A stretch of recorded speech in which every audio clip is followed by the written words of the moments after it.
1. It was a beautiful early October day. The weather was warm, the leaves were starting to turn in a riot of color, and the wedding had gone perfectly. Hallie Holbrook sat in a quiet corner of the peaceful terrace overlooking the exquisite garden of the Connecticut estate she had rented for her daughter Valerie's wedding. The bridal couple had wanted a daytime wedding with a morning ceremony, a celebratory lunch, and an afternoon of dancing. By 6 o'clock, the couple had left, and the guests had said their goodbyes and thanks to Hallie for a fabulous event, and she took a moment to sit quietly and think about what an unforgettable day it had been. Valerie was a tall, fine-featured blonde, 27 years old, and she had been dating Seth Parker for almost 3 years.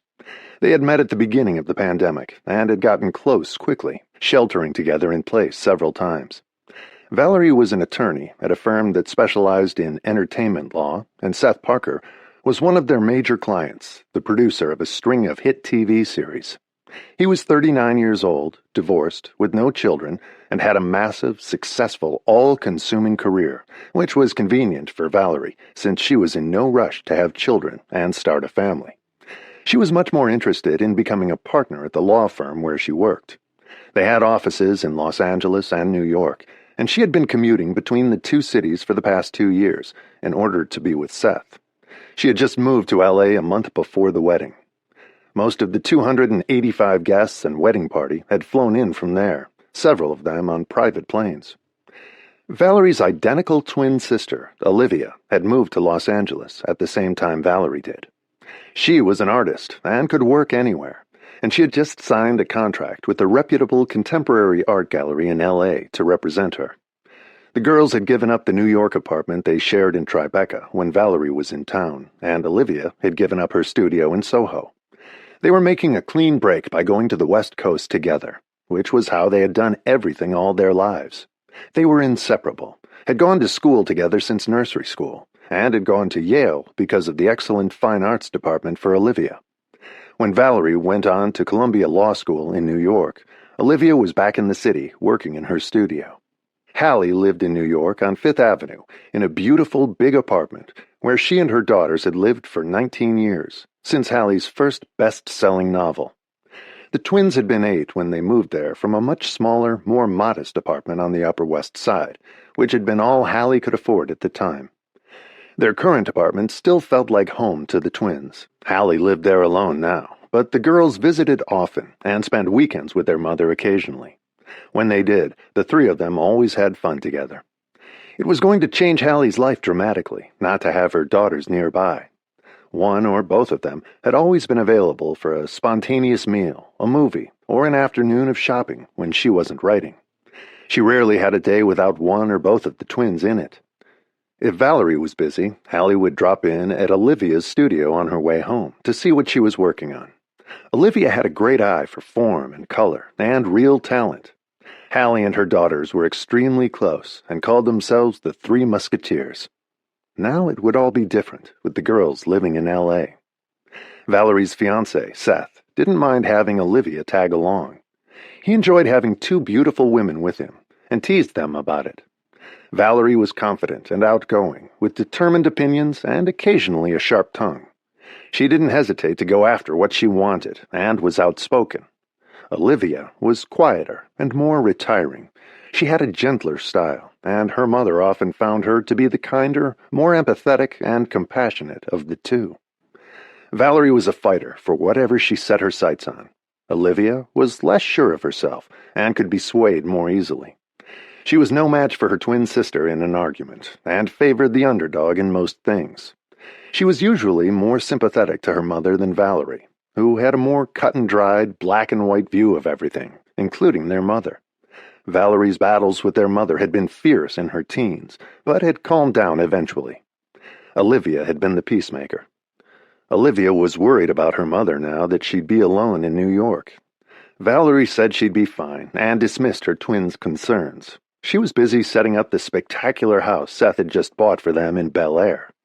Olivia was renting a small, modest 1930s Spanish-style house with a pool nearby in Beverly Hills, but Valerie had set up a room for her in their house too, so Olivia could stay with them whenever she wanted. They had shared a room for their entire lives, until Valerie got married. Valerie tried to include her twin in everything she did. Olivia was the person Valerie loved most in the world, even more than Seth or their mother. It was the nature of twins, and a relationship like no other, for both of them. Hallie had brought the girls up on her own, in somewhat unusual circumstances. She was 22 when they were born, and 49 now. She was turning 50 in December, which was a landmark she wasn't looking forward to. It made her feel old, although she wasn't, and she looked younger than her age. She was facing an empty nest for the first time. The three of them often took trips together. Now she'd have to wait for them to visit from L.A. She didn't want to intrude on them, particularly Valerie, in her new life. It was all going to be very different. Hallie was determined to make the best of it and fill her own life. She had a demanding writing career, which would keep her busy. She worked late into the night and hadn't had a man in her life in 3 years. Valerie's wedding had marked the end of a chapter, a big one for Hallie. The twins had been the hub of her life and her whole universe for 27 years. She would have to get used to being on her own now, with them living far away. Hallie was still a strikingly beautiful woman, with creamy white skin, green eyes, and hair as dark as the twins was fair. The girls looked a great deal like her, except for their coloring. Like her own mother, Hallie had modeled briefly when she was at Connecticut College and after she graduated. She had done it for the extra money, but writing had been her passion. She poured her heart and soul into what she wrote, which her readers could feel in every word. There was honesty and integrity and raw emotion in her writing. She never hid from the truth, and her stories touched her readers deeply. She had started writing seriously after the twins were born. After 5 years of struggling with her first novel, her perseverance paid off. Her first book was published when she was 27, and she had her first bestseller 3 years later at 30. It was a dark, complicated psychological novel that had captivated reviewers and won her a loyal readership from then on. She had a deep compassion for human suffering and clearly a profound knowledge and understanding of those who created it. There was a hungry audience for what she wrote. She struck a universal chord in her readers. For the past 19 years, every book she'd written had been on the major bestseller lists. She had a rewarding career, which would fill her time once the twins left. She was planning to start a new book that week, which would distract her from their absence. Valerie would be on her honeymoon, and Olivia painting in L.A. All Hallie's familiar landmarks were slipping away. She tried not to dwell on it, but she felt like a ship slowly leaving port for unknown destinations. She had no idea where she was headed without her daughters near at hand, other than writing the next book. Writing was what she knew, and it had always saved her. It was the one place where she felt safe and comfortable, and she knew that writing the book now would ground her, as it always did. She was determined to fill her time without her daughters and have a good life on her own, whatever it took. She would have to learn to live without them. The wedding was lavish, but just restrained enough to be elegant and not overdone or pretentious. Vogue had covered it. The guests were exuberant in a wholesome way. They danced through the afternoon and into the evening. Seth and Valerie's friends were happy for them. In their 3 years together, they had built a solid relationship, knew each other well, had a wide circle of friends, and always managed to include Olivia. Hallie had written Valerie a letter, telling her how happy she was for her, and that she was sure their union would be a success. And Valerie was touched by her mother's faith in her. Hallie had given her the letter the night before the wedding. Although Valerie rarely said it, both twins were fully aware of how much their mother had done for them, with no help from anyone. They didn't know a great deal about her childhood and youth. She seldom spoke of it, and avoided discussing the details with them. She was always reticent and discreet. Both girls had long since understood that she didn't like to talk about her past, and never explained why. But it was obvious that she had suffered more than she admitted. She preferred to live in the present, and had buried the past. Hallie was talented, modest, and enormously successful in her own right, and didn't make a fuss about it. She had no one to rely on but herself. That had always been the case. She was 6 years old when her mother left her and her father. It had been a blow at first, but a mixed blessing, as it made her strong and resilient and self-reliant, traits she tried to impart to her girls, even though they didn't need to be as independent as she had been as a child. They had her to comfort and protect them. She had never let them down, and they knew she never would. She was as solid as a rock, and had always been there when they needed her, at every age, and even now. Whenever one of them called, she was instantly available to them, eager to listen and offer advice if asked, or even if not. But she knew she had to let them go, and let them fly now, and she had to forge a life of her own without them. Valerie's marriage and the girls' move to L.A. provided a natural break for all three of them, and a time to grow up, for Hallie too. It was necessary, but nonetheless painful for her. It was a huge change. Hallie lay back in a chair on the terrace after everyone had left, and she visualized the wedding again. It had been entirely made up of the couple's friends, and very few of Hallie's, which was the style of weddings nowadays. Seth's mother was there, although he wasn't close to her. He and his brother Peter were the product of her first marriage. She'd had 3 husbands, and she lived in Palm Springs with her current one. Seth and Peter had no relationship with their father, and hadn't seen him in 5 years. He was married to his 5th wife. Hallie had talked to Seth's mother at the wedding, and had nothing in common with her. But Seth and his brother were close. They'd had very little parenting growing up in L.A. Seth had made a big career for himself in television production, and Peter was a tax attorney for several famous clients. The wedding guests were attractive and successful, some of them celebrities with big careers of their own. They were impressed by Seth's dazzling success in TV. He had fallen in love with Valerie the first time he laid eyes on her, when she walked into a meeting at the law firm that represented him. He had been instantly enchanted by her and attracted to her, and fascinated when he discovered she had an identical twin, and met Olivia, who looked entirely the same, but was a completely different person. Like everyone who knew them, he had a hard time telling them apart at first. Even Hallie made mistakes at times, and they had loved playing tricks on their mother, their friends, and their teachers when they were younger, and even on the boys they dated in high school and college. Olivia had never had a long-term, serious boyfriend, and few short-term ones. Valerie had dated many men, but Seth was the first one she fell seriously in love with. He was her soulmate. Physically, the twins were indistinguishable, but no 2 women could have been more dissimilar in personality.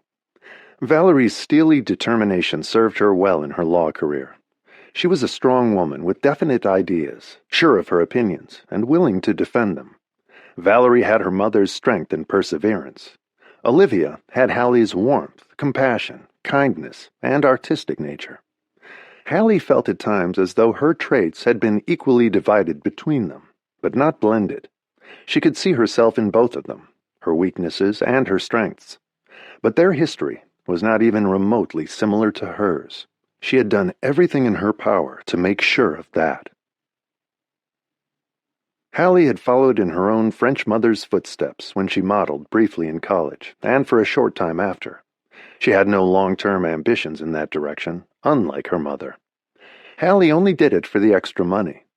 She'd been in the studio of a famous photographer, Locke Logan, who had been taken with her innocent charm when she modeled for him.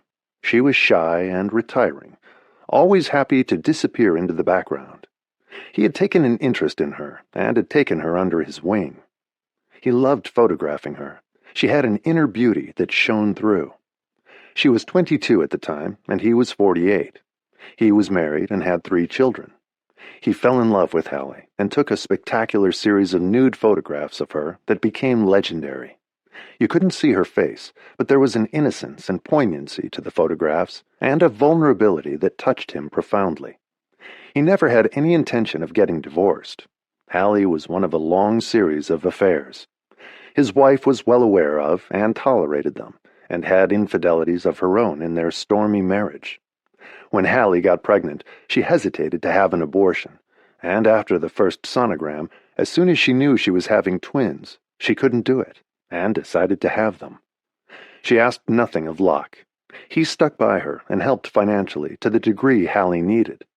A small trust from her grandparents gave her enough to live on modestly, and Locke's contributions made up the difference. Hallie was careful and responsible, and took motherhood seriously. She put her own youth on hold to take care of the twins and be a good mother to them.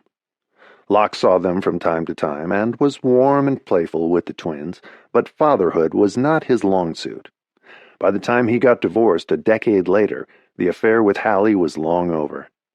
He remained a figurehead in the twins' lives and came to their birthdays and graduations.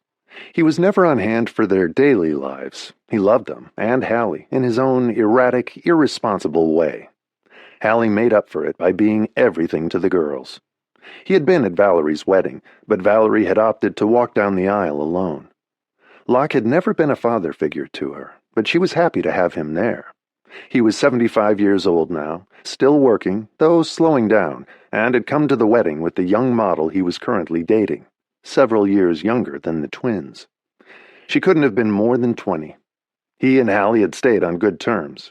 He never interfered, and she hadn't needed his help in nearly 20 years. Once her second book became successful, she and the twins had been secure. Hallie never took her success for granted, and was grateful she could do that for them. The twins had lived a very comfortable life thanks to her. The fact that their parents had never been married posed very little problem and hadn't bothered them.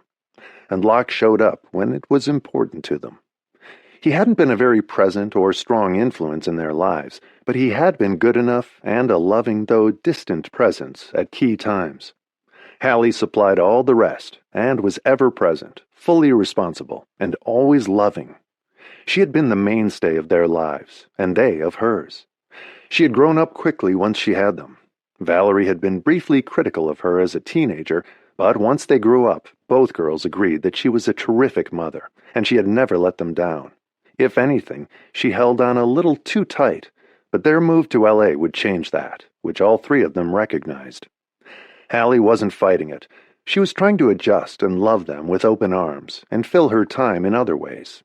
Nothing would replace having them in her daily life, but she was choosing to view it as an opportunity to grow and to develop a new life of her own, a challenge she was determined to meet with grace and without being a burden to her daughters. Hallie had had no family of her own from the time she was 14, so her decision to have the twins, unmarried at 22, didn't shock anyone. There was no one to shock or to help, except the baby's father, to the minimal degree he wanted to be involved. He had his hands full then with his own 3 children and a turbulent, failing marriage. Hallie had made no demands and figured out most of her parenting on her own. Her being busy with the twins had precluded much of a dating life, and she had virtually no serious love life for a decade, a sacrifice she had willingly made. She had a few brief minor affairs and met the love of her life at 35.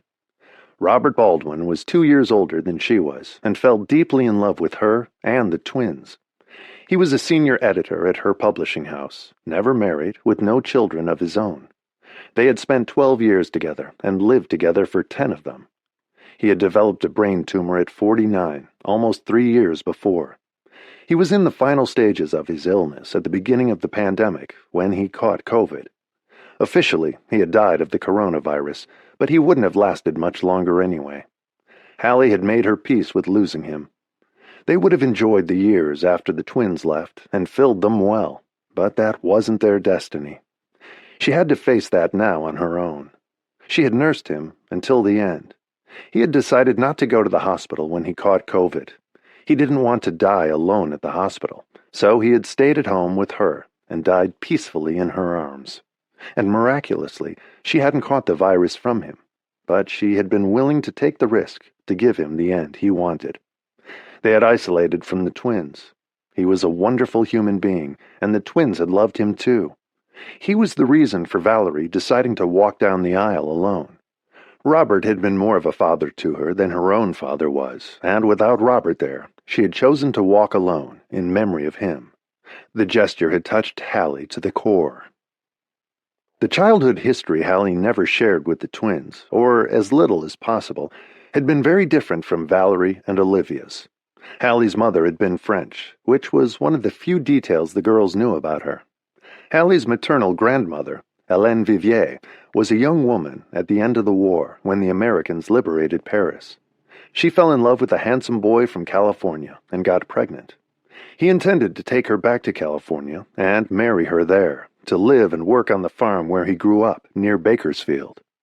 GIs weren't allowed to marry in France, and he was going to send for her once he got home. When they discovered that she was pregnant, they had a marriage ceremony performed by a local priest in Paris, which the Americans didn't recognize, but which gave Hélène some comfort and dignity. Both her parents had died during the war, her mother of illness and her father in the resistance. Hélène's handsome GI was one of the last casualties in France and died before he got back to the States. She could never find his family later, and their daughter, Sabine, was born in 1946. With no other attributes or skills other than her striking beauty, Sabine became a model in Paris in her late teens.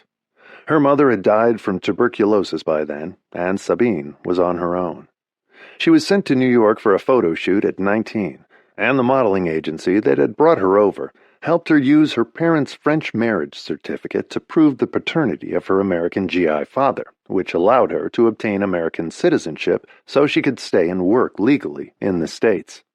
She never became a superstar, but she was a very successful model for a time, and rapidly fell in with the fast crowd of celebrities and socialites at the fashionable Stork Club, the last club of its kind, and became one of a bevy of beautiful women who danced and drank their nights away.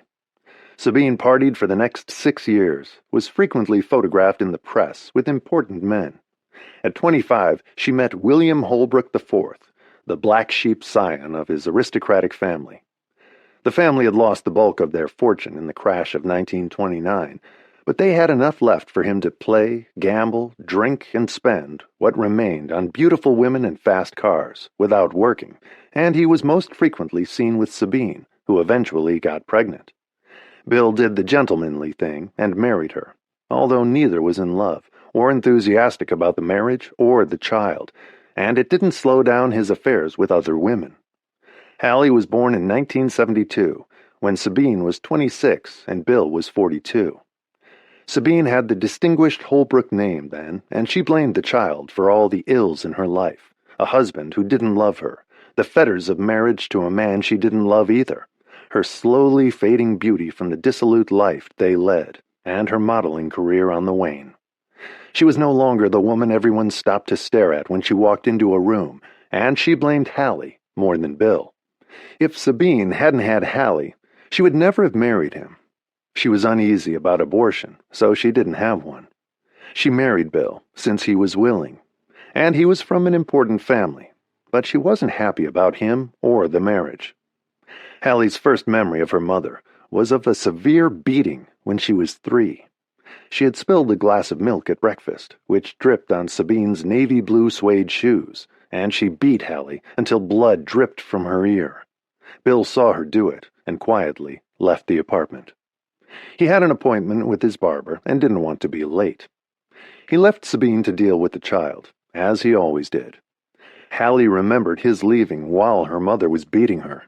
She remembered the sound of the front door closing as her mother landed another blow. Sabine said her shoes were ruined. She took Hallie to the hospital to stop the bleeding and said she had fallen down the stairs. Hallie instinctively knew not to contradict her and remained silent when they treated her. A nice nurse said she was lucky she hadn't broken an arm or a leg, and just for good measure, her mother hit her again when they got home. She said Hallie had ruined her day, as well as her shoes. Hallie was afraid to drink her milk at breakfast after that, and never did again, no matter how thirsty she was. She didn't want to risk making her mother angry again, but it was unavoidable. That was only the beginning. Sabine unlashed her full fury on Hallie from then on, with beatings for any excuse. She had a violent temper and hit Hallie hard. A broken wrist, a beating with a jeweled belt buckle that left cuts and marks on her back that couldn't be explained, so they were never treated and left scars. A cut just below her eye from the ring Sabine was wearing, which required stitches. She told the nurses at the hospital that Hallie had fallen into the corner of a table. She was 4 by then. Very few memories of Hallie's childhood remained, and there were none of kindness or a gentle touch. But she remembered each of the beatings for the rest of her life, carved in memory as though etched in stone. A push down the stairs, a broken arm, bruises on her arms and legs when her mother kicked her, beatings with a hairbrush, headaches from being violently shaken when she caught her mother doing something bad, like meeting men at their apartment when her father was out. Her mother said she would kill her if she told, and Hallie knew she would. She never understood why her mother was so angry at her and hated her so much. She tried to be very good, but she was never good enough to satisfy her mother, who told her that nobody loved her. Hallie knew that was true. Her parents demonstrated that to her every day, especially Sabine. Her mother spoke to her in French and in English. She was just as violent to Hallie in either one. The beatings got worse as she got older. The marks and the bruises were there, but usually faded away, though a few stayed. She lived in constant fear of her mother and hid from her whenever she could. More often than not, her mother found her and beat her again for hiding. Her father never intervened. When Hallie was 5, Sabine found a new playground, new friends and pursuits. She became one of the first regulars at Studio 54, where she added drugs to alcohol.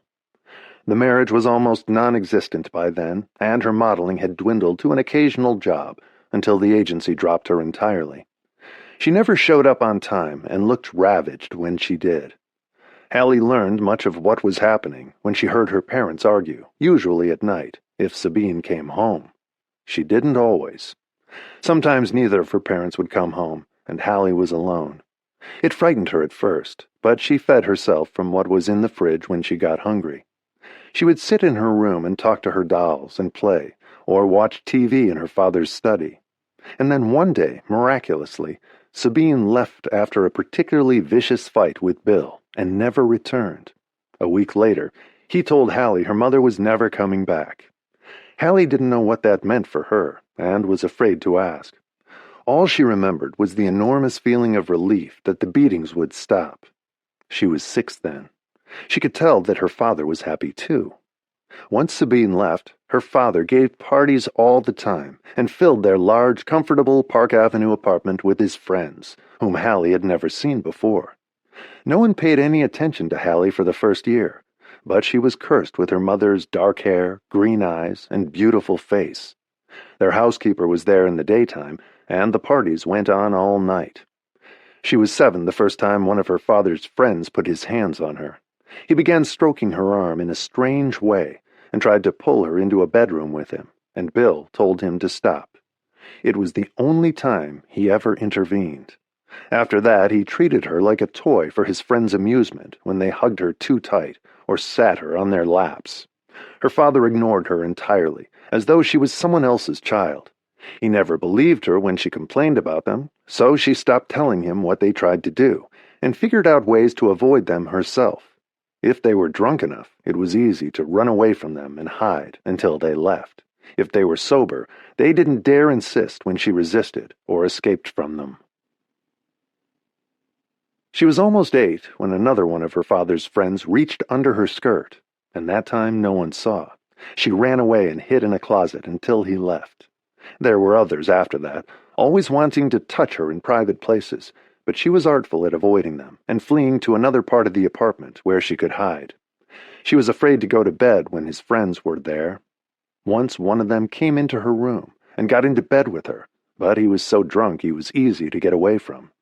She was small but fast and clever at disappearing. She slept in her closet after that.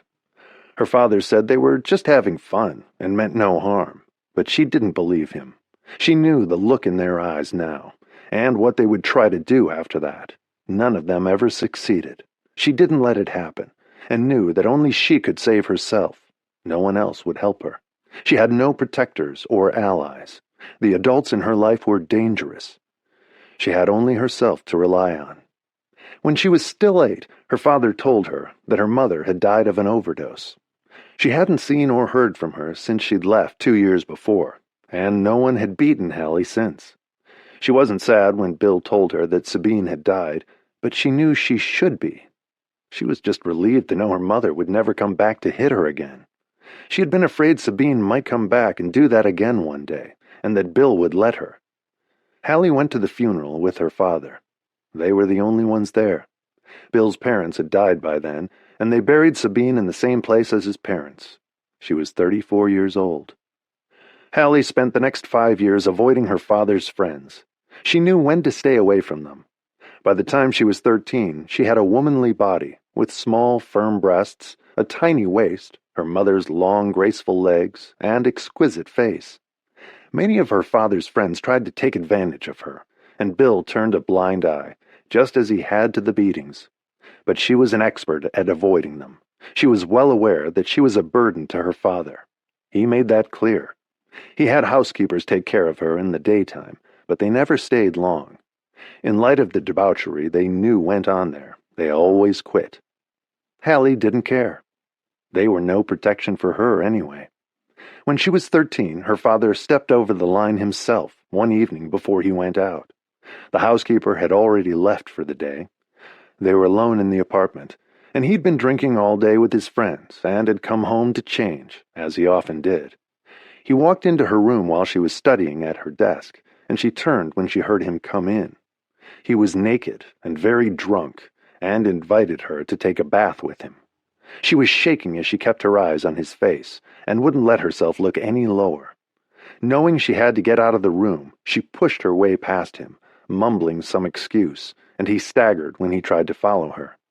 Then he didn't try to find her, and went to his bathroom alone. She couldn't forget the way he had looked at her, and she hid in a closet until she heard the apartment door close behind him. She never trusted him again, and locked her bedroom and bathroom doors after that, whenever he was in the apartment. She had no illusions about him. He was just like his friends. She lived in enemy territory, with no one to protect her, no one she could turn to or ask for help. She had no friends at school because she couldn't bring them home. And her father's family name, background, and social status protected him from all suspicion. No one would have believed her if she told them, and she wouldn't have dared. She rarely met his girlfriends. They didn't look like nice women. They treated her like an annoyance. When she was 14, one afternoon after she came home from school, 2 policemen came to the apartment to tell her that her father had been killed in a car accident. He was 56 years old. She sat in the living room and talked to them like an adult, which she was by then, because of the life she had lived. She had no living relatives.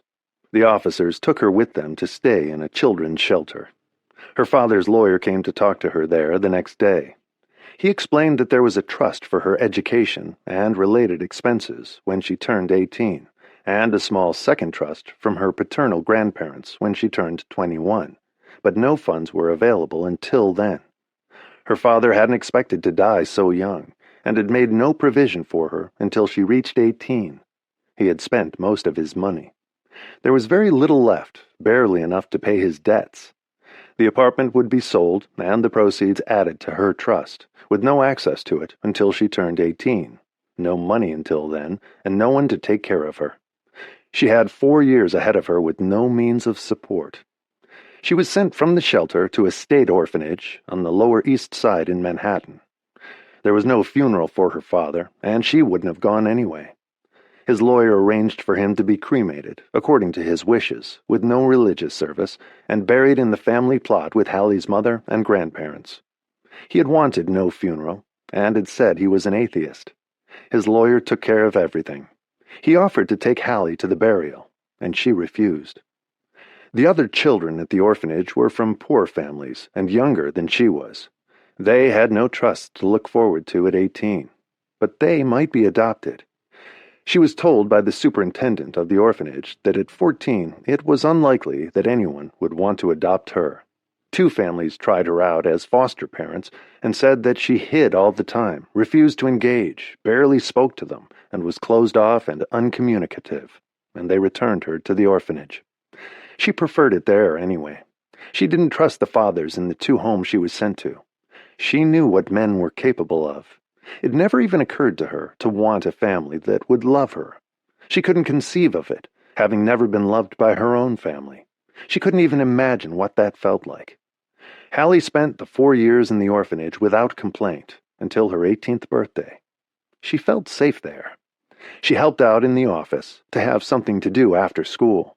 She attended public high school a few blocks away, made no friends because she was too ashamed of where she lived, and was reticent with the teachers. Her own home had been far worse than the orphanage. She had time to study there, and the counselors and teachers were kind to her. She was a good student, and a school counselor had helped her apply to college. She remained shy and unengaged. She enrolled at Connecticut College and was released from the orphanage like a prisoner who had served her time when she turned 18. Her counselors had helped her get her high school diploma 6 months early, and she left as soon as she got it, with no fanfare and a few discreet goodbyes. She had formed no close relationships, and didn't want any. In 4 years, she hadn't opened up to anyone. The funds from the trust were waiting for her in a bank account.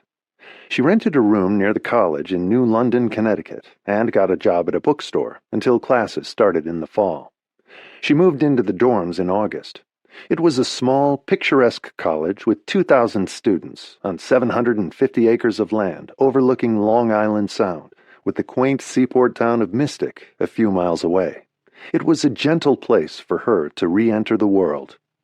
Hallie spent peaceful years there and got excellent grades, particularly in her creative writing classes. She made a few friends and had a few dates, and no serious romances. She didn't share her history with anyone, or tell anyone she had spent her high school years in a state orphanage. She wanted to disappear into the crowd, and was afraid to attach to anyone. She focused on her classes and kept to herself. She took a heavy class load and graduated in 3 years when she was 21. She went back to New York when she graduated, rented a studio apartment with the money from her grandparents, which was available to her by then, and still had some of her father's money left. She worked as a model to earn some extra money and met Locke Logan. Locke was gentle and protective, and he was the first person she had ever told about the abuse she had endured as a child. He asked her about it when he saw the scars on her body, which upset him for her. He airbrushed them after he photographed her. Even with the scars, she was stunningly beautiful. There was a gentle aura about her, and something magical about her from within. Listening to her history, Locke knew that Hallie was a remarkable person, more than he could cope with, or deserved. She was like a survivor of a terrible war, with scars so deep he had no idea how to help her heal them. She had endured so much, and was incredibly strong. And what struck him was that there was a light in her that nothing she had experienced had extinguished. She still burned brightly with kindness and hope. Her mother had beaten her body, but hadn't killed her spirit. The first time Hallie opened her heart and fell deeply in love was with the twins she gave birth to. She gave them all the love she had pent up for years and didn't even know was in her. All her forgiveness and love and compassion went into her mothering. She never told them the story of her childhood and youth. She didn't want them to know, and only said it had been difficult, and offered no details. She was afraid they might blame her for it, as her parents had, as though it had been her fault. She was grateful that she had an unlimited supply of love to give the twins, all the more because of what she had been through herself. Once she met Robert, she told him her secrets over time, and eventually had told him all of it. He had guessed some of it from her writing, where she exposed herself and her deepest feelings. It made his heart ache for her as he came to understand and know about her past. He was awed by her fortitude and endurance, and that there was anything left of her at all. He thought she was more human because of it, deeper and stronger, and more loving, not less. Before she met Robert, she knew she could love a child, but didn't know if she could love a man. He loved her with such gentleness and compassion that she blossomed and thrived. She was able to open up to him as she never had before, physically and emotionally. She admitted to him guiltily that she had never forgiven her parents, and he didn't see how she could. He hated them on her behalf for everything they had done to her, but she didn't expect him to. He loved her even more, knowing her history. She had no bitterness or anger. She had survived, and that was enough. And she was able to love, which was a miracle in itself. Robert was the first man she had ever trusted and loved. Their relationship was whole and clean, with no lingering trace of the damage that had been done to her. She had buried the past in a dark, secret place and moved on. She had left the past behind with no desire to unearth it. Loving the twins and being the kind of mother she'd never had healed her deepest wounds, and Robert was her reward for surviving. Hallie lived in the sunlight of the present, not the dark shadows of the past.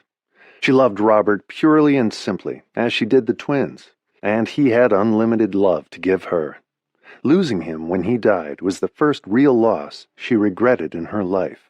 The evil people in her past no longer mattered. Robert and the twins had amply made up for them, and had healed her injuries. He had helped her to erase the past. She never thought of it. It felt like someone else's life, and she never spoke of it. The stories were too brutal to tell. She thought of Robert as she sat in the quiet corner of the terrace where Valerie had gotten married. She wished he could have seen it, but maybe he had from wherever he was now. She still missed him, but the years they had shared had been an immeasurable gift, enough to make up for everything else. She had no burden of hatred to carry. She was fueled and motivated by love. It filled her soul, poured through her writing, and soothed the pain of the past. She had let it all go through her writing, and her love for Robert and the twins. Valerie's wedding marked the end of an era. The twins moving to L.A. was a major loss for Hallie, but she had survived much harder things: her parents, the orphanage, the years alone before the twins were born, when she had no one to love and to love her. What she and the twins had shared would give her the strength now to make a new life for herself, without them in it every day. She never knew why she had survived her childhood. The scars were there to remind her, but they had faded and seemed unreal now, like part of someone else's life. There were no longer scars on her heart. Robert and the twins had healed them. Hallie was a whole human being and radiated goodness and hope. The poison of her youth had never touched her. It had only made her stronger. She knew she could survive anything, and already had. She had volunteered anonymously for years at various shelters and facilities for abused women and children, to show them that they could survive, no matter how violent the past. It didn't have to color their future or keep them from leading a good life. She had found her voice and healing through her writing. The abuse she had survived was not a death sentence. It was a challenge to face and overcome. There could be a good life afterward. You had to reach out and grab it. And Hallie had, with Robert's help and her girls. They had been the bridge to health and sanity for her, the way back. A little while later, as it got dark, she gathered up her things, thanked the still busy wedding coordinator, took a last look around, and drove back to New York. She had a peaceful feeling of accomplishment as she did. All her minute attention to detail had paid off. Valerie's wedding had been a success. The twins were off to their own life in California. All she had to do now was start to fill her own life again. She had done it before. It was a mountain she knew she could climb. She had the courage and the strength, and enough love stored up in her to carry her through. Nothing could diminish her love for her daughters, and the deep love and respect she and Robert had shared. The ghosts of the past were gone forever, and could never hurt her again. She had found peace, and the wounds were healed. Chapter 2. Hallie had an unexpected treat the day after the wedding. She was going through her research for her next book, putting it in order so she could see what was still missing. She had a man who did research for her on a variety of subjects. He was a young writer, trying to get his career off the ground, and for the past 4 years, he'd been grateful for the work from Hallie. He said it allowed him to keep eating, which was a worthy cause, and he did good solid work and always gave her the material promptly. He was reliable and thorough, and didn't waste her time or clutter things up, giving her things she didn't ask for and didn't need for the book, just because he got fascinated by the subject and didn't know when to stop. Terence was British, and Hallie liked working with him. There were a few more pieces of information she still needed, and she sent him an email with precise questions. She had just hit the send button when Olivia called her. "Hi, darling," Hallie said breezily, happy to hear from her. She'd woken up a little sad that the wedding was over. There was nothing left to plan, nothing to look forward to, until the girls came home for Thanksgiving, which was almost 7 weeks away. Hallie was planning to dive into her new book, which should keep her occupied with the first draft until Seth, Valerie, and Olivia arrived from California for the holiday. Everything fine in L.A.? Olivia had been planning to fly back to California the night before, after the wedding. "I'm in New York," Olivia said, and she sounded a little subdued, too. The day after a big festive event like the wedding, with so much anticipation for months before, always seemed dreary and was a letdown, especially for those left behind. Seth and Valerie would be continuing to celebrate in Italy on their honeymoon, in Venice, Rome, and Portofino, while everyone else went back to real life. "I thought you were flying back to L.A. last night," Hallie said, surprised. "I was," Olivia laughed. "It turned out to be overly ambitious. I was too tired and a little too drunk by the time I got back to the city. I'd left a mountain of stuff in Val's suite, and I couldn't get it together in time to run for the plane. I stayed in Isabel Winter's room at the hotel after I got back, and got my stuff out of Val's, and I decided I don't need to go to California till tomorrow. I've got a meeting at my new gallery on Wednesday about the show they want to give me in March. Can I stay with you tonight?" she asked her mother. Olivia was always very thoughtful about asking to stay. Valerie just arrived and assumed it was fine. And it always was, either way. Hallie still felt that her home was theirs too, since they had grown up there. "Of course. You don't need to ask me, you know. This is your home too." The twins had keys to the apartment, and Hallie had an open-door policy with them. They were always welcome, and she was delighted that Olivia was still in town and wanted to spend the night. "Do you want to go out for dinner?" Olivia paused for a moment, mulling it over. "I have an awful hangover," she confessed. "I don't think I've ever had so many martinis or so much champagne, and I think I had a margarita before I left." The wedding of her twin was a big deal to her. She would have to share Valerie now, with Seth. She had for the past 3 years, but Seth and Valerie weren't always in the same city, and when they weren't, Valerie and Olivia lived together. Olivia liked Seth a lot, and he was perfect for her sister, and spoiled her rotten. But now it was official, which was an adjustment for Olivia. She was still getting used to the idea, although Seth had been really welcoming to her, and had understood early on how much the two women meant to each other, and what a special relationship being a twin was. He hadn't tried to fight it at all, and had chosen the much wiser course of including Olivia in everything they could. But not on the honeymoon, of course. They were planning to be in Italy for 3 weeks, and Olivia already missed Valerie. They had never been apart for that long. "We'll eat at home, then," Hallie said. "I'll pick something up this afternoon." Cooking wasn't part of Hallie's skill set. She knew how, she just didn't enjoy it, and it wasn't what she did best. The girls ordered in whenever they were home. Hallie had cooked for them when they were little, but she'd had no other choice then, before her books were a big success. Now she had other options, and all the best restaurants in town did takeout, especially since the pandemic. Ordering takeout had become a way of life in the twins' age group. Most millennials didn't cook. "I'll pick something up and surprise you," Olivia volunteered. She loved the idea of spending a night with her mother. They could gossip about the wedding and who was there. There were several TV and movie stars who were friends of Seth's. "Come whenever you want," Hallie said happily.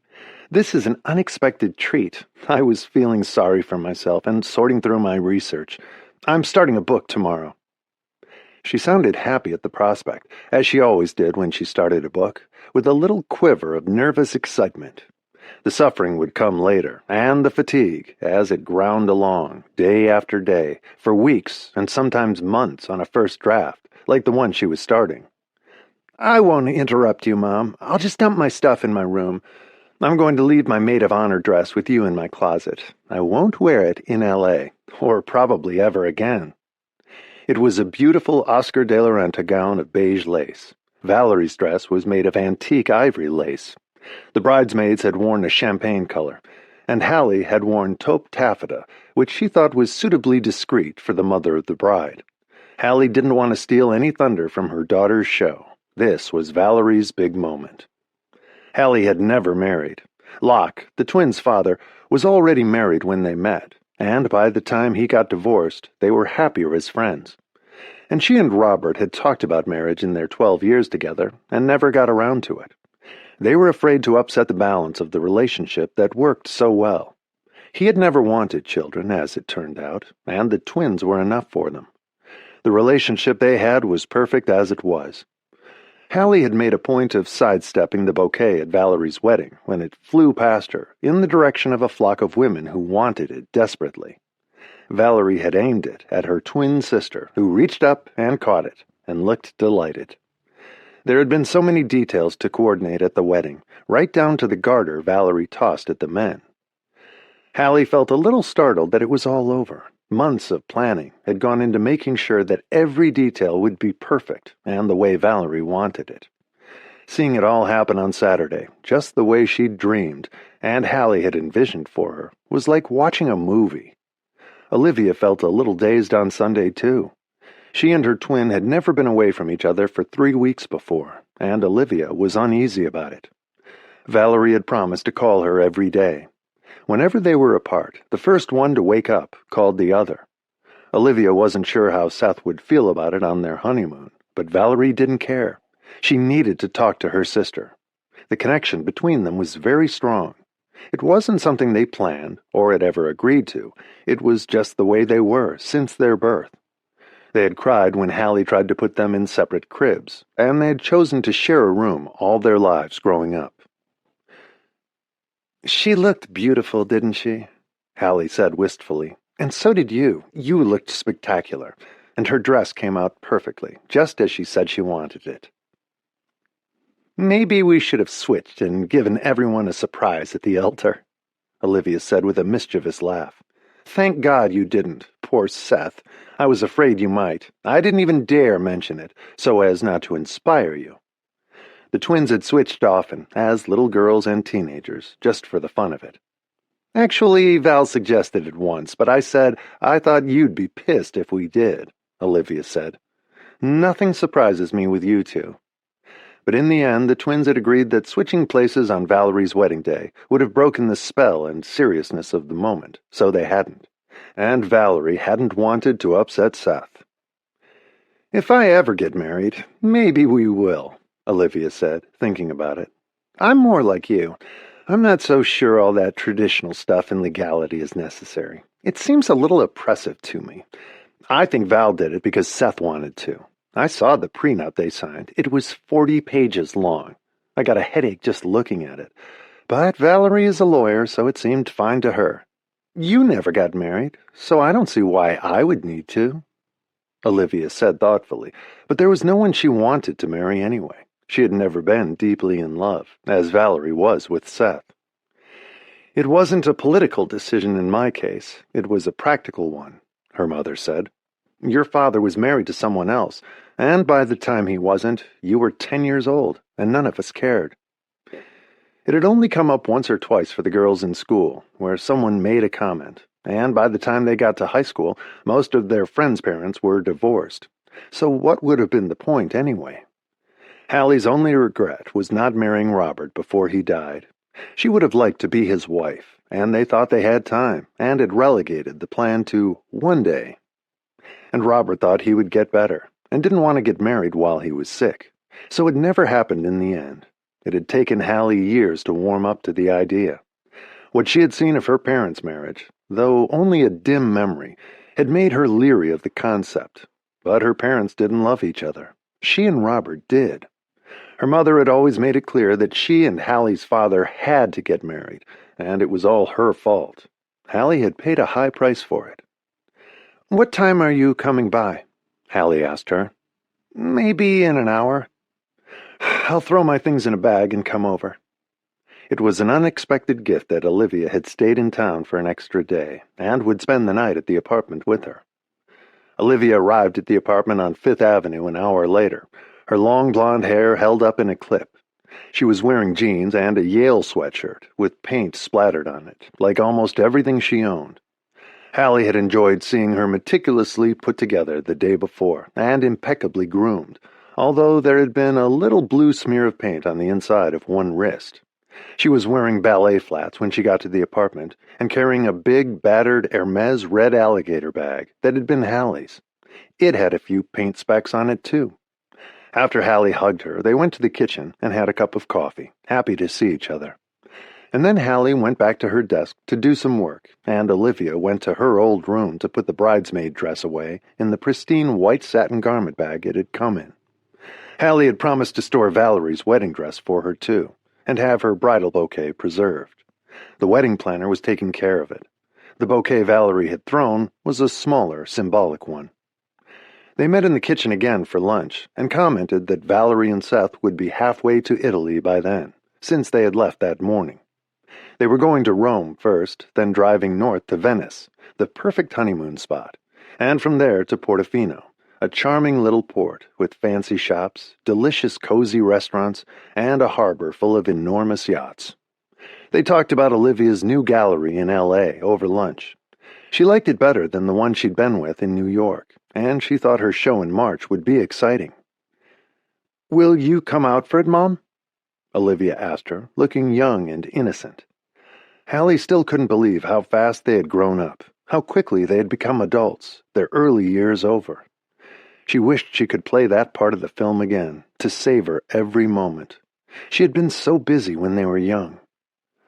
"I'll come out if you want me to," Hallie said as they put their dishes in the sink for the housekeeper to take care of, and Olivia stared at her.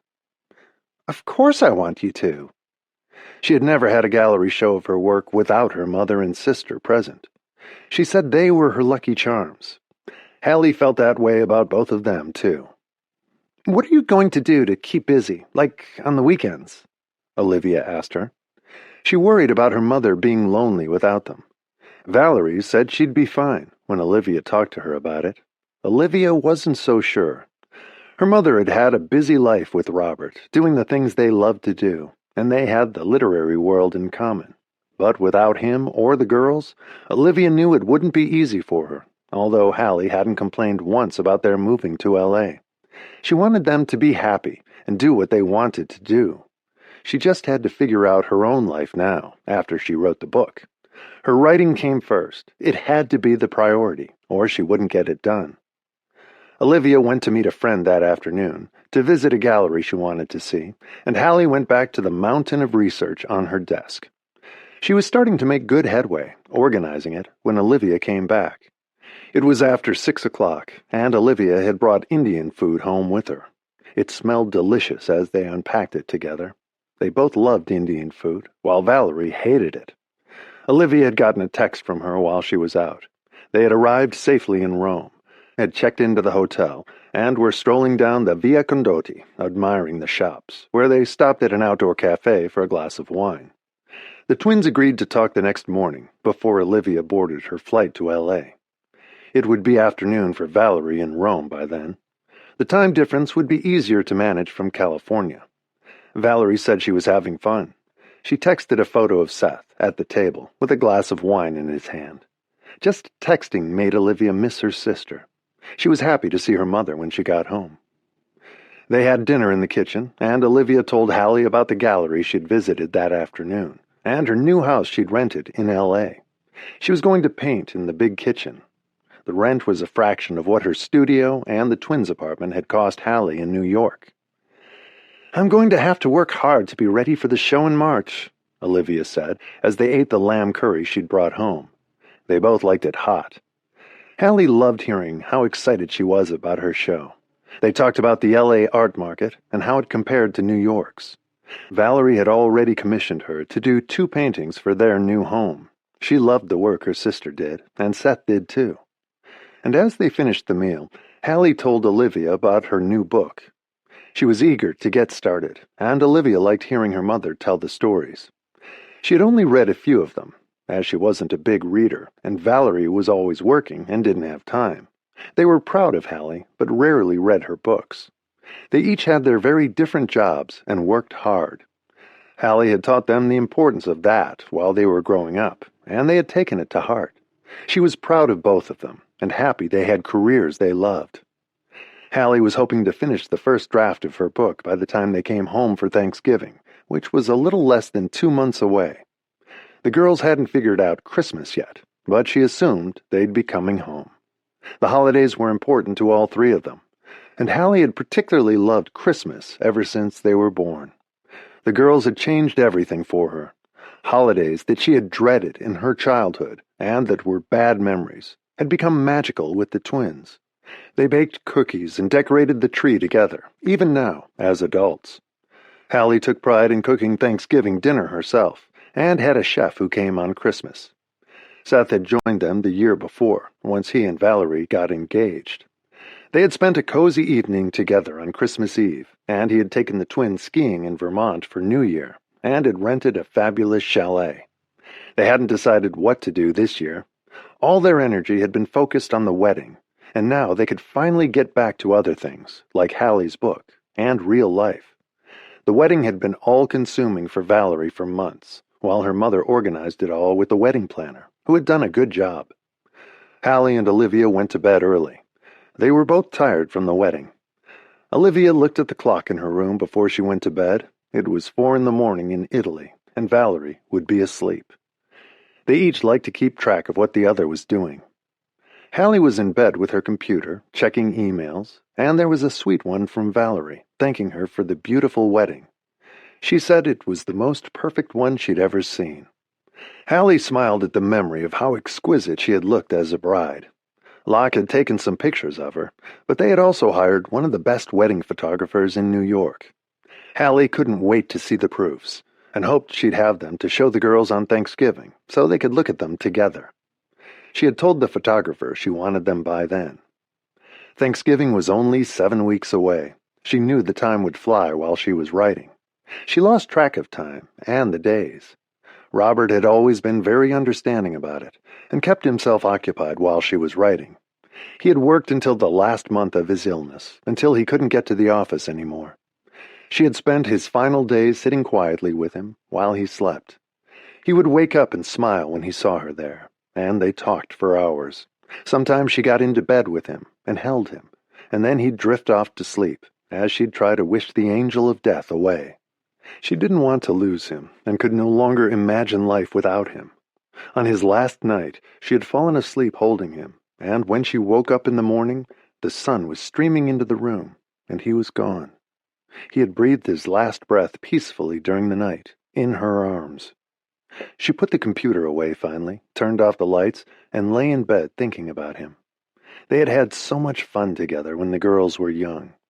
He said he'd arrived for the best time, when they were old enough to be interesting and fun to be with, and good company, and all the messy part was done. They were 12 when Hallie met him, and 14 when he moved in. They had called him their Step Fabulous and Step Wonderful, and he took an interest in everything they did. He had encouraged Olivia to start painting, and took her to the Art Students League, and helped her with her homework. He suggested law school to Valerie, and she fell in love with the idea. He helped her prep for her LSATs, and she had passed with high scores, which she said was thanks to him. The twins had been as heartbroken as Hallie when they lost him. He was such a good person, and it seemed so unfair to all three of them. They had wanted him to adopt them, but he thought it would be disrespectful to their father. Locke was erratic and often inattentive when he had a new woman in his life, but he loved them, and Robert had the best of them anyway. Sometimes they pretended he was their father to their friends, or people who didn't know them well. Hallie drifted off to sleep, thinking about him as she did. The dreams she had of him now were always peaceful. They didn't have that terrible raw ache she'd had in the beginning, when she thought she wouldn't survive losing him. But somehow she had. The last 3 years had been lonely without him at times. She wrote more to fill the void, and there was an empty space in her heart that she knew no one else would ever fill, and she didn't want to try. When Olivia left for the airport in the morning, it was in a mad rush. She was always late for planes if Valerie wasn't with her to get her up and out of the house on time. She flew into the kitchen, drank a quick cup of coffee, hugged her mother, grabbed her bags, and ran out the door. "See you on Thanksgiving!" she called over her shoulder as the elevator came. "I love you!" Hallie called after her as the elevator doors closed. She heard Olivia's answer and smiled as she closed the front door. She was happy they'd had the extra day together after the wedding. She liked having time alone with each of the twins. They still shared their hopes and dreams with her. She walked into her study and sat down at her desk then, in her bathrobe. She glanced at the outline she had been working on for months, on a big yellow pad. The story was all laid out, and the research was in good order, as she picked up a pen and began to write on a fresh legal pad. It was exciting starting a book. She loved the smell of the new pad. She had written 26 books by then. This was going to be 27. Within half an hour, she was lost in the story, as she wrote line after line and page after page, laying the groundwork, sharing her characters' histories, and by the end of the first chapter that afternoon, the characters were real to her. Until the book was finished, they would be closer to her than anyone she knew. She didn't bother to stop for lunch, not wanting to interrupt the flow. She grabbed an apple from a bowl in the kitchen, some crackers, and a cup of coffee, and she kept writing until it was dark outside. She helped herself to some of the leftover curry at dinner time, took the plate back to her desk, and ate there, as the characters she wrote became flesh and blood people on the page. She fell into bed, smiling, at midnight. It had been a very good first day, and she hoped that it would be a good book. Robert used to read the pages sometimes before she finished.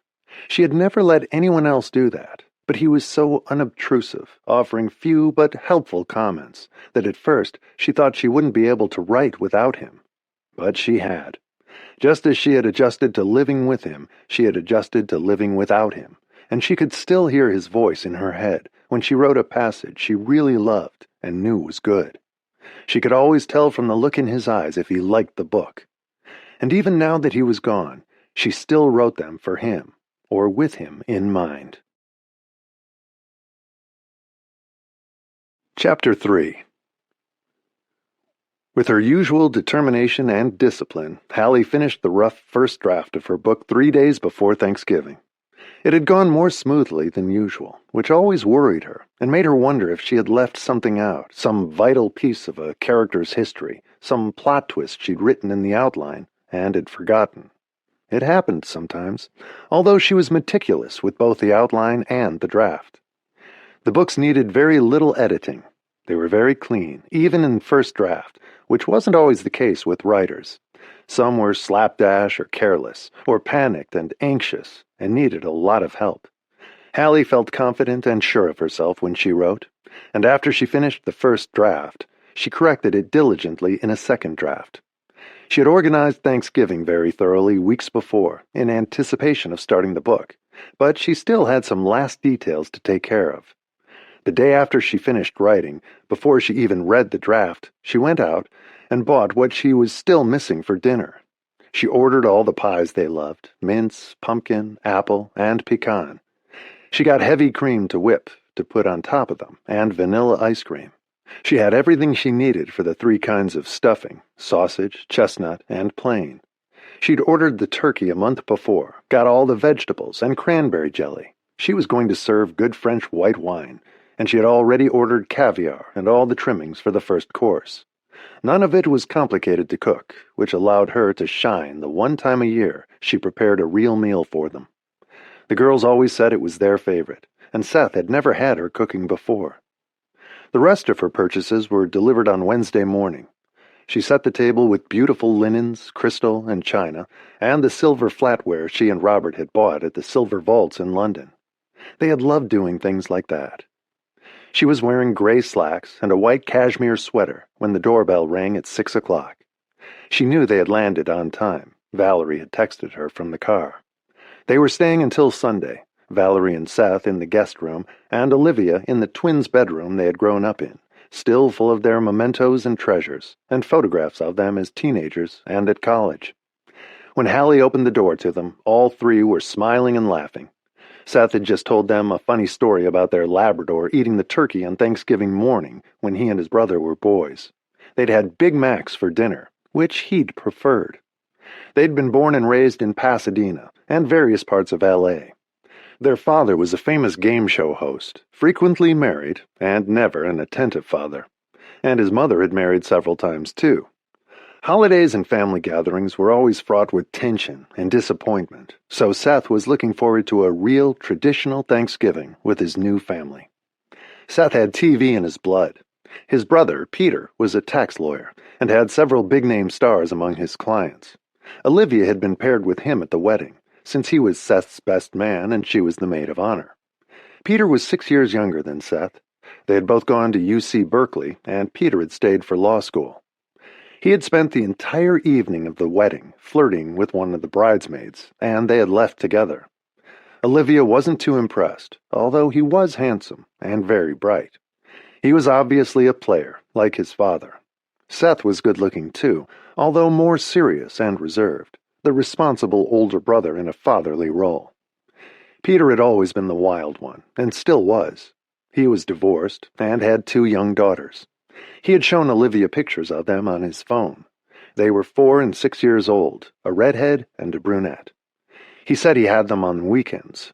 He'd been married for 5 years and divorced for almost 2. His ex-wife was an actress with a part on a daytime soap opera and was getting remarried to one of her co-stars. Olivia felt as though she knew everything about Peter as he took off to the dance floor with the bridesmaid of his choice. Olivia wasn't attracted to him, and he wasn't interested in her. "Too serious, too arty," he whispered to Seth when his brother told him to dance with her. The other girl was much more fun and had huge implants. She was almost falling out of her dress. Olivia had the same perfect figure as the bride in the elegant beige lace dress. When Seth and the twins walked into Hallie's living room, after they took off their coats, they all looked related. Seth was as blonde as Valerie and Olivia. He was tall and handsome, and had a faint air of Hollywood about him. Hallie noticed that he was wearing matte black alligator loafers she recognized as Hermes, jeans, and a blazer. He had arrived in a down coat, and so had the girls. It was freezing, and it already snowed twice in New York, and it was bitter cold the day they landed. It felt like Christmas. It was cozy inside the apartment, despite the weather, and Hallie poured them all champagne after Seth opened the bottle for her. "It's nice having a man around the house," Hallie said when she thanked him, and Valerie laughed. "Don't be fooled, Mom," Valerie informed her. "He's already told me he doesn't do house repairs. He won't even change a light bulb." "I hope you'll carve the turkey. I make a mess of it," Hallie said to him, and then toasted the newlyweds. They looked happy and relaxed, and Hallie noticed that Olivia had paint on her hands. She usually did, and on her clothes. "Working on a new painting?" she asked her. Olivia was the younger twin by 4 minutes, as Valerie always reminded her. "I'm doing a triptych," Olivia answered proudly. "The panels are 6 feet tall. It's a commission for a huge house in Malibu. The gallery is really busy," she said happily. Hallie went to turn on the lights in the kitchen and light the candles. She had set a pretty table. The elegantly set table in the dining room was for the next day. The girls liked dinner in the dining room for special occasions, but they preferred the kitchen. It was cozier and warmer. They had fresh crab for dinner, which was one of the girls' favorite meals. Hallie liked to spoil them when they came home, like with the caviar she'd ordered for the next day. It had just been delivered before the twins and Seth arrived. Everything else was there for her to fix the next day. She had everything organized, as always. Over their champagne, Valerie told her mother about the movie she'd watched on the plane and said she would love it. It was about a woman who took in a homeless boy who was later alleged to be a murderer. He told the court that an intruder had killed his parents. He was then accused of murder, and a famous lawyer took his defense, and it turned out that the father's girlfriend had killed the parents. The boy knew about her, but didn't tell anyone that his father had had a girlfriend. He was afraid his father would kill him if he did. The girlfriend was arrested for murder at the end. "Movies like that make me anxious," Hallie said. "Me too," Olivia said. "I watched The Sound of Music again on the plane and fell asleep." Hallie smiled. It was so nice having them home. The casual banter continued over dinner. Seth and Valerie talked about their honeymoon in Italy and how incredible Venice had been. They'd both been there before, but it was even more special on a honeymoon. They had stayed at the Cipriani and had wandered all over Venice, visiting little churches and artisanal shops, and in Portofino they stayed at the Splendido. The beautiful warm fall weather that held up until they left. It was a time they would never forget, and it touched Hallie to see how happy they were together. It was a warm, cozy meal in the kitchen. Seth loved being with all three of them. Although there was no father present, they felt like a real family.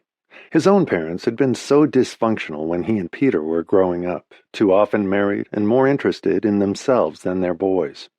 Seth and Peter got along with their mother now, but their childhood memories weren't pleasant. Both parents had remarried and divorced several times, in true Hollywood style, and as a result, the holidays had been a nightmare, with Seth and Peter being pulled between warring parents and dividing their time, with step-parents who were inhospitable to them, and with step-siblings they barely knew. The Parkers were a poor role model for their sons' relationships later on. Both Seth and Peter had been divorced, and Peter was making up for lost time, casually dating many women. There was a peaceful atmosphere in Hallie's home, where Seth felt warmly welcomed, and it was obvious that the twins had grown up with a mother who loved them profoundly, even though Valerie said a little too much so. She liked living in California now, with Olivia nearby and some breathing room from their mother, except when they wanted to see her and went to New York to do so. Olivia missed her more than Valerie did, but she was living alone. Valerie had Seth to be with. Olivia hadn't dated in the nearly 2 months she'd lived there. She was too busy painting and hadn't explored the art scene yet, or met other artists. She was planning to do that after Christmas. She had promised Valerie she would. She worried about Olivia being alone, and she and Seth were out a lot for his business and her own, although they spent most weekends with Olivia. They had coffee in the living room, and Hallie retired to her room. She wanted to give them space to be together. They opened another bottle of wine and went to their rooms at midnight. The girls were going to help Hallie cook the Thanksgiving meal, as was their tradition. The apartment smelled delicious the next day. They convened for champagne at 6 o'clock. They were going to sit down to their Thanksgiving dinner at 7:30, after Seth carved the turkey. He did a masterful job of it, although he said he'd never done it before, but he enjoyed cooking, unlike his wife and her twin. Neither of them was particularly domestic, and both were more interested in their chosen professions. Their mother wasn't a great cook either. It was a family trait. Seth had watched while Hallie made the stuffing, and he and the girls helped her cook the vegetables. He made the whipped cream for dessert, while Hallie basted the turkey. "I love being here," he said happily, and gave his mother-in-law a warm hug. They all went to dress for dinner then, and met for caviar in the living room just before dinner. Hallie served it with both blini and small triangles of toast, with finely chopped egg and sour cream, and lemon wedges on the side. "You run a very fine restaurant, Mrs. Holbrook." Seth complimented her with another hug. He was a warm person, and grateful to be there. "My kitchen is like Brigadoon," Hallie said, smiling at him. "It only appears once a year, on Thanksgiving." And they all laughed. The dinner was as delicious as it had smelled all day while it was cooking. The table and the meal looked like a Thanksgiving spread in a magazine. Seth had a small slice of each of the pies, smothered in the whipped cream he had made himself. The girls only had one kind of pie each. Olivia ate her favorite, pumpkin, and Valerie, pecan. Hallie had apple pie with vanilla ice cream, and they were all quiet and sated at the end of the meal, when Hallie brought out a bottle of Chateau d'Yquem, a sweet Sauterne wine, which was like mixing liquid gold with candy. It was Hallie's favorite, and she poured a small glass for each of them. It was the perfect end to the meal. They put the dishes in the kitchen to deal with the next day. Seth said it was the best Thanksgiving he'd ever had, and it was Valerie's too, since he was there, and they were married now. While they recovered from the meal they'd eaten, they watched a movie and went to their rooms at midnight. Hallie lay in bed, thinking about the day. She was soaking up the joy of having them home again, and excited to know that they'd be back in a month for Christmas. She had a book to write after the holidays, and she was planning to go to California in early March and stay for a few weeks when Olivia had her show. She loved staying in the bungalows at the Beverly Hills Hotel and hadn't been there in years, not since she'd gone there with Robert. She fell asleep making Christmas plans in her head and drifted off with a smile. It had been a perfect Thanksgiving, and Seth was an excellent addition. Hallie got to the kitchen early and made order from chaos before the others got up. Seth came in before the twins, and she poured him a cup of coffee. He was impressed when he saw how clean and tidy everything was. "You should have told me. I would have helped you." He looked as though he meant it. He was a successful man with a big job, but he wasn't above helping her, which touched her. "It was easy," she said, and sat down at the kitchen table with him, with an espresso, and Olivia walked in. "Hi, baby," Seth said, smiling at his wife, and Olivia laughed at him. She loved it when that happened. "Wrong baby. Your wife is still sound asleep." He looked startled, and then grinned. "I always think I can tell the difference, and then the two of you fool me. So, are we going skating today?" he asked her. She was wearing a heavy pale blue ski sweater and jeans, her hair in a braid down her back. Seth's hair was the same color as theirs, but his eyes were blue instead of green. "I hope so, if you can get your wife out of bed. Do you want to come with us, Mom?" Olivia asked her casually, helping herself to a cup of tea. "I think I'll stay home. I have work to do, and if I break a wrist, I won't meet my deadline for the first draft of my January book." Hallie was a good skater, and had always gone with them when they were children. She had learned when she was at Connecticut College, and had loved it. She'd never had the chance to do things like that when she was a child, or in the orphanage. It would never have occurred to her parents to take her skating or do something fun with her. There had been no joy in her childhood, only pain. Valerie walked into the kitchen then, also in a pale blue sweater. They often did that, showed up in the same colors, without having checked with each other before. Olivia always said it was some kind of weird twin telepathy. Hallie had dressed them identically when they were little, for as long as they had been willing to put up with it. Valerie was the first to object. Olivia had liked it. The skating party left the apartment a little while later for the rink in Central Park, and Hallie sat down at her desk to check her emails. There were two from her publisher, one about ads they were placing on social media for her next book, and the other offering her a choice of cover designs. She liked keeping track of all the different facets of publishing. Hallie dressed before they came home. They had dates to meet friends that afternoon, and were going to dinner on their own that night. They were planning to go to the Museum of Modern Art on Saturday, and invited Hallie to go with them. They all enjoyed the exhibit, wandered around the museum afterward, and walked back on Fifth Avenue. Hallie made hot chocolate when they returned. They were having dinner at home that night, since Seth and the twins were leaving for California in the morning. The days had flown since they arrived, but had been perfect. Seth noticed the photographs of Robert in the living room, and asked Valerie about him. She said he was their unofficial stepfather growing up, and explained what had happened to him. Valerie had mentioned him before, but he had never seen pictures of him. He was a handsome man, and Hallie looked blissfully happy with his arm around her. "She must miss him," Seth said, sad for her. "She's young to be alone."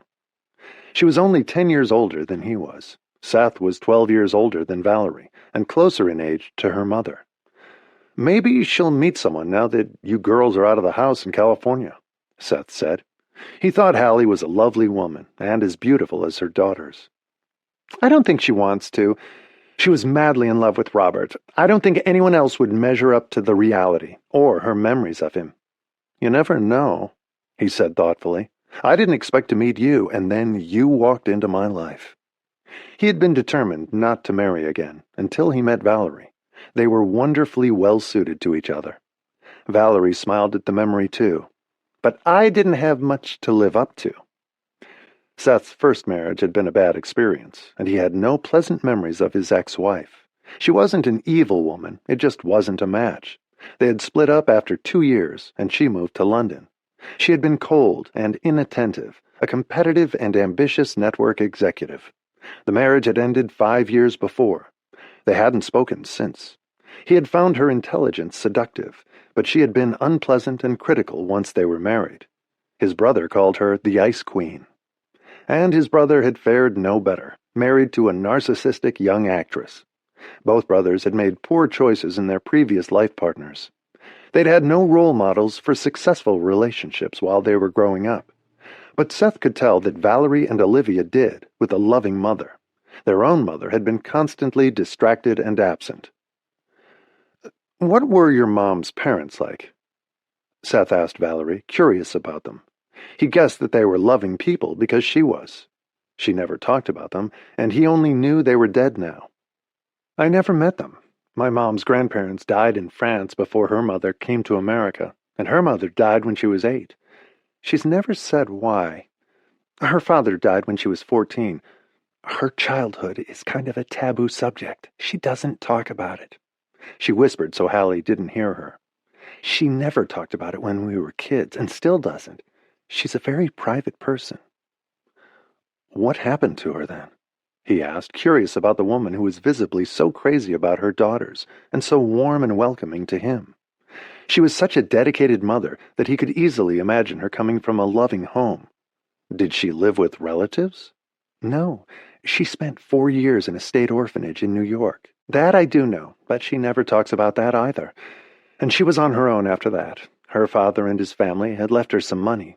She went to Connecticut College, and then she met our father and had us. That's about all I know. I don't think she had a happy childhood. In fact, I think it's safe to assume she didn't, or she would talk about it. She never mentions her parents and changes the subject when we do. She's such a warm, loving person. Valerie nodded, thoughtful.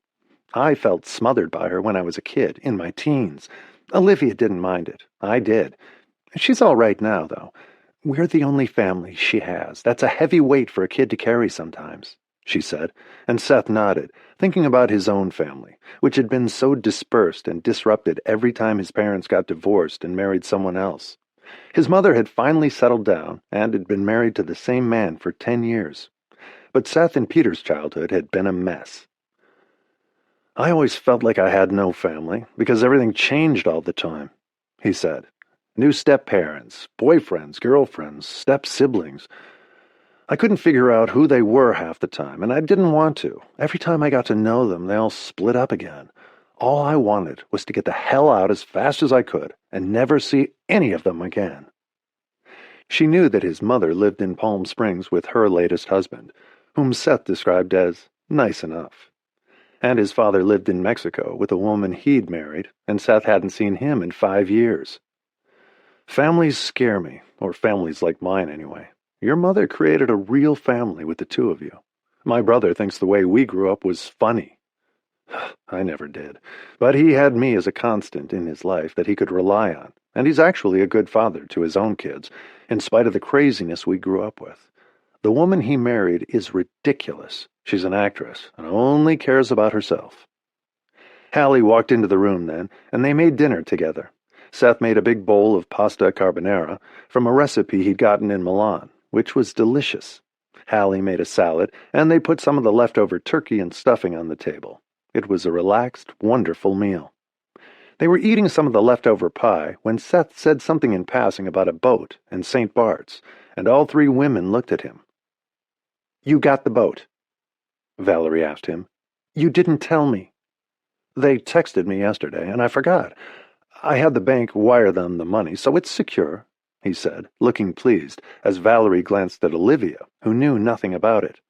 "I've chartered a very handsome yacht in the Caribbean over Christmas and New Year's, and you're all welcome, of course," he said generously, looking thrilled. "We're meeting it in St. Bart's. It has 6 cabins, and we want you all to come. The 4 of us, plus my brother, and I thought I should invite my mother and her husband. We never go to Palm Springs to see her." Hallie looked paralyzed as he said it, and didn't say anything. "That leaves us 1 extra cabin. We could even take a friend." "My mother gets violently seasick just looking at boats," Valerie explained in a choked voice. "Why didn't you tell me?" He frowned at his wife. "Because you said you didn't get it, so it didn't matter. You were on a waiting list." "Well, the 2 groups ahead of us dropped out, so I've chartered it now." He looked at Hallie, who was smiling bravely, determined to be a good sport. "It sounds like a fabulous opportunity," she said kindly. "I don't want to ruin the trip for you. I'd be sick the whole time. Robert and I took a cruise once. I was sick the entire time, either seasick or nearly comatose on medicine. We flew home after 3 days." "I feel terrible," he said, as a pall settled over the table. "Are you sure?" She nodded vehemently. I promise I'll be fine here, and it will be nice for you to be with your mother and brother. You should have time with your family, too, she said fairly. That's what married people do. What would you do, Mom, if we're away for Christmas? Olivia asked her, upset. I still have the second draft of the new book to do. It's due in January. I can work through the holidays and have it ready early. Don't worry, I'll be fine. She sounded cheerful about it, but Olivia knew her better and hated to leave her alone. But the trip on a yacht in the Caribbean sounded incredible. Would you want to stay at a hotel in St. Bart's while we cruise around? I was thinking we could visit various islands, but at least you'd have the hotel and the beach, Seth said. It sounded even lonelier to her, in a strange place, alone at a hotel for Christmas, worse than being at home by herself. But she'd been counting on spending Christmas with them, just like Thanksgiving. It hadn't occurred to her, or the twins, that they might go away. It was costing Seth a fortune to charter a 214-foot yacht, and he was committed now. Seth felt bad about leaving the twins' mother, but it was too late to back out, since he had paid. How long do we have it for? Valerie asked him. 2 weeks. At double the normal rate because of the holidays, which he didn't say. Hallie was quiet for the rest of the meal, while trying not to look upset, and Valerie came to Olivia's room to talk about it while Seth got ready for bed. What do you think we should do? Valerie asked her. The charter costs a fortune, and he's committed now. We can't cancel. I know Mom won't come. Do you think she'll be okay here? Okay, yes. Happy? No. That's really sad for her, to be alone for Christmas. Why didn't you say something when he told you about it? Olivia asked her, annoyed. Because he talks about stuff like that all the time. Safaris in Africa, swimming with the whales, the Galapagos, China, Japan, Turkey. Most of it never happens. And we were third on the waiting list. He said it would never get to us.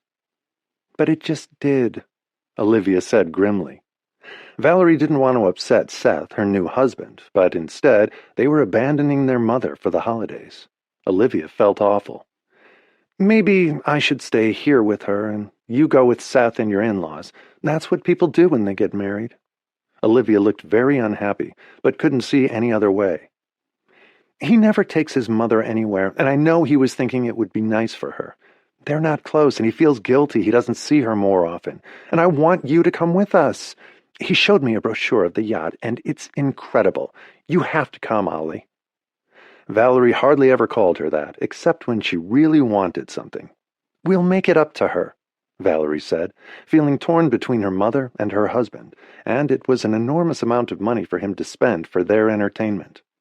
Seth's brother will come. You'll have fun, Valerie promised. He didn't say 10 words to me at your wedding. He was so busy chasing your bridesmaids. He's getting over his divorce. He wasn't like that before. He's really a nice guy. I can't go without you, Valerie said. Mom will understand. She always does. She's an adult. She'll figure out something. You heard her. She said she wants us to go. It's a fabulous opportunity. She said that because she's a good person and she loves us and wants us to have a good time. This will be awful for her, alone on Christmas if we go. She's not 100 years old, Valerie answered. She's turning 50, not 90. And if she works on her book, she won't even know what time of year it is. She's not senile, for heaven's sake. Everyone knows when Christmas is, Olivia said tartly, annoyed at her sister. Not when she's writing. She always asks me what day it is, sometimes what month, when she's deep in a book. They both knew that was true, but this was different. I feel like a terrible person, Olivia said. I want to go, she admitted, but I don't want to leave her alone. She can see friends. We're not leaving her alone in a strange city. She lives here. And her friends go away every year to their families somewhere else, or their country houses. She never has friends here over the holidays. She just has us, Olivia reminded her, and they both knew it was true. I can't get out of it. I'll have to go now that he's paid for it, and I want you to come with us. I need to think about it and talk to Mom, Olivia said, looking tormented. They were flying back to California in the morning. There was no time left to talk about it, except by phone, which wasn't the same. They couldn't see their mother's expression, or the pain in her eyes. Valerie scurried down the hall to the guest room, where Seth was already in bed waiting for her. She wanted to talk to him about it and ask his advice, but he got amorous the moment she slipped into bed next to him. "Thank you for a beautiful Thanksgiving," he said to her, "the best one in my life." And then his words were forgotten when he kissed her, and they made love, and he was asleep 5 minutes later. She felt sad for him. He had wanted to do something wonderful for her, having her family and his own on a fabulous trip on a yacht, and instead it was turning into a crisis, and Valerie wanted her sister to come. It wouldn't be nearly as much fun without her. Nothing ever was. In her own room, Hallie was thinking about it. The prospect of not being with her daughters for Christmas weighed like a stone on her heart. She didn't want to deprive them of an exceptional experience. Seth could do things for them that she could never have done. The cost of a 214-foot yacht in the Caribbean for 2 weeks was way out of her league. Only Seth could afford that, and she thought they should go. But Christmas without them was going to be incredibly hard. It suddenly reminded her of the orphanage, when she had no family, and her college years, when everyone went home for the holidays, and she had no home and no family to go to. She had gone home with one of her friends once, and she had never felt more like an orphan, an outsider, looking in through a window in a place where she didn't belong, with people she barely knew. She had spent Christmas alone when she was pregnant with the twins, but she was used to it then, and she had something to look forward to. Once she had them, she had never been alone for the holidays again, and she had always made it wonderful for her girls. She loved spending Christmas with them. Christmas would be meaningless without them. Now she had come full circle. After 27 years of celebrating the holidays with her daughters, they had other plans, a golden opportunity, and she didn't want to keep them from it. After all these years, she was facing Christmas alone. The prospect of it was harder than she could ever have imagined. But she felt she should be gracious about their going. It seemed like the best gift she could give them this Christmas, a 2-week trip on the fabulous yacht Seth had chartered in the Caribbean. How could she cheat them out of that? She couldn't. She had to let them go, and not let them know how sad she was about it. It was a sacrifice she knew she had to make, out of love for them. Chapter 4. As always, when they were about to leave, Sunday morning was hectic. At one point, Seth took refuge in the kitchen to escape the confusion of the twins trying to figure out what to take with them and what to leave at their mother's, and who was taking what, carrying armloads of clothes to each other's rooms. As soon as Seth walked into the kitchen, he found himself alone with his mother-in-law. She was standing by herself, staring out the window. It was a cold November day, and it was raining, which suited her mood. After 3 days of the house being full again, she hated to see them go, and it would be a long time before their next visit or hers to them. She turned to look at Seth with a sad smile. "I hate to see you all leave. It was so nice having you here. I hope you come back soon." "We will," he reassured her and sat down at the kitchen table with her. "You gave us a wonderful Thanksgiving," he said to her. "The best one I've ever had. My family could never seem to get it together for holidays, or anything else. They were always in the wrong place at the wrong time, with the wrong people. I got out as soon as I could, and got married myself, and married the wrong person. I never thought I'd marry again, until I met Valerie, and I knew right away that she was the right woman. You did it all right with the girls. They're both fantastic women. Sometimes I feel like I'm married to both of them." He smiled as he said it. "Twins have a very special relationship. Nothing comes between them. Sometimes I felt like an outsider with them when they were growing up." They were both quiet for a minute, thinking about the twins and how close they were, to the exclusion of everyone else at times. Hallie had gotten used to it, but it was still new to Seth. There would always be times when Valerie would be closer to her twin than her husband. "Fortunately, in different ways, I love them both," he said after a minute, and then looked seriously at Hallie. "I'm so sorry about the boat. I thought I was doing a good thing, and I didn't mean to leave you out of it. I thought you'd come along. It never occurred to me that you wouldn't. And I hate like hell to leave you here alone. I'm a big girl." She smiled at him. "I've been alone before. I can handle it. And I don't want Olivia to miss what sounds like a very special trip. She doesn't need to sacrifice herself for me. She'd be miserable here without her sister. I want her to go with you. If I didn't get so sick just looking at a boat, I'd come too, although your mother deserves some time with her family, without my tagging along. We haven't gone on vacation with her in years. My brother suggested it, and he's probably right, but I'd rather be here with you, he said, and she smiled. We've never had much of a relationship. My brother is more forgiving than I am. She nodded, with a distant look, thinking of her parents. There had been so much to forgive, and she knew she never had. There had been too much. She had laid the past to rest, and moved on in her life. It was the best she could do, and she had made a good life for herself and the girls, without bitterness over the past. But she could never forgive what they had done, or even understand it, once she had children of her own. It made what her parents had both done even more unimaginable. I want you to go on the trip and have fun. It's an off year for me, that's all. It's not a tragedy. That happens when one's children get married. They alternate years with the in-laws. You won't have to do that with me, he reassured her. I think this trip with my mother will be a one-off. She'll probably never forget it. It's a nice thing for you to do as her son. What about you? Will you be all right? Of course, she said bravely. It was going to be much harder than she would admit to him, but she didn't want to spoil the trip for them. She had made the decision the night before to sacrifice this Christmas for them. The holidays don't mean as much to me as they do to Valerie. I kind of avoid them. So I wanted to make this Christmas special for her, and you were part of the plan. As I said, it never occurred to me that you couldn't come. You're doing a wonderful thing for everyone, Seth. You don't need to feel guilty about it. You're an amazing person, he said with feeling, grateful that she was his mother-in-law, just as both girls exploded into the room. They were both wearing black jeans and black sweaters, with their hair pulled back, and black sneakers, and for an instant he couldn't tell them apart, and neither could Hallie. She recognized Olivia first because of her expression. She looked anxious, as she always did before a trip, and in this case, sad to leave her mother, especially if they wouldn't be together for Christmas. She was angry at Valerie for not vetoing the boat the first time Seth brought it up, and now it was too late to get out of it.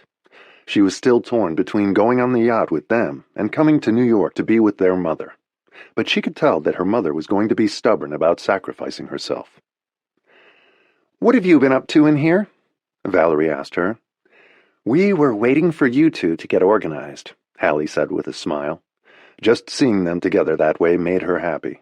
They were gorgeous women. It was like seeing double looking at them when they dressed alike, even more so as adults. They were spectacular looking, and Seth was admiring them too. "I'm going to be the envy of every man on the plane," he said warmly, and Hallie knew it was true. They put their coats on then and packed up their bags, and Seth hugged Hallie warmly before he left. "You can still change your mind, you know. We'll get you the best seasickness medicine on the market. I'd be a zombie, and you'd want to throw me overboard by the second day, if not before." She hugged the girls then, and Olivia clung to her tightly for a minute, hating to leave her. "Be careful, Mom. Don't work too hard. I'll call you when we land in L.A. Fly safely," she said, as they loaded their bags into the elevator, and an instant later the door closed and they were gone. She walked slowly back into the apartment, realizing that she didn't know when she would see them again, but with the boat trip in the Caribbean at Christmas, she knew it wouldn't be soon. "Now I'm in love with 3 of you," Seth said seriously, looking out the window of the car he had hired with a driver to take them to the airport. "Your mother's a wonderful person," he said to his wife. "Most of the time," Valerie conceded with a smile. "Actually, she's pretty good," she said, and kissed him, as Olivia stared out the window in the front seat, worried about her mother and still trying to decide what to do about the boat trip. She had less than 4 weeks to make up her mind. They were sailing on December 20th. She was quiet on the plane, thinking about it, and then she put her headphones on and watched a movie. She was sitting with her sister, and Seth had taken a seat with a stranger. He had work to do on his computer, and he knew the twins would rather be together, even if they didn't talk to each other. When they landed in L.A., Seth's car and driver were there, and they dropped Olivia off at her house. She said she wanted to unpack. She'd had an idea on the plane for a new painting for her show and wanted to make some sketches and buy some new canvases tomorrow. The airport had been mobbed with people coming back from Thanksgiving with their families, and the highway was jammed. It took them longer than usual to get home in the traffic. Their housekeeper was at the house in Bel Air, waiting for Valerie and Seth, and made them dinner. When they went upstairs to their bedroom, Seth put his arms around Valerie and kissed her. "It's nice having you to myself," he said softly. "I love Olivia and your mother, but I haven't been alone with you in 4 days." They fell into bed without touching their suitcases and made love in their extremely comfortable bedroom. Valerie was lying next to him naked afterward as he admired her body and trailed a sensuous finger around her breast. They'd had a great time in New York, but he was happy to be home and to have Valerie to himself. Olivia was happy to be home too, as she wandered around her house, walked into the kitchen alcove that was her studio, and turned on the lights. She stood looking at the lineup of her paintings for a few minutes, thinking about her show in March. She had a lot of work to do to get ready. Then she went to make herself a cup of tea and called her mother. Hallie was happy to hear her. The apartment had been dead silent all afternoon. She had started editing her first draft after they left. It was a good way to spend a winter afternoon. It was too cold to go out. "What did you do today?" Olivia asked her. "I did some editing on the new book," Hallie replied, happy to hear her voice. She hadn't spoken to anyone all day since they left. "I had a crazy idea on the plane," Olivia said pensively. "Why don't you go somewhere for Christmas?" "Like where? I hate traveling alone. I'll be happier at home working." "You can't work all the time," Olivia reminded her, but she did anyway. "Yes, I can," Hallie smiled. "You love Paris. Why don't you go there for Christmas or New Year's?" The last time Hallie had been there was with Robert. It had been romantic and fun, but it wouldn't be fun alone. She never even went to restaurants by herself and didn't enjoy it. "What are you doing this week?" her mother asked her, changing the subject. "I have an idea for a new painting, maybe a series. I want to fool around with it tomorrow. The show is only 3 months away. I need to get to work." "That sounds like fun," Hallie said. Listening to Olivia made Hallie miss her more. It had been so nice to have her home. They hung up after a few minutes, and Hallie sat thinking about what Olivia had said about going to Paris. It was a crazy idea, and the kind of wild, spontaneous thing she never did, and she liked being at home for Christmas, but not alone. Or maybe she could spend Christmas at home and fly to Paris after that for New Year's. It was a big trip to take by herself, but maybe that was what she needed to do. Something crazy. She was turning 50 before Christmas. Maybe she needed to celebrate it instead of mourning her youth. The girls had wanted to give her a party, which she didn't want. They had been planning to celebrate when they came home for Christmas, so their absence was a double loss. None of them had thought about that when Seth told them about the boat. It only occurred to Hallie now. The seed Olivia had planted was stubborn, like a weed. Hallie couldn't get it out of her head. It followed her around like a stray dog for days. Hallie had hated her birthdays since her childhood. They had always been sad, painful days. She preferred not to celebrate them, even now, and to treat them as normal days. The girls sent her 3 dozen roses on her birthday, and they had a beautiful bag delivered to her that she loved. They called to wish her a happy birthday, and she thanked them. Then she surprised them both. She felt suddenly liberated by the landmark birthday. If she was going to be old, at least she should have some fun. "I'm going to stay home for Christmas, and then I'm going to fly to Paris and celebrate New Year's there. It's the craziest thing I've ever done, but I think Robert would be proud of me. He always wanted me to be more spontaneous. I'll edit the book before I go, and do it again when I come back, or I can take it with me to work on at night. I have to figure out where to stay. And if I hate being there alone or get too lonely, I can always come back." A week or 2 in Paris was hardly a jail sentence. "It will be an adventure." She sounded excited about it. Olivia felt relieved when their mother told them her plan, and didn't feel quite as guilty for going to the boat and leaving her alone for Christmas, although she still felt bad about it. But Valerie was being so insistent, and her mother had told her to go. Seth and Valerie had invited 2 couples to fill the 2 empty cabins. The trip was going to be fun. There was no denying it, although Olivia wasn't excited about spending a vacation with Seth's brother and mother. But she knew the 2 couples they'd invited, and she liked them. With her spur-of-the-moment plans, Hallie had freed her from guilt, and Olivia was starting to look forward to her trip. So was Hallie. She booked a ticket to Paris online for the 26th of December and called a well-known realtor in Paris to see about renting an apartment for 2 weeks. She didn't want to stay at a hotel. She wanted to feel Parisian while she was there. She kept reminding herself she could come home if she had a terrible time. But how bad could Paris be? Paris was Paris, and oddly, she always felt an inexplicable tie to it because of her mother. Hallie was half French, a fact she hardly ever thought about, and her big adventure would start the day after Christmas, doing something so different. She felt as though she was turning a page with her landmark birthday. What lay ahead were like blank pages in a new journal that she could write any way she wanted. It gave her an incredible sense of freedom she'd never felt before. Chapter 5. As usual, Hallie's estimate of her work was accurate. She had finished the first draft of her new book just before Thanksgiving, and she completed the second draft, making changes and corrections, at 2 a.m. on the same day that Seth, Valerie, and Olivia flew to St. Bart's to meet the boat. She was nervous for them, since the last leg of the trip was on a tiny plane, and there had been mishaps before. She didn't let herself think about that as she finished the second draft of the book, which filled her mind, as it always did, to the exclusion of all else. The girls had both been busy in L.A., getting ready for their trip. Hallie had talked to them several times, and they were looking forward to it, and Hallie's trip to Paris was set. The realtor had found her a gem of a small house in the 7th arrondissement. It was available for 3 months, but she only took it for 2 weeks. The owners were going to their home in Marrakesh for several months. She had a vague thought in the back of her mind that if she was having a great time, she might stay longer, since the house was available. She was keeping it open-ended. She had nothing to rush back for, since the girls were flying straight back to L.A. and not stopping in New York. The trip to Paris and finishing the book were keeping her from thinking too much about being alone on Christmas Eve and Christmas Day, which hadn't happened in 27 years, since the twins were born. Finishing a draft of a book was always like returning from a trip. She let mail pile up when she was working, checked her messages once a day when she finished writing, and answered only those that were urgent and couldn't wait. She cleared her desk before she started a book and tried to focus on nothing but writing while it was in progress.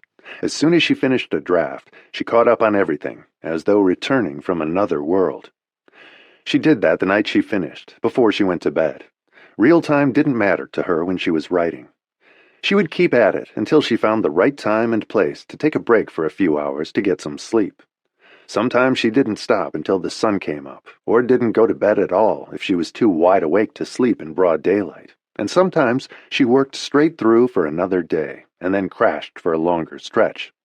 Her nights, while she was working, were more like naps. And when the book was finished, in whichever draft, first, second, or final, she caught up on everything, including sleep, and sometimes slept for 10 or 11 hours after she wrote the last page. The night she finished, she checked her messages and mail.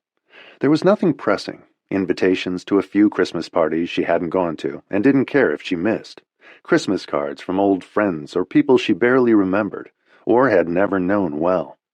There was a message from her publisher with text-proof schedules and marketing plans for her next book, which was due out before the one she was working on. She had finished that one almost a year ago. She kept up a steady pace with her writing. The one she was working on now was due out next fall. She dealt with it all in a few hours and went to bed late, hoping the twins and Seth had arrived safely at the boat. She had a text the next morning from Olivia, assuring her they had, and Hallie was relieved. Olivia had included a photo of the yacht, taken from the dock. It looked incredible. They promised to call her soon, and she knew they would. She had a lot to do that day. It was 4 days before Christmas, and she hadn't bothered to order a Christmas tree for the first time, since the girls wouldn't be there to see it, and she would only have it for 5 days before she left. It didn't seem worth it. She had sent her gifts for them to L.A. before they left, and they were taking them to the boat with them. She spent several hours picking up things she needed for her trip, all practical and nothing related to Christmas. The holiday had become a non-event for her this year, without her girls. She walked past a florist shop that afternoon, stopped to look at the displays in the window, and bought a small tabletop Christmas tree that would look pretty in her living room, and that she could save until next year, since it was artificial, but looked real. It was small and elegant, with silver and gold decorations and sparkling lights, and she put it in her living room when she got home. She had to hurry to dress after that. She hadn't been sure she would make it that night, but since she had finished the book, she wanted to go. It was the one Christmas party that was important to her, at the shelter for abused women and children, where she volunteered. She knew many of them well. She tried to get there once or twice a month. It was run along the same lines as Alcoholics Anonymous, with total anonymity. None of the women she spoke to knew her last name, and she didn't know theirs. They were women who had had the same violent experiences, currently or in their youth. Many of them had been abused as children, and had partnered with men of the only kind they knew. Their men were as violent as their fathers had been, and it had taken every ounce of courage they had to leave them.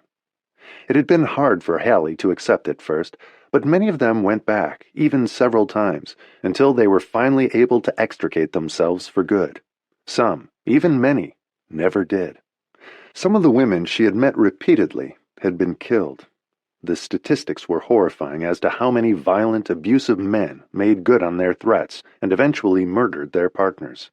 It was a fact Hallie had to accept, volunteering with them. She never gave up when she met women returning to the shelter for the 7th or 8th time. The hope was always that this would be the last time they'd gone back, and they wouldn't be pulled back in again. The uninitiated, who had never experienced abuse, had the uninformed view that the women must like it, or feel they deserved it, when in fact they went back wanting to prove to their abusers that they were good people, after countless accusations of how bad they were, or they returned to their partners naively willing to believe empty promises that things would improve, which they never did. In many cases, the more violent the men, the more convincing their remorse afterward, until they did it again. It was only a question of when the women would finally give up and have the courage to leave. It took some longer than others to get there. What usually broke the chain of abuse was when their children were abused, and they fled with their kids to protect them. Hallie had never experienced the violent physical abuse of men, only subtler forms of sexual abuse, perpetrated on a child with no one to protect her. But there were others like her, many of them children and teenagers who had been violently abused by their mothers, which was sometimes hard to believe. Hallie knew it well, and she spent most of her time with them. There was always the disbelief to get through that the person they trusted most, and who should have protected them, was the most dangerous person in their life, as her mother had been for her. Many of their mothers were already in jail for their crimes, or had abandoned them, as Hallie's mother had at a much higher social level, which should have made it more incredible, but didn't to Hallie. The children she met with usually wound up in foster care. The system was far more aware of abusive mothers than they had been in her day. They had developed immeasurably since those days, and emergency room medical personnel and police were trained to spot the victims, who almost never denounced their abusers, and protected them. The children were far more loyal than their parents, and also justifiably afraid of reprisals. Sabine had committed her abuse entirely below the radar, and benefited from the ignorance of the day, and the dignity of her husband's distinguished name.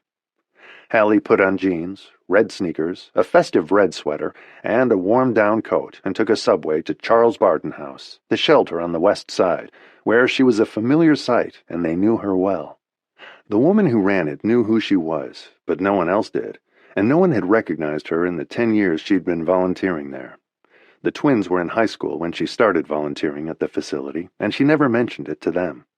They thought it was her night out with the girls, a small circle of her women friends. She often came home with a heavy heart, and was quiet the next morning at breakfast, but they were busy with their own teenage lives and never questioned it. It was an isolated part of her life she chose not to share. She had told Robert about it, and he respected her desire for privacy, and only discussed it with her when she brought it up, if she was particularly troubled by a child she had seen, or an outcome, if one of the shelter's adult clients was killed, or, even worse, a child. They had lost several in the past 10 years, killed by either one of their parents or a boyfriend, or someone in their severely damaged lives. The ones who did survive and recover from the trauma had a remarkable endurance and indomitable spirit that seemingly nothing could break. Hallie had seen cases like that, which sometimes reminded her of herself. It was hard to know why some children survived and others didn't. Many of them turned to drugs in their teenage years, with disastrous results. But some survived whole and surprisingly solid, like flowers that had grown strong and beautiful in the ashes of war, and which nothing could destroy. They were the lucky ones, protected by some blessing from the universe. Hallie knew she had been one of those. All she wanted was to steal the more vulnerable ones from the jaws of death. She walked 2 blocks when she got out of the subway and went up the chipped steps of the shelter. It was an old brownstone that had been donated and hadn't been renovated yet. They had room for 20 women and children to live there, and others came for the day, or as outpatients for counseling and therapy. It was entirely supported by private donations and benefactors, and Hallie was a major donor. The house had been an elegant home at the turn of the 20th century, but had long been in poor condition. It had been rescued and donated by one of their benefactors. The house had come to life again in what was now a slowly gentrifying neighborhood, with most of the old homes turned into apartments for middle-class families. The neighborhood was finally safe again, and the interior of the building had benefited from fresh paint and donated furniture. It had a shabby look to it, but the atmosphere was warm and inviting. There was a Christmas tree in the front hall, laden with decorations the children had made, and there were raucous sounds of shouts and laughter, and Christmas carols coming from the living room, and the smell of homemade cookies from the kitchen. Hallie saw countless familiar faces as she walked into the living room, and several of the children ran up to put their arms around her and shouted her name when they saw her. She had 3 of them in her arms at once within minutes, and they showed her the Christmas cookies they'd made that afternoon. She smiled as her eyes met their mother's, and the children, who had no mother there, were even happier to see her. They clung to her like barnacles, and she needed 10 arms to hug them all. She had donated an amount to pay for Christmas toys for each of them, and gift certificates for their mothers to buy whatever they needed, and she had paid for the party. She knew that she was by no means the largest donor, and that others had done as much on an ongoing basis throughout the year as she did. The children constantly needed clothes and school supplies and everything practical. They attended a public school nearby if they lived in the house for 30 days and intended to stay. A few were placed there by the courts, arranged by social workers who knew about the shelter, but it was a small, private operation, which was what Hallie liked about it. It had a family atmosphere, and had remained personal. Charles Barton House had been in existence for 17 years, and had some notable successes, particularly with the children. There was more hope for a subsequent good life for them than for their mothers. The children were more resilient, and hadn't become addicted to abuse, which often happened to the women. The goal at the shelter was to break the cycle that kept the women trapped in abusive relationships forever. The shelter's greatest success story was a teenage girl who had been a resident in its first few years of existence, had been an outstanding student, had gone to college and medical school on scholarships, became a child psychiatrist, and saw the current residents pro bono whenever possible. Hallie had met her, and she was an extraordinary young woman. She was blind in one eye, from bleach her mother had thrown at her, and had scars on her face and body. Hallie chatted with the counselors and some of the women, played with the children, and was one of the last to leave. She left, as she always did, with a warm feeling, and promising to come back soon. It was the real meaning of Christmas for her, and one of the things that gave her life as much substance as her writing. It was part of her life she didn't discuss with anyone, not even her children. She would have had to explain to them why she cared so much about it, and she didn't want to.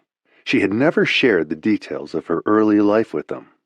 She took a taxi home wearing an armful of the friendship bracelets the children had made for her, and a necklace of macaroni and wooden beads.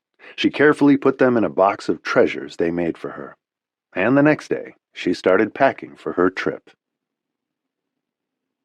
The girls called her from the boat. They were still in St. Bart's, and were planning to stay there until Christmas, and would then set sail for Pinel on Saint Martin's, a rugged part of that island with no electricity.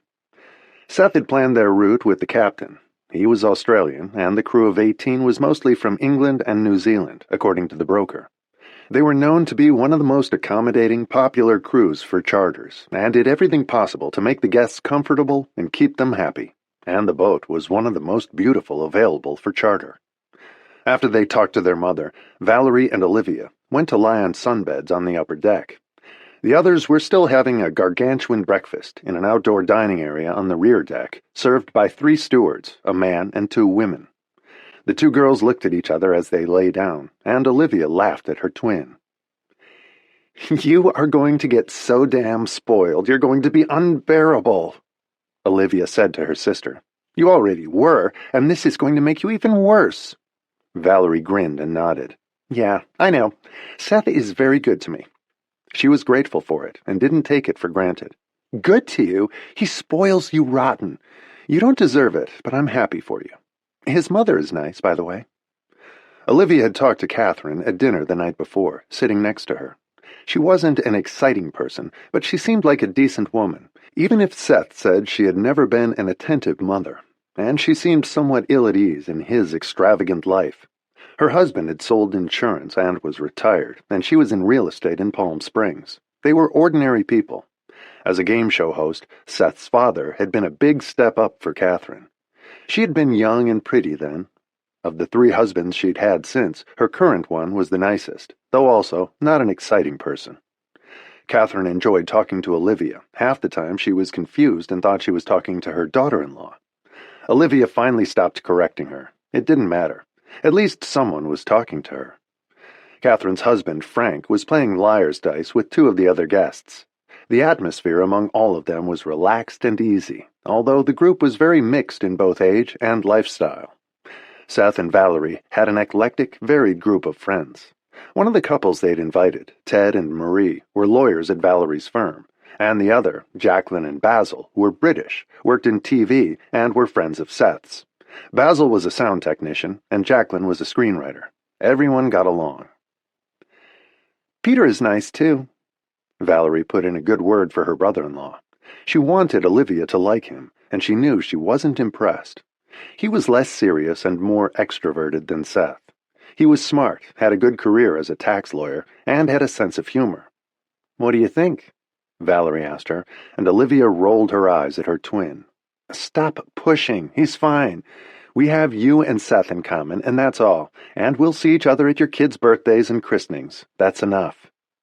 Olivia could tell Peter was a womanizer, and seeing him in action at the wedding had turned her off.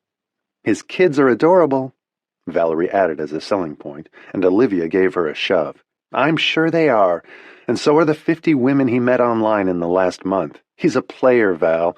I'm sure he dates hot girls in L.A. I'm an artist. I don't have breast implants. I hardly ever wear makeup, and everything I own is covered in paint, except what I bought for this trip. I'm not his style, and he's not mine, but he's perfectly good company."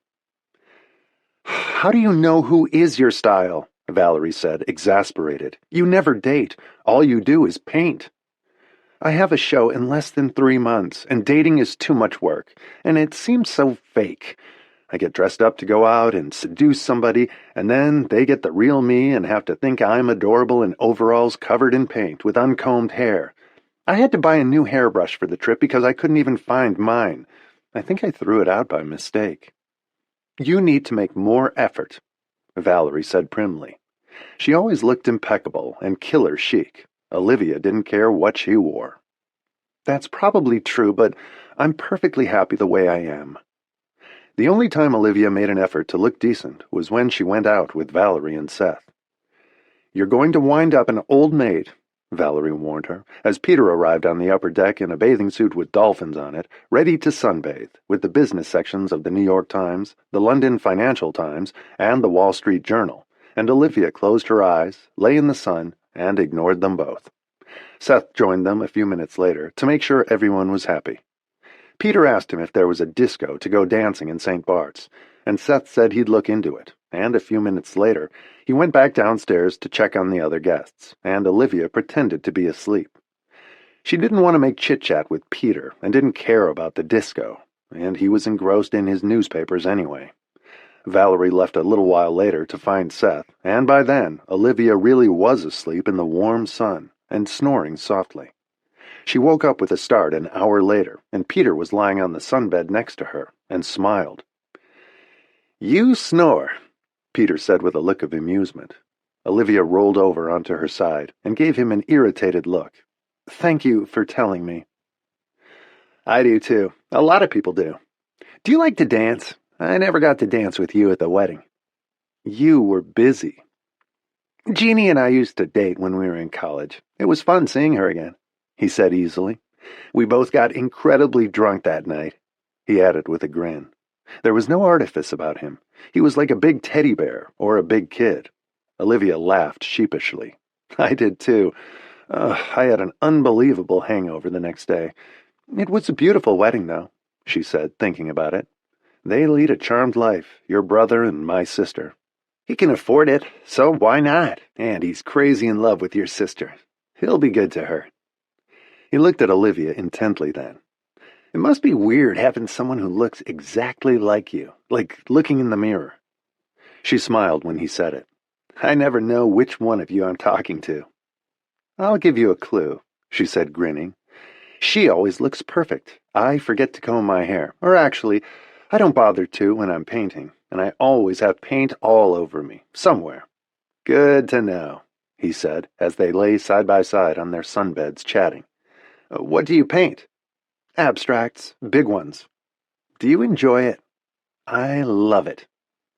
He rolled over on one elbow then and took a good look at her, and looked like he was going to share something important with her. "I usually date actresses and models. It's kind of what you do in L.A. if you're single. Most of them are looking for a husband or a boyfriend to support them so they can stop working. It's nice to meet someone who enjoys what they do. I take it seriously. I have a fine arts degree from Yale, and I'm not looking for a husband or a boyfriend." He nodded. "I figured. That's probably a good thing." "Why?" She was curious. "The snoring and the uncombed hair. You know, you can get special strips to wear over your nose for the snoring. My ex-wife made me wear them. They didn't work. Apparently I'm a serious case, level 3, but they give the other person the impression that you're trying to do something about it. I actually used to take them off when she went to sleep and pretended they fell off in the night. That's probably why the marriage failed. I wasn't serious enough about the snoring. It can be a real deal breaker. She also had me wearing glasses with little lights on them to change my sleeping patterns." "Did they work?" Olivia asked, amused. "Not really. I put them in the recycling bin. She told our couples counselor about it. Apparently, it showed a bad attitude on my part. Our kids are great, though, so it was all worth it. Do you want to see a picture of them?" he offered enthusiastically, reaching for his phone. "You showed me at the wedding. They're adorable." "Thank you. I didn't remember. Sorry. I must have already been drunk by then. It was a great wedding. You never answered when I asked if you like to dance." "It depends what, when, and with whom," she said, smiling at him. He was funny and a little awkward. "Well, we're related now, and I figure we're going to be at a lot of weddings over the years. My kids, Seth and Valerie's kids, and we can always dance with each other if the weddings are boring. Most weddings are a lot of people thrown together who don't know each other, all dressed up. And no one introduces them to each other, so they stand around, bored. That doesn't always make for a good party, but at least we'll have each other to talk to and dance with. We should practice tonight so we're ready, if Seth finds somewhere where we can dance. Or maybe we can just play music on the boat. This is amazing, isn't it?" She nodded.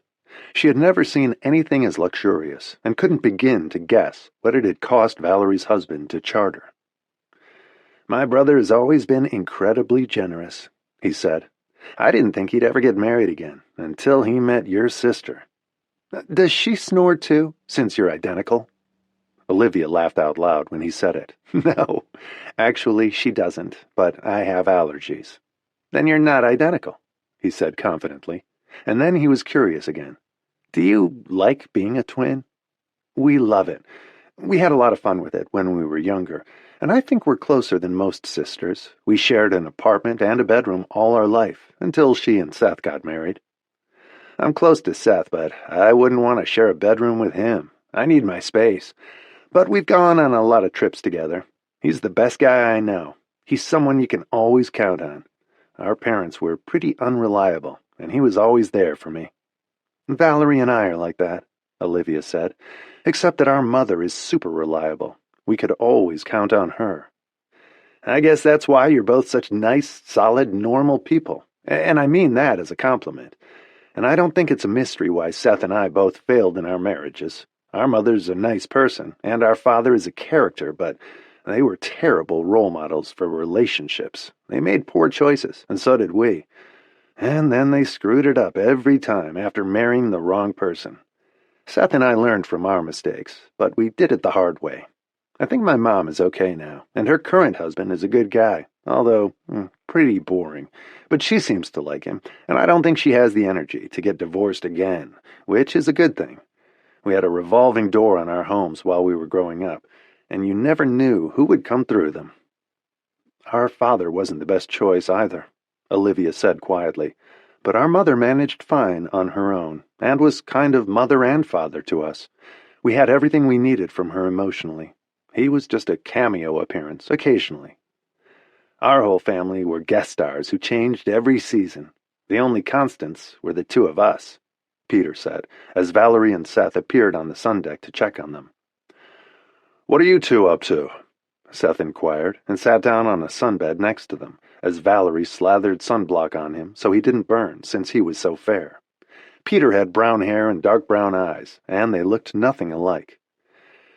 We're just covering the basics, Peter said, and turned to Valerie.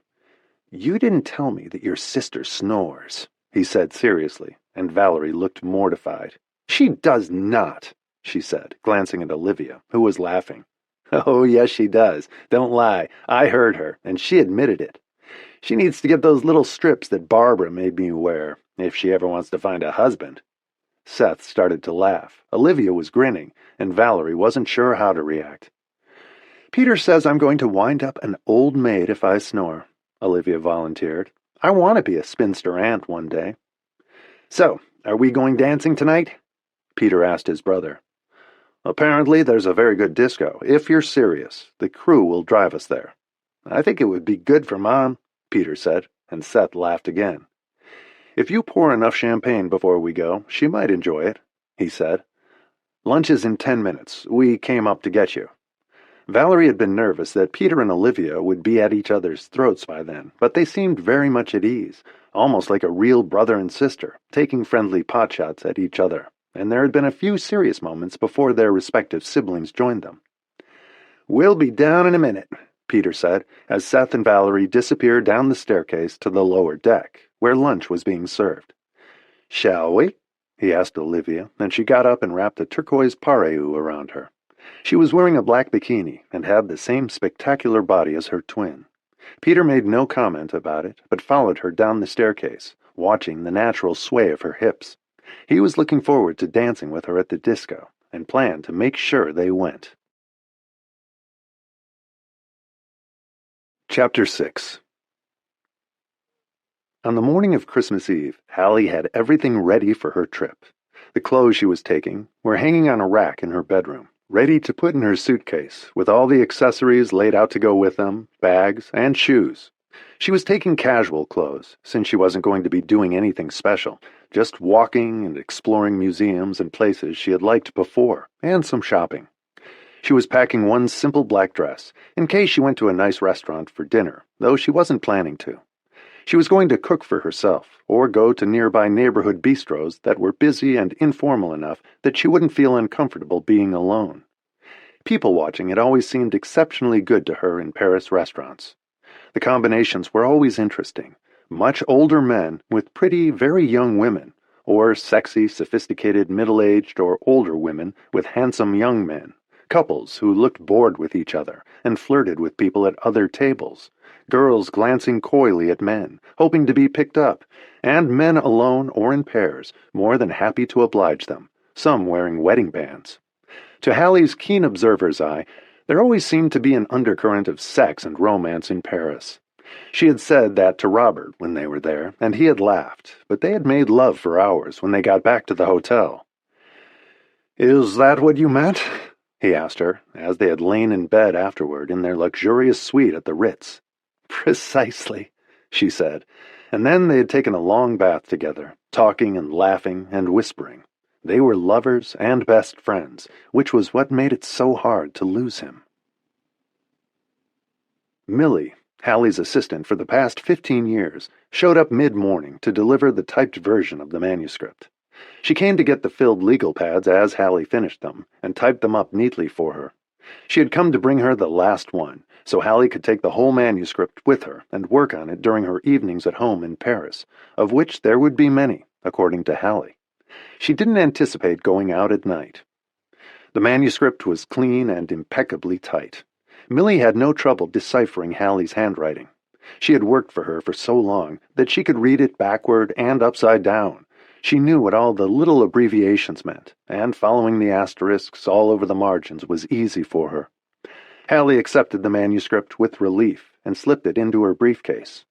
Millie always had her manuscript ready on time, whatever the deadline.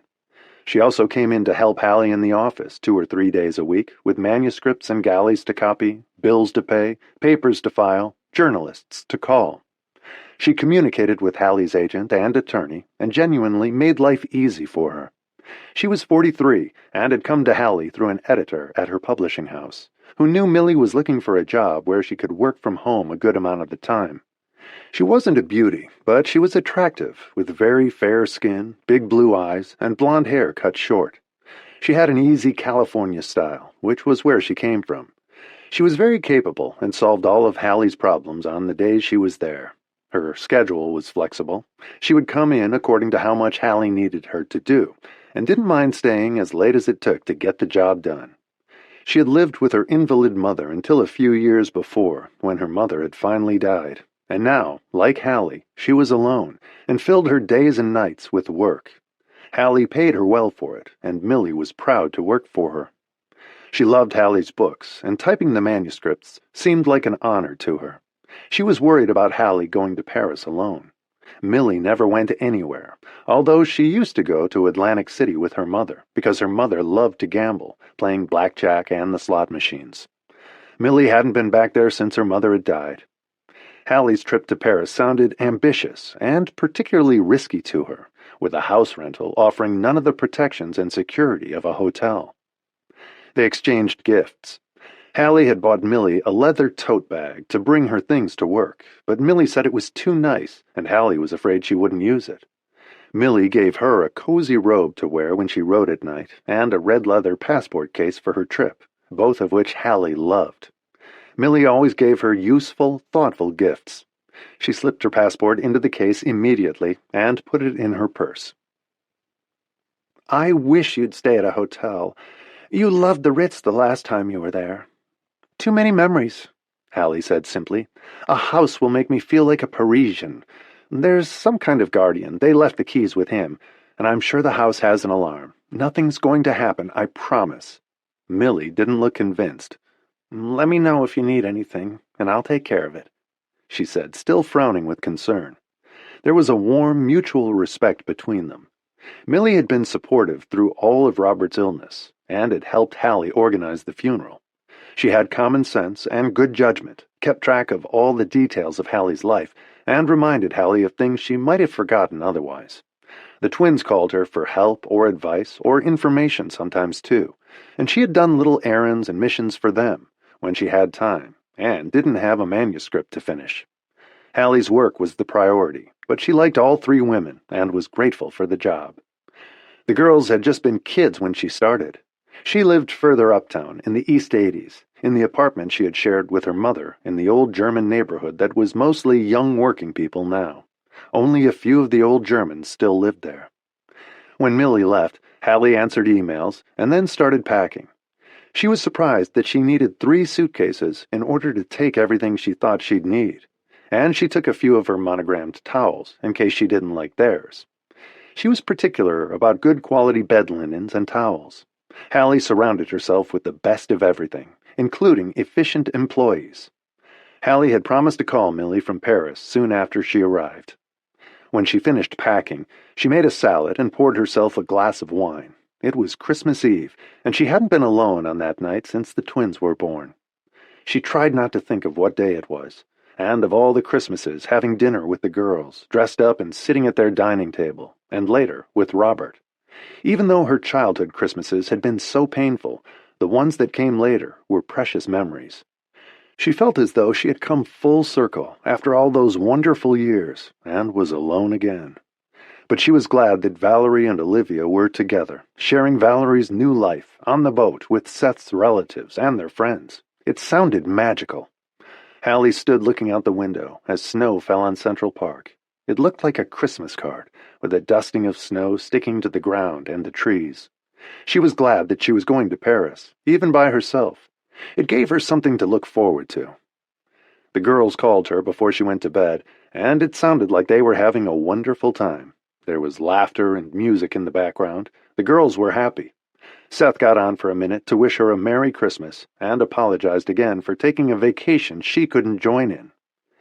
"We'll plan it better next time," he promised. "We all wish you were here." "So do I. If you were on firm ground, I'd be moaning in my cabin now if I were there."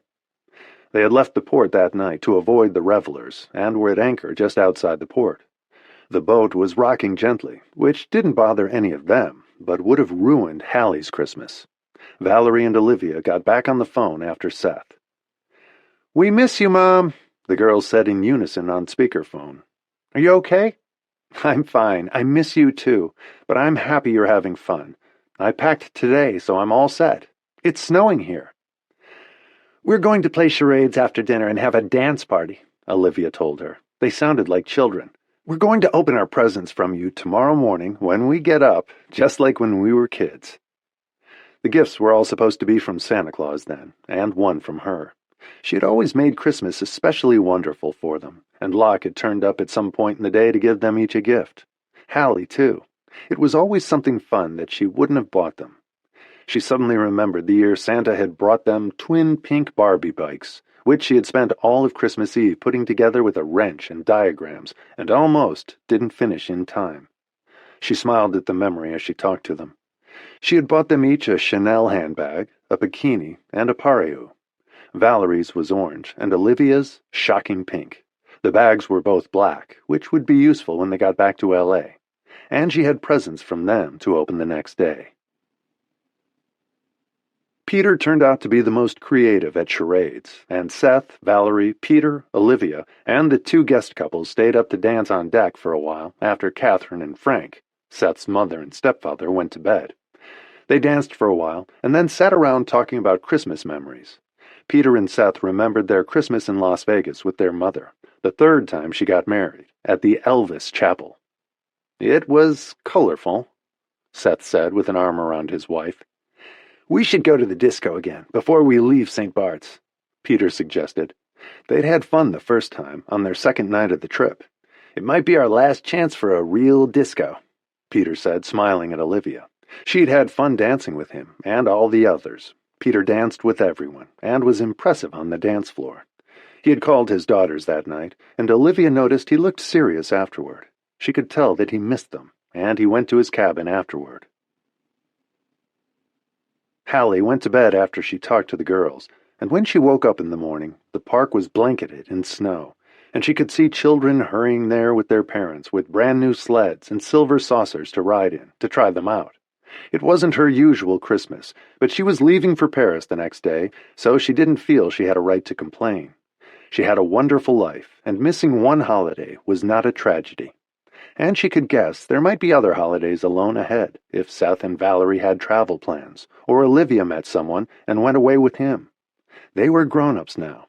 She couldn't hang on to them, and she knew she shouldn't. It was an art, parenting adults and learning to step aside so as not to get in their way. This Christmas was a reminder of that. Other parents had to live with it when their married children alternated holidays with their in-laws. This was a first for her, but it probably wouldn't be the last, and as long as Olivia was single, and maybe even after, she would always opt to be with her sister.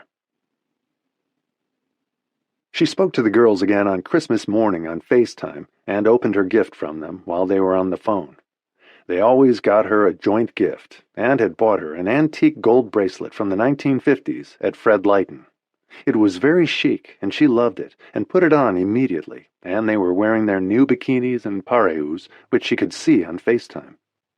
Hallie went for a walk in the snow, watched the children sliding down a hill in the park for a few minutes, and thought of the children at the shelter.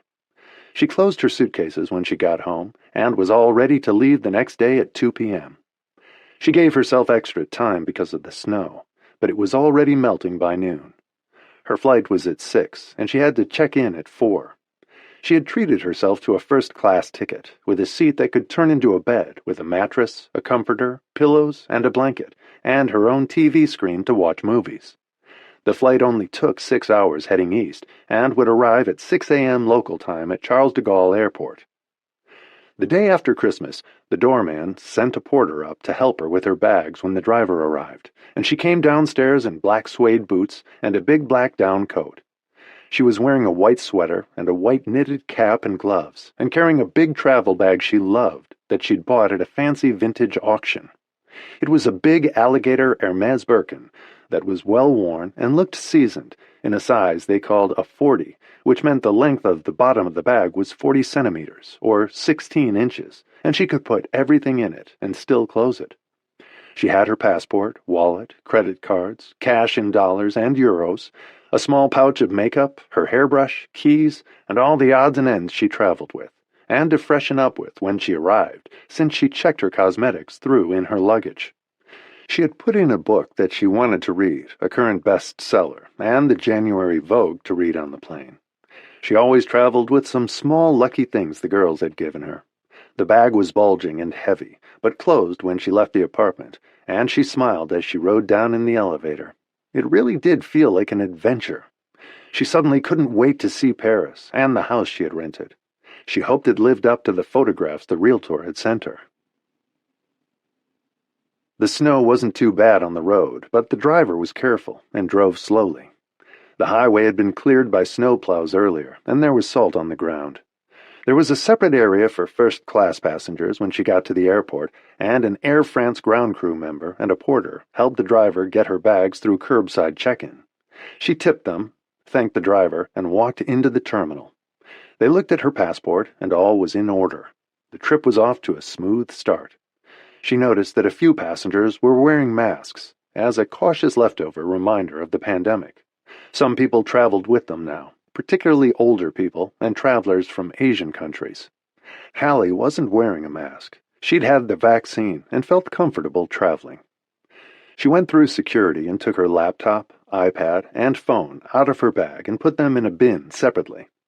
Her boots and coat were in another one, and she placed her large, well-worn alligator bag on the moving belt.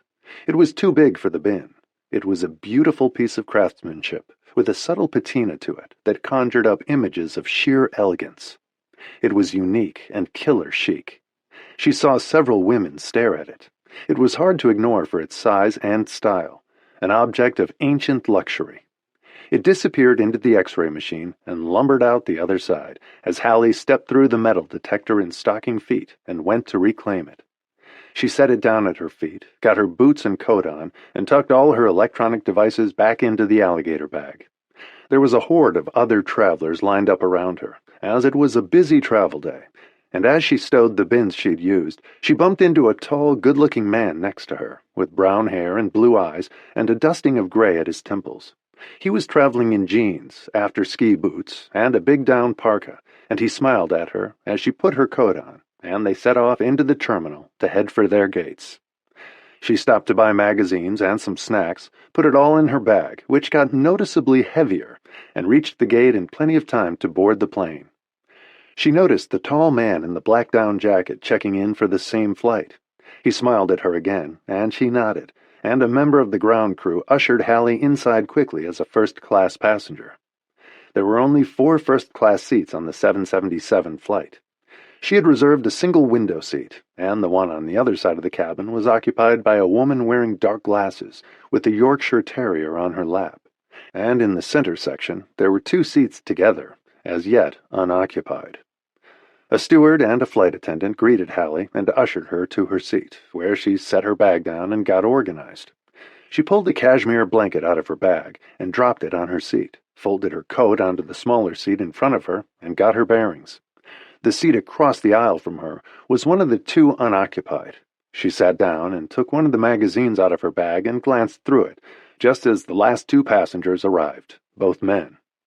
One was older and took the middle seat on the other side of the cabin, across from the woman with the little dog, and the man she'd already seen twice in après-ski gear sat down in the seat across the narrow aisle from her.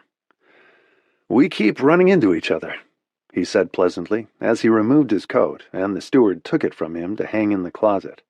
Hallie noticed that he had dark brown hair with graying temples and bright blue eyes. He smiled and put a briefcase he was carrying into the overhead rack. He was tall enough to do it with ease, and then he took his seat again, put on his seatbelt, and accepted the New York Times from a flight attendant. He looked to be somewhere in his 50s, with an athletic body and a youthful face. He didn't speak to Hallie again until after they were in flight, on schedule.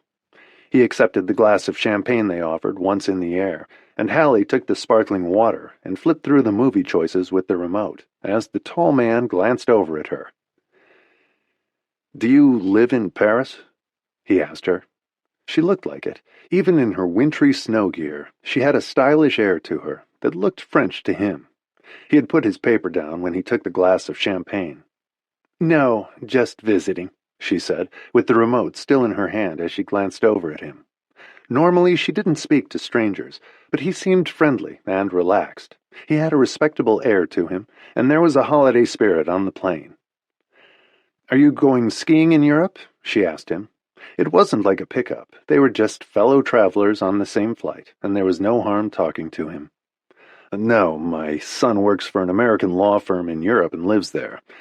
They were with his wife's family over Christmas, and now I'm flying over to spend 2 weeks with them. He has some time off. I'm looking forward to it." He shared with her, and he looked happy. "I thought you were French when I saw you in the terminal." Her alligator bag was at her feet again. The steward had put it in the overhead bin briefly for takeoff, and had taken it down for her when they reached their cruising altitude. "Do you work in fashion?" he asked her. There was a quiet chic about her, which the oversized bag contributed to. "No, I'm a writer," she said. She usually didn't mention that, but he was so friendly and open that she relaxed more than usual. When they didn't want to talk, they both had curtains to close off their seat area and give them privacy. Most people only closed them when they wanted to sleep, but some did it for the entire flight. It was the day after Christmas, and people were friendly and more expansive than usual, and even the flight crews were more festive. There were menus at their seats, and a flight attendant took their dinner orders. Hallie ordered the roast chicken and a salad, and he ordered a steak with vegetables, followed by cheese and a dessert. He had picked a hearty meal, and she a light one. When the food came, they both paused their movies they were watching, and he glanced over at her again. "I'm Bart Warner." He introduced himself with his meal in front of him. "Hallie Holbrook," she said with a cautious smile, and he reacted immediately, which she hadn't expected, and usually liked to avoid. She didn't like having a fuss made over her. "The novelist?"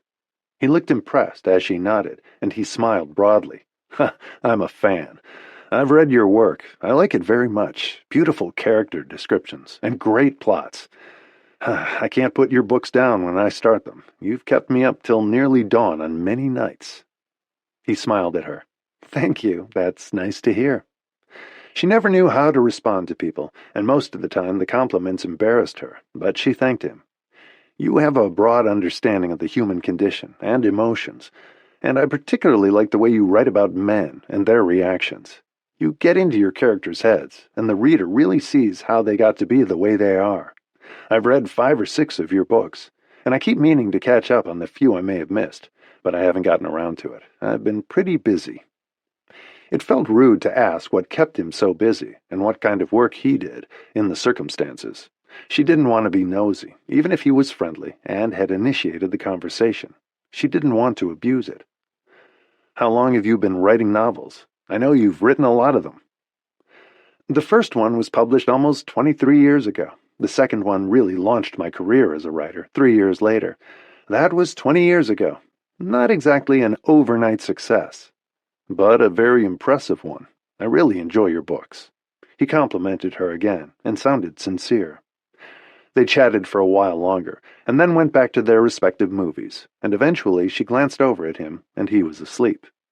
One of the flight attendants drew the curtain to give him privacy, and when Hallie's movie ended, she did the same, asked for her bed to be made up, turned out her light, and slept for a few hours. It was a relatively short flight, and a steward gently touched her arm and woke her to tell her that they were starting the descent to Charles de Gaulle Airport in 20 minutes, and asked if she'd like to order breakfast. She ordered croissants and coffee, and went to the bathroom to brush her teeth and hair and wash her face. She got back to her seat feeling fresh and wide awake, and saw that her neighbor's curtains were open, and he looked up and smiled at her. "Did you get any sleep?" he asked her. "Enough. I usually work late, and I'm fine with only a few hours." It was hard to get much sleep on the New York-Paris flight, with a movie, a meal, and only a few hours to sleep. "I travel a lot, and I sleep like a baby on planes." He looked rested, too. Her breakfast came then, and he disappeared into the bathroom and came back looking neat and properly groomed. The steward brought him his jacket to get ready for landing and set it down across from him as they came through the cloud cover over Paris and could see the airport below. "Where are you staying?" Bart asked her. "I've rented a house for 2 weeks." She smiled at him, and she suddenly felt ready for her big adventure. It was exciting. Christmas was behind her, and she no longer felt nostalgic or lonely. She felt thrilled to be landing in Paris and couldn't wait to see the house she had rented, and hoped it was as lovely as promised. "That's brave of you," he commented. "Through friends or an agency?" "An agency," she answered. "I'm staying with my son and his wife. She's French. She's very sweet and lets me stay with them when I come to town. They live in the 6th arrondissement. Where's your house?" "In the 7th. "We're nearly neighbors," he said, smiling, and reached into the pocket of his jacket for his wallet, pulled out a card, grabbed a pen out of his briefcase, jotted down a number, and handed the card to her. "That's my cell. Give me a call if you need a hand with anything. My son and his wife could be very helpful." "Thank you very much," she said, glancing at the card, and saw that he was the CEO of a major corporation. For all his relaxed, congenial ways, he was a very important man in the corporate world. Allie knew the firm by name, and that they made electronic components. He had a huge job, and Allie was impressed, and he appeared just as pleased to meet her, since he had read many of her books. "Do you want to give me your cell number, just in case?" he asked her. "I'll put it in my phone, just so I have it." Realizing what a major figure he was in the corporate world, she felt comfortable giving it to him, which she wouldn't have otherwise. She gave him her cell number, and he put it in his phone. "It's been great talking to you. I really enjoyed it." He smiled warmly at her again, and she didn't have the feeling that he was picking her up or flirting with her. He was just extremely personable, was relaxed in anticipation of seeing his son, and seemed like a nice person. She suspected he could have talked to anyone. He had excellent people skills, and had made her feel instantly at ease, even before she knew who he was, where he worked, and his status as CEO. They landed smoothly, and were both given rides in separate cars to the main terminal, as first-class VIP passengers, and they met again at the baggage claim area and stood together, waiting for their bags. It took a while before the moving carousel was activated and the bags began to come out, as a member of the ground crew with them apologized that there were no porters at that hour. It was 6:30 a.m., and Hallie's bags came out right before Bart's. He lifted them off the carousel for her and set them down. He didn't complain about how heavy they were, but she knew, and felt guilty about it. He was athletic and did it with ease. The 2 ground crew members brought them carts. Bart's single suitcase fit on his, and it took 2 carts for Hallie's, which she and the ground agent pushed toward the exit, with Bart right behind them with his cart and agent. "I've got an SUV and driver waiting," he said to her. "Do you want to lift into the city?" "That's very nice, thank you. I have a car waiting too. Really, thanks so much." Millie had arranged a car service for her stay. They walked outside together, and their drivers were waiting, holding up signs that said Holbrook and Warner, and they parted on the sidewalk outside and got into their cars. There was a Mercedes sedan Millie had booked for Hallie, and an SUV for Bart. "Have a great time in Paris," he said to her. Talking to him had made the trip more pleasant, and had made the time go faster. "You too," she said with a smile, and no one would have suspected that neither of them had had more than 3 hours' sleep, if that, and had just gotten off a flight. They looked ready to start their day and tackle Paris with all its delights and beauty. He waved as he got into the back seat and was driven away, and 2 minutes later, so was Hallie. She briefly envied him the family he was going to, and would have liked to do the same, but she was smiling in anticipation as her car headed toward the city. She dozed for a few minutes on the way, and woke up in time to see the impressive monument where Napoleon was buried. And behind her was the Champs-Élysées with the Arc de Triomphe at the end, and there was an enormous French flag fluttering in the breeze under the arch. She was deeply moved when she saw it, and the car rapidly headed over the Alexandre III Bridge to the left bank, Saint-Germain-des-Prés, and the address of her rented house. It was on the Rue Jacob, tucked in between other lovely houses.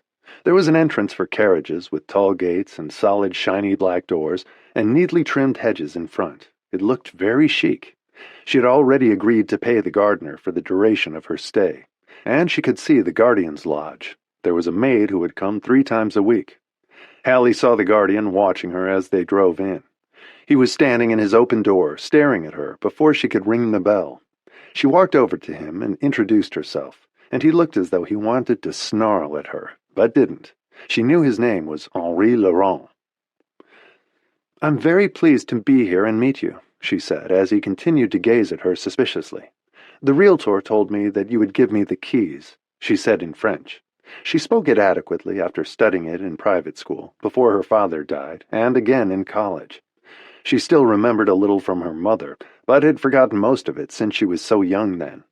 She continued to be pleasant to the guardian, despite his unfriendly welcome. "I don't know why they rented the place," he growled at her. He had a 5-day beard stubble, and he didn't look clean to her. His hands were dirty, and the wool shirt he wore under a battered-down jacket made him look even more unkempt. She stood there, waiting for the keys, and he reluctantly went inside to get them.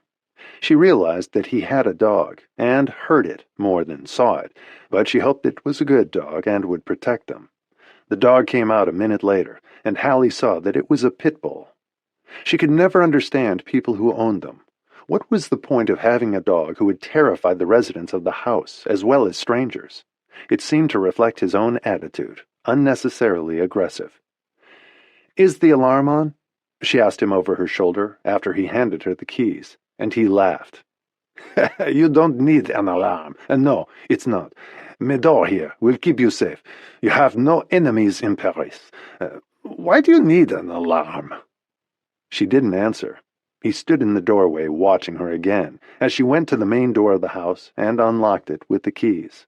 She groped for the lights in the front hall, located them, and turned them on, and found herself in the elegant front hall of a small but exquisite, classically decorated house. There was a black and white marble floor in the entrance hall, an antique Japanese screen, and handsome black lacquer chairs. She turned on the lights to explore the main floor. There were 2 sitting rooms which adjoined each other, and a wood-paneled library with a fireplace. Each room had one, with an antique marble mantel. There was a graceful staircase which led to the upper floors. The dining room and kitchen were on the floor above. There was an elevator she didn't take, and the master suite was on the floor above that, with a large bedroom, sitting room, and dressing rooms, and 2 big marble bathrooms. On the top floor were 4 bedrooms she didn't need and wouldn't use. It would have been perfect if the twins were coming. The rooms were well proportioned, with beautiful windows and curtains. It was a small house, but perfectly laid out and beautifully done. She realized then that she needed the alarm code from Henri so she could use it. She knew from the realtor's information that there was a laundry room in the basement, with 3 rooms for the help and storage, and there was a large, well-stocked wine cellar. It was a lovely house in excellent condition, and she could see easily from the furniture and art that the owners had great taste. They were at their home in Morocco for 3 months. She would have loved to entertain there if she knew anyone in Paris, but she didn't. She thought instantly how much Robert would have loved it, even more than the Ritz. Despite its elegance, the house had a warm, inviting feeling. She came back down the stairs to the main floor, after she checked out all 3 upper floors, and found Henri Laurent standing in the formal living room with the dog, which made Hallie uneasy. Henri grudgingly helped her driver get her bags upstairs in the elevator. He said something under his breath she didn't understand, and then left with the dog, and the driver left a few minutes later, after giving her his card so she could request a car whenever she wanted one. She had them on an on-call basis. She looked around nervously after they all left. The house was beautifully furnished, and so tastefully done. It was more space than she needed, but she smiled as she looked around her home for the next 2 weeks. Her Paris adventure had begun. Other than the creepy-looking, somewhat surly guardian, the house was perfect for her. It was even prettier than the photographs, and it was in a very desirable neighborhood, with antique shops and art galleries all around. She needed groceries, but other than that, she had everything she needed. The housekeeper had left her enough for breakfast. It was exactly what she had wanted, and hoped for, and more. A little shiver of anticipation ran up her spine. She had actually done it. She had come to Paris. She felt very brave and very lucky with the house. She couldn't ask for more. Her Paris adventure was off to a perfect start, except for an unpleasant guardian. But who cared about him? Hallie didn't. She was thrilled to be in Paris and couldn't wait to go out and look around. Chapter 7. Their last day on the boat in St. Bart's was idyllic. They'd been there for almost a week and knew their way around. They had been to the best restaurants and had excellent meals on the boat. They ate dinner at L'Isola, the best and most elegant restaurant on the island, on the last night, and went back to the boat afterward, and the captain arranged for a van to pick them up at midnight to take them to the disco they'd been to before. There had been very fine wine at dinner, and champagne on the boat until the van came. Catherine and Frank didn't join them for the trip to the disco, and Valerie and Olivia were laughing and giggling in the back seat during the 20-minute ride. Seth would have liked to stay on the boat with his wife, but they didn't want to be rude to their guests, so they went with them, and he ordered champagne, vodka, and tequila at the club when they got there. Alcohol was served at astonishing prices, and the bill didn't surprise him. It had been just as expensive the first time they went. Peter switched to vodka, and Olivia stuck with champagne. Everyone was in good spirits, the music was great, and they all headed to the dance floor shortly after they arrived. There were people from other boats, and some staying in villas or at the hotels. It was a racy American and European crowd of big spenders, whom the island depended on during the holidays to support their economy. Peter claimed Olivia as a partner as soon as they got to the dance floor, and she had fun dancing with him. They had fallen into an easy friendship in the past week, and he genuinely enjoyed her company. She was smart and funny, and he was dazzled by her looks. They'd gone snorkeling together, and he admired how athletic she was. They stayed on the dance floor when the others went back to the table, and at 3 a.m., Seth shepherded them back to the boat after a fun evening. The crew were waiting up for them with a snack, and Seth and Valerie finally slipped away to their cabin, thrilled to fall into their bed after a long day and evening. Everyone had had fun. Their 4 friends stayed on deck for a quick snack, and then went to their cabins too, and Peter and Olivia were left under a star-filled sky, and relaxed slowly after a very active night, with one crew member at the bar to take care of them. Peter let him go after a few minutes and said they would help themselves, and they'd go to their cabins soon. The young crew member was relieved to be allowed to go to bed, and Peter and Olivia sat talking quietly. It was peaceful, with no one else on deck. "I haven't danced this much since college," Olivia said, lying on one of the outdoor couches under the stars. The silence of the night was a nice way to unwind, as Peter sat down next to her. "Or drunk this much," she added. She was comfortable with him now, and he had undeniable charm and endless energy. He had made her laugh all the time, but there was a serious side of him she found appealing too. She liked him much better than she had expected to, and he was much more relaxed than Seth, who always acted like a big brother around him, and was an attentive host to all his guests. Seth wanted everyone to be happy, his mother, their friends, his brother, his wife, and her twin. "I like being with you, Olivia," Peter said softly, and gently stroked her leg, as Olivia let him. She was too tired to stop him, and didn't want to, and when he kissed her, she responded to his touch, and the skirt she had worn to go dancing seemed to slip away of its own volition. Suddenly, their bodies were entwined. The night was too inviting, and their mutual desire, enhanced by what they'd been drinking, was overwhelming.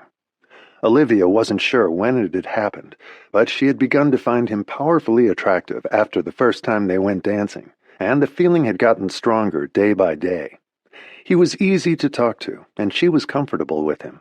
There was a playful side of him which appealed to her immensely, and he had never known anyone like her. She was so honest and so real, so naturally sexy, with no artifice about her. She was a good woman, and her natural kindness and compassion touched him deeply. He couldn't keep his hands off her, and neither of them wanted to stop as he made love to her under the stars. It was the most powerful wave of passion they had experienced. They felt bound to each other as they became one. It was the best sex either of them had ever had, and when it was over, she lay in his arms on the couch, and he felt like a new man. She was what he had been looking for all his life, and didn't know it. "Oh my God, are you okay?" he whispered to her. He felt suddenly sober and terrified she would hate him in the morning, but they had been equally unable to stop and didn't want to. "Yes." She smiled, and she nodded and clung to him. She had never wanted any man as much, or loved one more. "How drunk are we?" "I don't think I am. I think I'm sober, or I'm drunk on you." She kissed him when he said it. "Let's not tell anyone. Val will think I lost my mind. Actually, I think I have. Come on, let's go down to my cabin before anyone gets up or the deckhands show up," she whispered to him, and they tiptoed downstairs like two children and slipped into her cabin and made love again. Their feelings for each other were even more powerful the second time. "I think you put a spell on me," he said, as they made love in the shower, and then in her bed again, and she laughed. They couldn't tear themselves away from each other, like two people who had been starving. And then she sat up next to him and laughed. "Did I forget to tell you that Olivia and I switched places tonight? We thought it would be funny to do to Seth," she said. Peter looked as though he'd been shot as he sat bolt upright and stared at her in horror. "Are you serious?" He leapt out of bed and pulled the sheet around him, as though it would make a difference now. He had slept with his brother's wife unknowingly. He couldn't think of a greater crime. "You and your sister are insane," he said, panicked at what they'd done. "All right," she said, lying back on the bed again. "I'm just kidding. I'm Olivia. It just sounded funny for a minute." "It is not funny, and don't you ever do that to me again.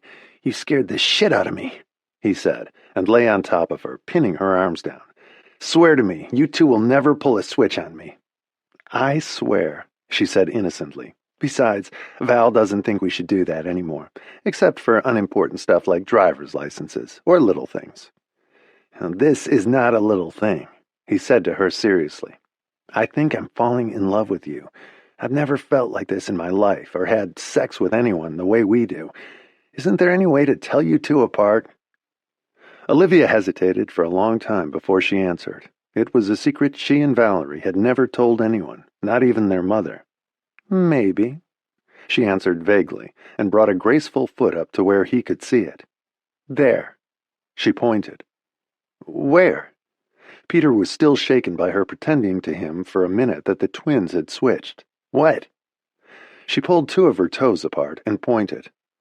"I have a freckle Val doesn't. It's the only mark on our bodies she doesn't have. Even our beauty spots and moles are the same." "I think you're clones," he said, staring at the smallest freckle he had ever seen, between two of her toes. "I'm going to make you show me that every time before I make love to you. I am not going to sleep with my brother's wife because you think it's funny. It's not." He looked serious. "I'm sorry. I didn't think you'd believe me when I said it. I wouldn't do that to Val either. Sleep with her husband. Besides, I don't want to. I think I'm falling in love with you too. Or it was the tequila. It was great, wasn't it?" Olivia grinned at him, and he kissed her. "I mean, the sex, not the tequila." "I think I'm going to give up drinking so I don't get confused. I need all my faculties intact to deal with you. What are we going to say to the others?" "Nothing.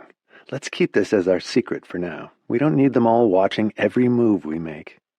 "Not if tonight is any indication of the kind of moves we're capable of," Peter said, smiling again.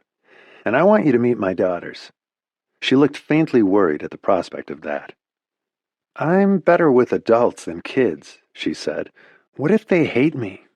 "They won't. I love you. They'll take their cues from that." "Girls are difficult." "They're not. They're sweet kids. They're only 4 and 6. They're not complicated yet." Olivia nodded, thinking about it. She wanted it to work with him, and had never felt that way before either. Everything about Peter was new to her. He wasn't the kind of man she usually fell for. He wasn't an artist. He was conventional. He was a player. He had children. But she had fun with him. He was smart. He was kind. And she loved him. And sex with him was incredible. And she wanted more. The sun had come up by then, and she looked at him. A new day had dawned, for both of them, in more ways than one. "You'd better get your ass out of here before someone sees you when you leave, if you want to keep this a secret." They both did. They wanted time to adjust to it themselves, without dealing with gossip and opinions, which would only complicate things. She knew that Valerie would approve, which was all that mattered to her. She'd been pushing her at Peter for 3 years, and it had finally clicked. "Can we do this again?" he asked her, as he put his clothes on and wished that he could stay and make love to her one more time. "I think that can be arranged," she said, smiling. She felt like a queen with him, a sex goddess, and a happy woman. "I'll be back in an hour," he said, and she laughed. She loved the fact that he was funny and made her laugh. He didn't take life so seriously, except for his daughters. She was nervous about them. "See you at breakfast," she said innocently, with a grin. "I'm not even hungover," he said with a look of surprise. "You're definitely a witch, a good witch," he added, and came back to the bed to kiss her. It was a searing kiss which aroused them both again. "Go!" She pointed at the door, and he pulled himself away from her, which took real effort, and smiled at her from the door. "Thank you," he said, "and I'm going to demand to see that freckle between your toes before I touch you from now on." And then he slipped out the door, and Olivia lay in bed smiling. The room looked like a tornado had hit it. They had made love on every surface possible. It had been a night she would never forget, nor would Peter. He was lying on his bed in his cabin, exhausted, smiling too. He wasn't sure what had hit him, an amazing woman, but he knew he wanted more. He could hardly wait to see her and make love to her again. And even though her twin looked exactly like her, except for one ridiculous freckle, Olivia was unique. Chapter 8. Valerie was already at the breakfast table outdoors when Olivia showed up, wearing dark glasses and a pink sundress over a matching bikini. Valerie was wearing a darker pink one and smiled to see her twin. Their 4 friends had already eaten and gone ashore to shop before they left for their next destination. Frank, Seth and Peter's stepfather, was reading the newspaper. Peter showed up, looking jovial, while Olivia ate her oatmeal and said a vague hello without looking at Peter, and Valerie's mother-in-law, Catherine, joined them, wanting to know more about their next location. "Seth is talking to the captain about it now," Valerie said pleasantly. Catherine wasn't maternal, but she was a perfectly decent person, although Valerie could tell that she was self-involved, as Seth had said. "What time do we leave here?" Catherine asked, as the steward set down a plate of waffles she'd ordered in front of her. "I want to go ashore one more time. There's a bathing suit I didn't buy yesterday, and I want it." "They'll go with you whenever you want," Valerie promised. They were all being waited on hand and foot. It was going to be hard to go back to reality afterward. She turned her attention to her sister then, who ate half the oatmeal, and then sat back in her chair. She felt Valerie tap her knee under the table, and she was looking at her pointedly. Olivia raised an eyebrow with a quizzical expression, and felt Valerie slip something under her napkin, and looked down to see what it was. It was the lace thong Olivia had been wearing the night before, and had lost on the way back to her cabin. She had realized it while she was getting dressed in the morning, and hoped that no one would know it was hers if they found it. She glanced at Valerie, who was staring at her with a question in her eyes. Olivia slipped the black lace thong into her bag and smiled at her sister innocently. Valerie gazed at her pointedly and cornered her when they left the breakfast table and were alone. "What is that about?" she asked Olivia in a whisper. Nothing. Tequila. No big deal. We went swimming off the boat last night after everyone went to bed. Naked? Valerie asked with interest, almost sure Olivia was lying. She always knew when she was. Olivia was a terrible liar. Yeah, no big deal. He's seen it all before. He was so drunk he didn't even notice. Oh my God, you're lying to me, Valerie said as she stared at her. Do you like him? She was desperate to know, and they never kept secrets from each other. I told you he's nice. She wanted Olivia to like him. She loved the idea that she and her twin might be with brothers. He's fine. He's your brother-in-law. We're just being friendly and getting to know each other. How friendly? Losing your thong on the deck friendly? Midnight swim friendly? Or more? Don't get excited, Val. We're not attracted to each other. Olivia felt like Pinocchio saying it to her, and Valerie would know. You've never lost your underwear hanging out with a guy you weren't attracted to before, Valerie said suspiciously. Olivia didn't want her hovering or pushing her and Peter, or making more of it than it was. They didn't even know themselves yet, except that they couldn't keep their hands off each other, as demonstrated by the sexathon the night before. Peter saw them talking to each other from further down the deck and wondered what it was about, and then Seth joined them, explaining their route to Valerie, and Olivia went downstairs to get her phone. She said she had forgotten it in her cabin. Peter followed her down a crew staircase a minute later when no one was watching. He let himself into her cabin so no one would see him at her door. Olivia looked up, startled, in her short pink sundress, and looked even more beautiful to him than she had the night before. "What are you doing here?" she asked in surprise, whispering. "One of the maids will see you. They're doing the cabins." He quickly turned and locked the door, and crossed the room to where she was standing, as a smile dawned in her eyes.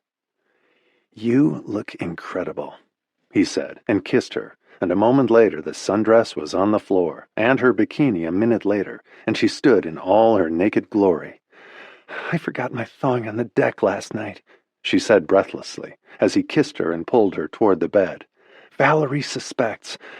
I told her we went swimming," she said, and then forgot about it as he laid her down and put his head between her legs, and a few minutes later his bathing suit was off and he entered her, as she tried not to make any noise. It was over faster than they expected, and she looked up at Peter with a grin. They were having fun with their secret love affair. Peter didn't see how they could hide it for long. "We have to go," Olivia said, and they took a quick shower together and put their clothes back on. "I told Valerie I'd be right back." He kissed her one last time and slipped out the door of her cabin, and Olivia found her sister having a cup of coffee with Seth, looking relaxed. "What took you so long?" she asked Olivia. "I couldn't find my phone," Olivia said blithely. "Maybe you forgot that on deck, too," Valerie said with a raised eyebrow that Seth didn't notice. "Very funny. I left it in the purse I wore last night. Ready for some sun?"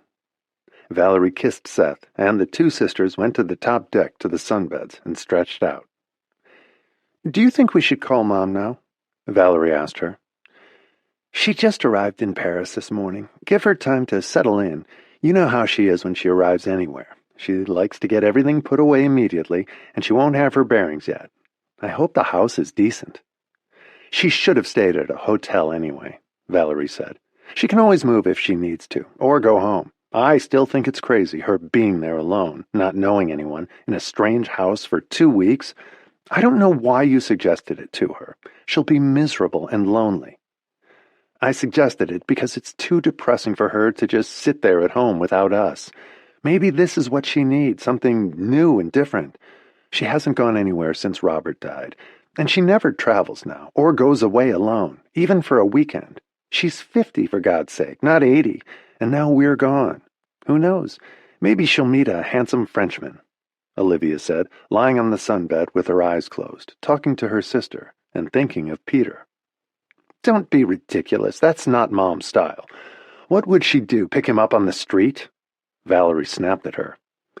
"Destiny intervenes sometimes," Olivia said mysteriously.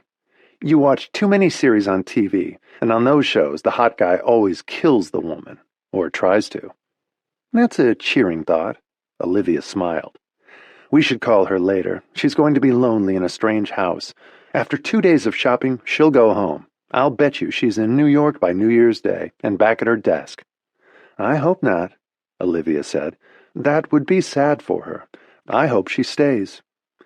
"Well, just don't lose your thong again. You're going to give Peter the wrong impression, and that's not fair." "I'll try to remember," Olivia said chastely, grateful that her sister's eyes were closed and she couldn't see the grin on her twin's face. Hallie unpacked all her hanging clothes after she made a cup of coffee and had another look around the house. It was beautiful, and the owners had fabulous taste. She was surprised that they were renting it for 3 months while they were away. It wasn't the kind of house people usually rented to strangers, but it was through a very high-end realtor, and even 2 weeks was expensive. But she had decided to follow Olivia's advice and do something crazy and fun and out of character, and she had a feeling that Robert would have approved. Being alone for the holidays, once she knew the girls weren't coming home, was just too depressing. It reminded her of her lonely youth, with no family to spend it with. She was alone now, but being in Paris made it special. The house had a warm, inviting feeling. It didn't seem scary or ominous, other than the creepy-looking guardian, but she didn't need to interact with him. The housekeeper had left her croissants and orange juice for breakfast, and salami, cheese, and a baguette for a snack, and some macaroons. She finished unpacking in the master dressing room, had some of the salami and cheese for lunch, and thought about calling the girls, but it was still early for them, so she sent them both a text, and one to Millie, to say that she had arrived safely, and the house was lovely. She had even noticed Porto's sheets on the bed, and felt silly for having brought some of her own towels with her. The house was luxuriously appointed, impeccably neat, and well-stocked. It was better than the Ritz, and well worth what she had paid for it. This wasn't camping. It was heavenly extravagance, and the treat she had hoped it would be. After lunch, she decided to walk through the Tuileries garden, which she always liked, and from there to the Faubourg Saint-Honoré, where a lot of the best shops were. She walked along, window shopping, feeling very sophisticated and glamorous, in Paris for the holidays. She was glad that her solitary Christmas was behind her. It had too many echoes of the distant past, which her daughters didn't know about. She only had New Year's Eve to get through now. It had never meant much to her, and she and Robert liked to stay home on New Year's Eve. They toasted each other and watched movies on TV. That was festive enough for her, and cozier than getting all dressed up and going out to a party, which was never as much fun as one hoped. She didn't feel cheated being alone on New Year's Eve. Christmas was another story, but that was over now, and she'd made it through and kept busy getting ready for her trip. The Christmas decorations on the Faubourg Saint-Honoré were still up and beautiful, as they were on the Champs-Élysées, all lit up with red lights and electrical falling stars. It was only 2 days after Christmas, and her driver had told her that the decorations on the Avenue Montaigne were particularly elegant this year. She didn't call him for her window shopping on the Faubourg. She wanted to walk and enjoy the feeling of being in Paris. It was a car service the realtor had recommended to her, which she intended to use when she needed to, if she went farther afield, or when the weather was bad. But it was a sunny winter day, and she loved being out on her own. She came back to the house after a few hours, as it started to get dark, and as she approached, she saw the guardian standing at his window. Their eyes met for a second, and he glowered at her. He was clearly unhappy that she was there, and wanted her to know it. She understood, but she didn't care. That was between him and the owners of the house, his bosses. She was an innocent, uninvolved party who had rented the house and intended to enjoy it, whether he liked it or not. She had no way of knowing how long he had worked there, and if he felt proprietary about strangers in the house, but she intended to take good care of it. With her in residence, there would be no wild parties, drunken gatherings, or damage for him to deal with. She was a trouble-free tenant for 2 weeks, and he could glare at her all he wanted or stare at her from his apartment. He seemed harmless, but strange, an angry person, bitter about his life. She couldn't guess how old he was, maybe somewhere in his late 40s or 50s. He was thin, and she could see that he had powerful arms when he helped with the luggage. There was a noticeable tension about him. Maybe he was mentally deranged, but she wasn't afraid of him. It took more than that to frighten her.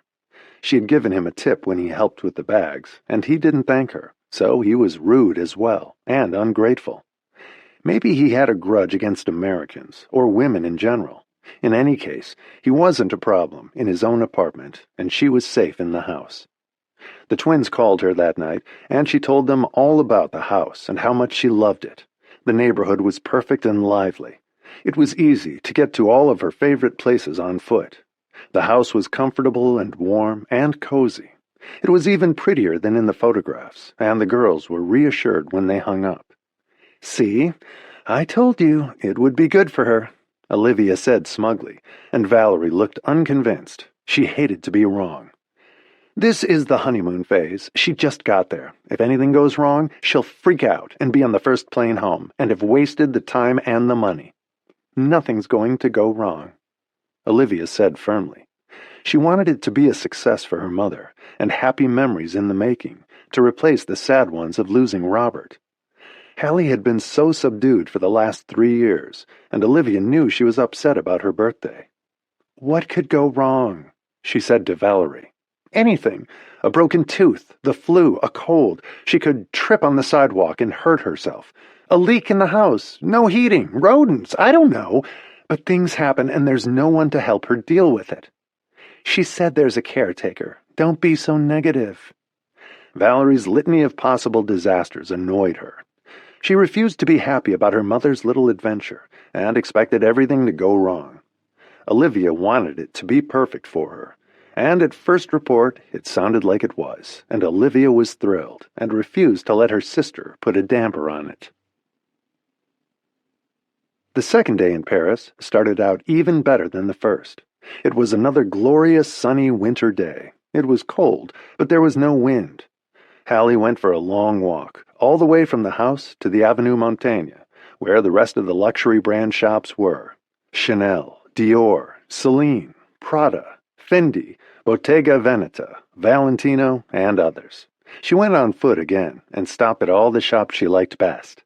She lingered at each of them, tried on some things, sweaters, a pale blue wool Chanel jacket, and perfect jeans, some ballet flats, a hat at Dior. She inched her way along, bought a gray cashmere sweater at Celine, and tried on a duffel coat and patent leather boots. It was like playing dress-up, and she loved it. She missed the girls, but after the first few shops, she realized that no one was telling her what she couldn't buy, what looked too young, what wasn't the right look for a woman her age. They were harsh critics at times, especially Valerie, who didn't wear playful clothes herself. Olivia always accused her twin of dressing like a lawyer, and Valerie expected Hallie to dress like a mother. Hallie chose a wild, shocking pink sweater at Gucci, with butterflies all over it. She wasn't sure where she'd wear it, or with whom, but it made her happy, so she bought it, and flowered sneakers to go with it. Hallie smiled when she paid for them, and compensated with a very chic black Chanel jacket that was more her style. It was nice to feel free and young, and be doing something different for a change. She wasn't editing a manuscript, or meeting a deadline, or buying what her daughters said she should, and already had 10 of in her closet. This was her moment, and she was enjoying it fully. Sometimes, no matter how much she loved them, she needed not to be a mother, and to just be herself. It was a new experience for her. She had been on full-time mom duty for 27 years, and was serious about it. She never took a day off, had her cell phone on every night in case they had a problem and needed her. Valerie had Seth now, but Olivia was alone, and if she had an emergency, who would she call? Hallie had been mother and father to them all their lives, and that hadn't changed now that they'd grown up. Sometimes they needed her more than ever. She was always at the ready to help, on call, like the reserves in case there was a war. But for this one brief moment in Paris, Hallie was doing something for herself. She felt mildly guilty about it, but was enjoying it anyway. Her only regret was that she had brought her big Hermes alligator Birkin bag out shopping with her, because it had everything she might need: credit cards, passport, wallet, cash, her hairbrush if she tried on a sweater and messed up her hair, the keys to the house, the realtor's folder that she kept in her bag in case she needed his number. She had forgotten to take her magazines out, and the bag weighed a ton as she walked along, but she didn't want to just slip a credit card into her pocket to go shopping. What if she lost it? and she'd brought her passport in case she needed ID. She walked past a busy restaurant halfway down the Avenue Montaigne. She still had more shops she wanted to see, of brands she liked. She was hungry, but more than that, she was thirsty. There were women having lunch on the terrace of the restaurant, and men having business lunches, tables for two with couples, a few bigger groups of young people wearing extreme fashion, and several young women wearing heavy makeup and miniskirts with brightly colored alligator Birkins on their arm. Hallie didn't know how they'd paid for them, but she could guess. There was a small empty table on the terrace that beckoned to her, and she decided that she wouldn't be conspicuous as a single older woman. She didn't want to look desperate, and she looked chic enough in a black coat, black jeans, and heels with her big vintage Birkin. She had a New York look about her, and blended right in as she approached the maitre d' and pointed to the table in the sunshine. A man came up behind her wearing a stylish black suit and turtleneck with a black coat over his arm. He asked for a table, but she had gotten there first, so the maitre d' escorted her to one and settled the man nearby. He looked at Hallie admiringly, and she ignored him, putting on her dark glasses. She'd had the glasses forever and loved them, a brand that no longer existed. They made her look glamorous as she sat on the terrace, enjoying the warmth of the sun. She ordered crab salad and a Virgin Bloody Mary, and almost giggled as she sat there. She wished that the girls could have seen her. Olivia would have been proud of her, going to a trendy restaurant alone in Paris. This was what she had come to Paris for, a little glamour, not just to revisit the Louvre. She put her shopping bags with her morning's purchases under the table, which left barely enough room for her alligator Birkin. She took time eating lunch. She had the whole day to herself, with no reason to rush. The stores would be open until 7, and she had hours more to shop. She ordered an espresso after lunch, with a dollop of whipped cream on top, which tasted sinful, and sat sipping it slowly.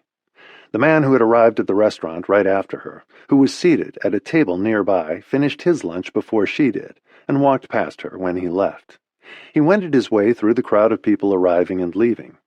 Hallie saw someone bump into him, and he dropped his coat for an instant, picked it up gracefully, apologized for standing too close, and smiled at her, and then made his way out of the restaurant and left. It was such a beautiful day that he didn't bother to put his coat on, and he disappeared into a cab. He was attractive and well-dressed, and had smiled at her admiringly. Hallie was having fun checking out what the women were wearing, old and young, fashionable and flashy, trendy, long blonde hair, jet black hair, with gelled spikes, the men in leathers and suedes, in very expensive motorcycle boots, most in designer sneakers and alligator shoes. She had a second espresso and asked for the check. She didn't expect it to be a cheap lunch, and it wasn't, but it was worth it for the show, as well as the delicious crab salad. She reached down for her bag to get out her wallet with the credit cards. She groped under the table, and all she found were the shopping bags with her morning purchases. Her Birkin had obviously slipped behind them. She finally looked under the table to locate it, and didn't see it. She pushed the shopping bags aside, and still couldn't find it. She got up, walked around the table, moved the tablecloth aside for a better view. Her bag wasn't there. She felt her breath catch.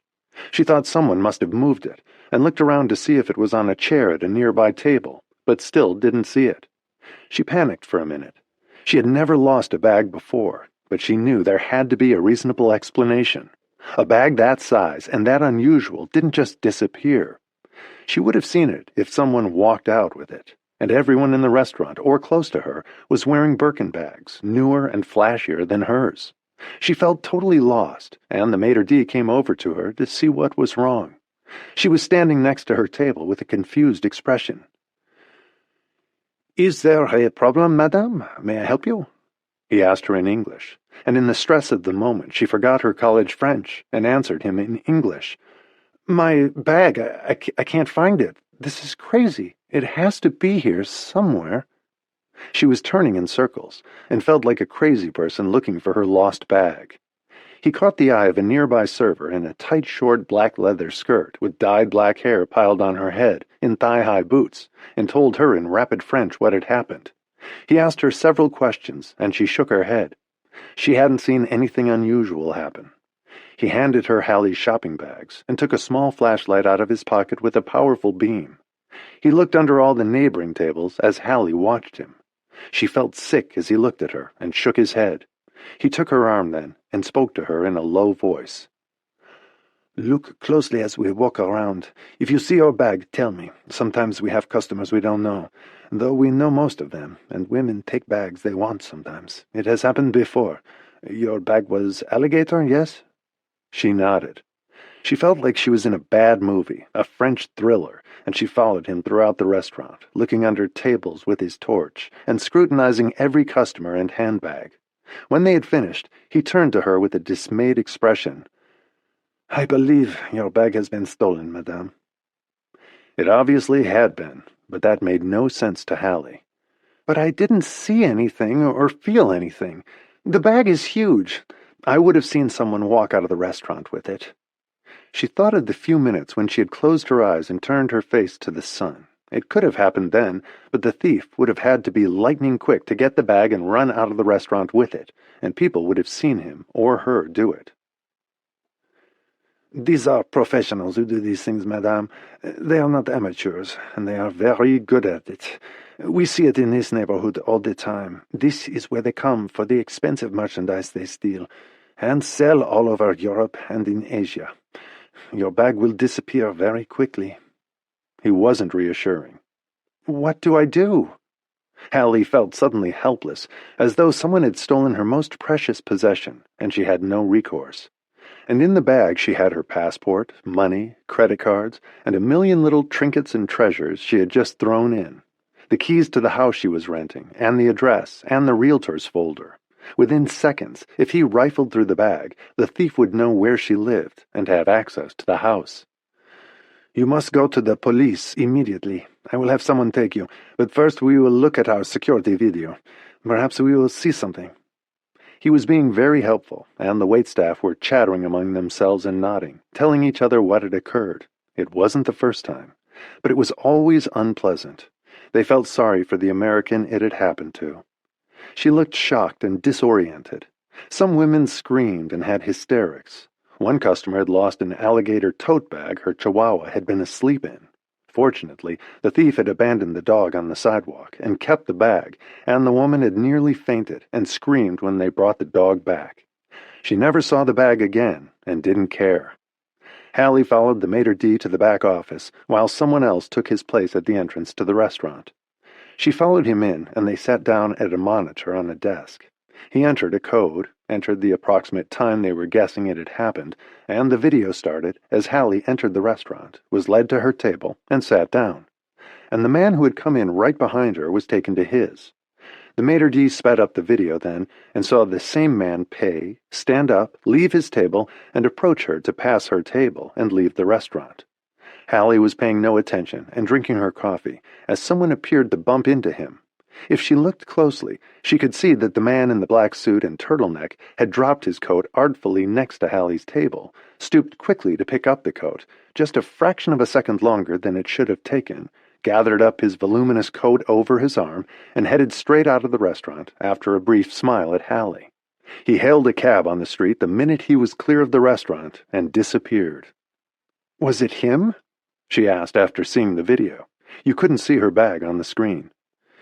"It was when he dropped the coat," the maitre d' said knowingly. He had seen it done before. "He scooped up your bag under it. The coat was only a device to hide whatever he stole today. It could have been you or any woman in the restaurant." There must have been 40 or 50 Birkin bags there that day, and he chose hers. It was totally rotten luck for her. "The bag was under the coat on his arm when he left." He took the tape out of the machine to show the police, but the ruse wouldn't be new to them either. It was standard procedure, and the pros knew exactly what kind of restaurant to go to, and with the outdoor terrace and the good weather, there was more activity and chaos than usual right after Christmas. It had worked to the thief's advantage, and he'd even had lunch while deciding which bag to steal.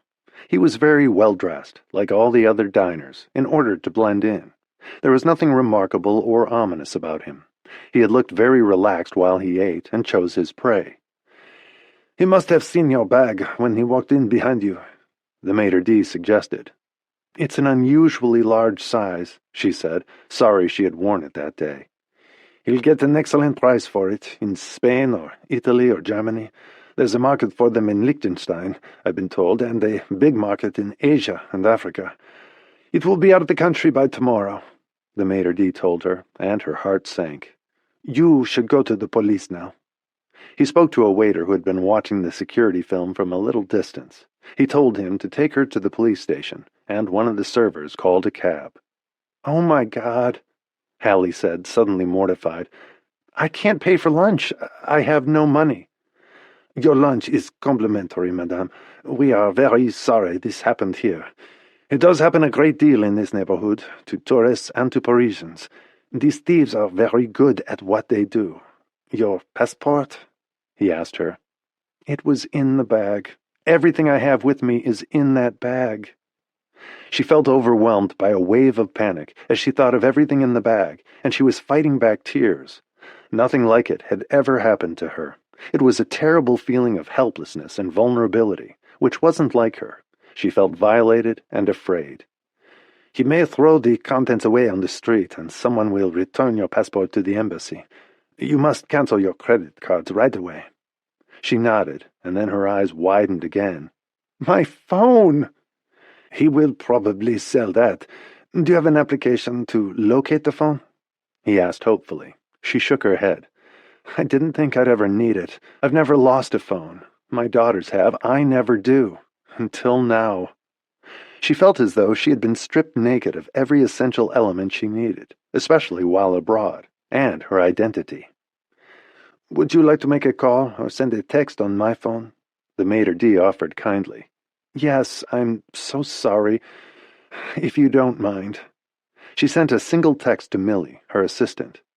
"It's Hallie. Bag stolen. Please cancel credit cards immediately. Going to police now. Don't tell girls. We'll buy new phone. Love, H." She was normally so efficient. She wasn't careless, and she hated dramas and helpless women. But she felt like one now. The thief had stolen everything she needed to function normally in Paris or anywhere. She had no money to pay for anything, no credit cards, no passport, and no phone. She couldn't even get on a plane and go home without a passport. And the thief had the keys and address of the house. He could rob it while she was out. She felt dazed as she walked out of the restaurant. The servers handed Hallie her shopping bags and apologized again, as she and one of the waiters got in a cab to go to the nearest commissariat de police, or police station. Two of the servers and the maitre d' watched her leave and wished her luck. She apologized again for not being able to pay for her lunch, and they sympathized with her over the loss of her bag. She sat in the cab, fighting back tears, trying to be brave. She didn't ask where they were going. She didn't care. And aside from everything else the thief had taken with it, she loved the bag, and she knew the maitre d' was right. She would never see it again. She felt small and violated and scared, and hadn't felt that way in years. It was a familiar feeling and the hallmark of her childhood. She was shocked by how quickly that sensation surfaced from the past. She felt helpless and stripped of her identity as they drove to the police station, with no one to help her, in a foreign country and a language she didn't speak well. And she suddenly felt like a lost child in a dangerous world where she was alone. The feeling was one she had forgotten, and it came back in a rush now, and was every bit as vivid and terrifying as it had been when she was a defenseless child. Chapter 9. The cab stopped just outside the Grand Palais, a splendid antique glass structure she recognized immediately. She had gone to an exhibit of photographs there with Robert. It was near the river, and the Petit Palais, where she'd been to art exhibits of the work of famous artists, was across the street. The waiter who had come with her pointed to the building. He spoke halting English. She saw that there was a small police station on the street level of the Grand Palais. There was a line of people waiting outside. It was in a good neighborhood, and the people on line were a respectable-looking group. She heard a cluster of 3 women speaking in American English. Hallie gestured to the waiter with her that she wanted to go inside. She walked past the people on line and into the single door that led into the station, and there was a group of uniformed police officers watching as a man was led away in handcuffs. There was a counter with a window above it and an officer in charge, speaking to people through the window in rapid-fire French she couldn't understand. She understood more if people spoke slowly. A few minutes later, it was her turn at the little grill the officer was speaking through, and she approached, feeling overwhelmed. Her French was not good enough to explain what had happened, which made her feel even more helpless. "Do you speak English?" she asked him, and the officer looked annoyed and shook his head. The waiter came forward instantly and stood next to her to explain the situation. The officer listened and then pointed to the door and answered the waiter. The police officer looked bored, and the waiter translated to Hallie. "He says we have to wait outside for our turn. They'll take a report and you sign it." "And then what?" she asked, still feeling dazed. "Nothing much. They try to find your bag and they notify you if they do." Which they both knew was never going to happen, but she knew she would need a police report to file a claim on her insurance for the value of the bag. She had no idea what it was worth, since she'd bought it long ago at auction, and she didn't know the original price. It had been expensive at auction because it was a custom order, but it was so beautiful and unusual, she thought it was worth it. She wondered what the thief would sell it for. It made her sick to think about. They went back outside and stood on line, and she realized that they looked like a motley couple, the waiter in his apron, and Hallie, old enough to be his mother. He looked to be about the twins' age. The 3 American women were further up the line by then. She could hear them talking, and gleaned that 2 of them had their cell phones stolen. They were from Chicago. There was nothing to do while they waited like sheep for it to be their turn, and everyone had to wait in line. There was no avoiding it. With the waiter keeping her place for her, she walked down the street a few times, and once to the river. She stood on the bridge watching the water swirl past with a serious expression, wondering why she hadn't kept the bag closer to her, or set it down right next to her at the restaurant, instead of under the table where she couldn't see it. It had never occurred to her it might get stolen at a fancy restaurant. They waited 2 hours on the street, and then finally it was their turn to enter the police station. A female police officer in a bulletproof vest directed them to one of 2 tiny cubicles, which was why it had taken so long for the line to move. Hallie and the waiter sat down on 2 dirty-looking battered chairs and waited another 15 minutes for an officer to join them. The room was so small, there was barely enough space for the desk, 2 chairs, and the file cabinets that were in it, and there was a computer on the desk. When the officer finally came through the door, he looked like a football player. He sucked the last remaining air and space out of the room, went to the desk, sat down, and looked at Hallie. "You're American?" His senior officer had told him, and he spoke passable English, so they had assigned him to take the report. He was a very junior officer. "Yes," she said, feeling breathless.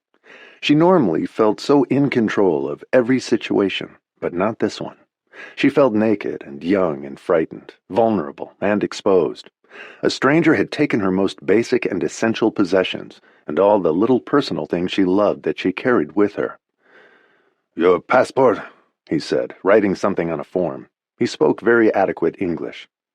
"That's why I'm here. It was stolen." He looked immediately irritated and put his pen down.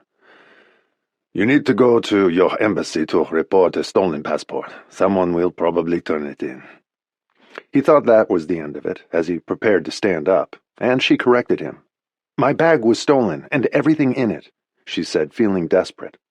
He stopped in his tracks and sat down again, and picked up the pen with a sigh. "What did the bag look like? Can you describe it?" She did, and there was a glimmer of something in his eyes when she said alligator, and he looked her over more carefully. That was different. "Cash in the bag?" 5,000 euros and 1,000 US dollars. I'm traveling. I'm here for 2 weeks. And all my credit cards. She went down the list of contents as closely as she could remember. "Value of the bag?" he said, and she hesitated. She hated to tell him what she paid for it, and didn't know how much it was worth now. Hermes bags multiplied in value as they got older, and it was embarrassing to tell a normal working person what it had cost her. She could have rented an apartment for that in a great neighborhood, or paid a child's school tuition, but she worked for her money too. Hallie had a good sense for the value of money. "It was expensive. It's from a store called Hermes." He looked vaguely insulted. "I know Hermes, madame. We have people here all the time whose bags have been stolen. It happens." My wallet and credit card case were Hermes, too. She thought of Millie's sweet gift of the red leather passport case, also gone. And my iPhone was in the bag. She still hadn't told him how much the bag cost her, and he gave her a pointed look. "I bought it at auction in London 15 years ago for $15,000, and the auction charges on top of that, which were close to $4,000. So it cost me about $20,000. It would be worth a lot more today, but I'm not sure how much. I can check. It was originally a special order, and it's an unusual, very large size. I suppose it could be worth twice what I paid for it," she said apologetically, "probably more than his salary in a year." He nodded, and she gave him her home address in New York, her phone number, and her address in Paris. "The thief got my keys to the house here, and I had some papers in my bag with the house address on it." He looked at her sternly then. "That means he can enter your house whenever he wants, until you have the locks changed. You may find that you've been burglarized now when you go back to the house, or he could show up tonight, tie you up, and rob you, or something much worse. You must be very careful. Are you living alone?" She nodded. "But there's a guardian in a lodge at the front gate." "That won't help you if he climbs in a bedroom window when you're sleeping." The thought of what the thief could do then literally made her hands shake. "If the house has an alarm, use it. Thieves like this are usually not violent, and they don't want to confront the owners of what they stole. They are the least prone to violence of all the criminals we see, but that doesn't mean it can never happen. You must protect yourself," he said severely. "We get lots of reports of burglaries committed with stolen keys when they know the address." It was a warning she didn't like hearing, and made her feel even worse. For a fraction of a second, she thought of going home to New York, and then realized she couldn't. She had no passport with which to return to the United States. She was stuck here until she got a new passport, and God knew when she'd get it, here in France.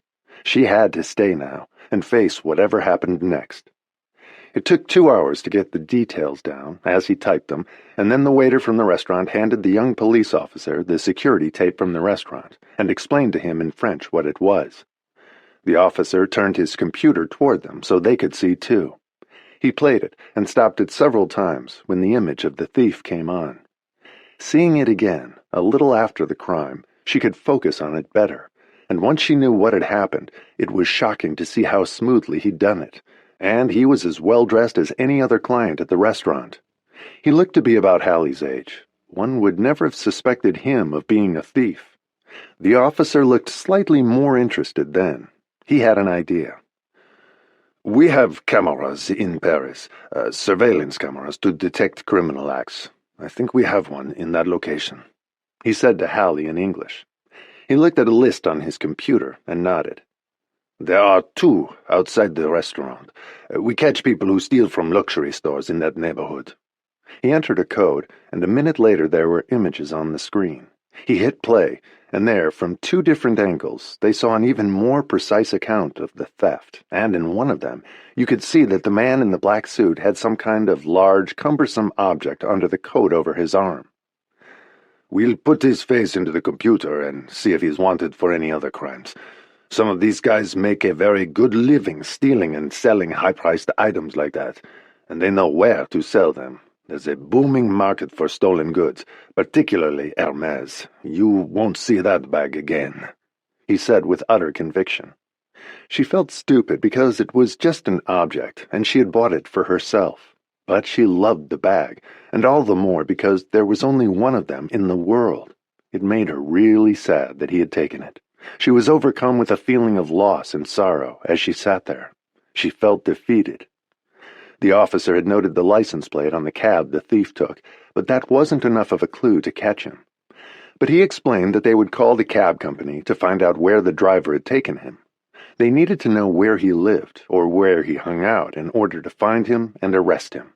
Every minute or so she remembered something else that was in the missing bag and felt a little worse. The young officer printed the report and had Hallie sign it, and then she and the waiter were free to go. Nothing the officer had said to her gave Hallie the faintest hope that they would find her bag, or even try very hard. It was a very banal crime, except for the value of the bag. He accepted it as a fact that the bag was gone forever, and that they'd never find it, although he said they would try through resale sources, dealers they knew of stolen goods, and online. She was sure they wouldn't find it, though, and the waiter who had accompanied her confirmed it when they thanked the officer, picked up her shopping bags, and went back to the street. It happens so much in Paris and big cities all over Europe that it's a common occurrence to them, the waiter said softly. He felt sorry for her. She looked devastated. Like cell phones, hundreds get stolen every day. They sell those too. Hallie asked to borrow his phone then, and called the car service. She got the number from information, and they promised to send a car and driver for her within 20 minutes, so she told the waiter he could leave her. He hesitated. It didn't seem right to him. He felt bad for her, and she looked very pale and sad. "Don't worry, Francois. I'm fine. A car is coming for me now. Thank you for being such a big help. I would have been lost here without you." She wanted to give him a big tip to thank him, but couldn't even do that. She was planning to go back to the restaurant as soon as she had some cash again to pay for her lunch.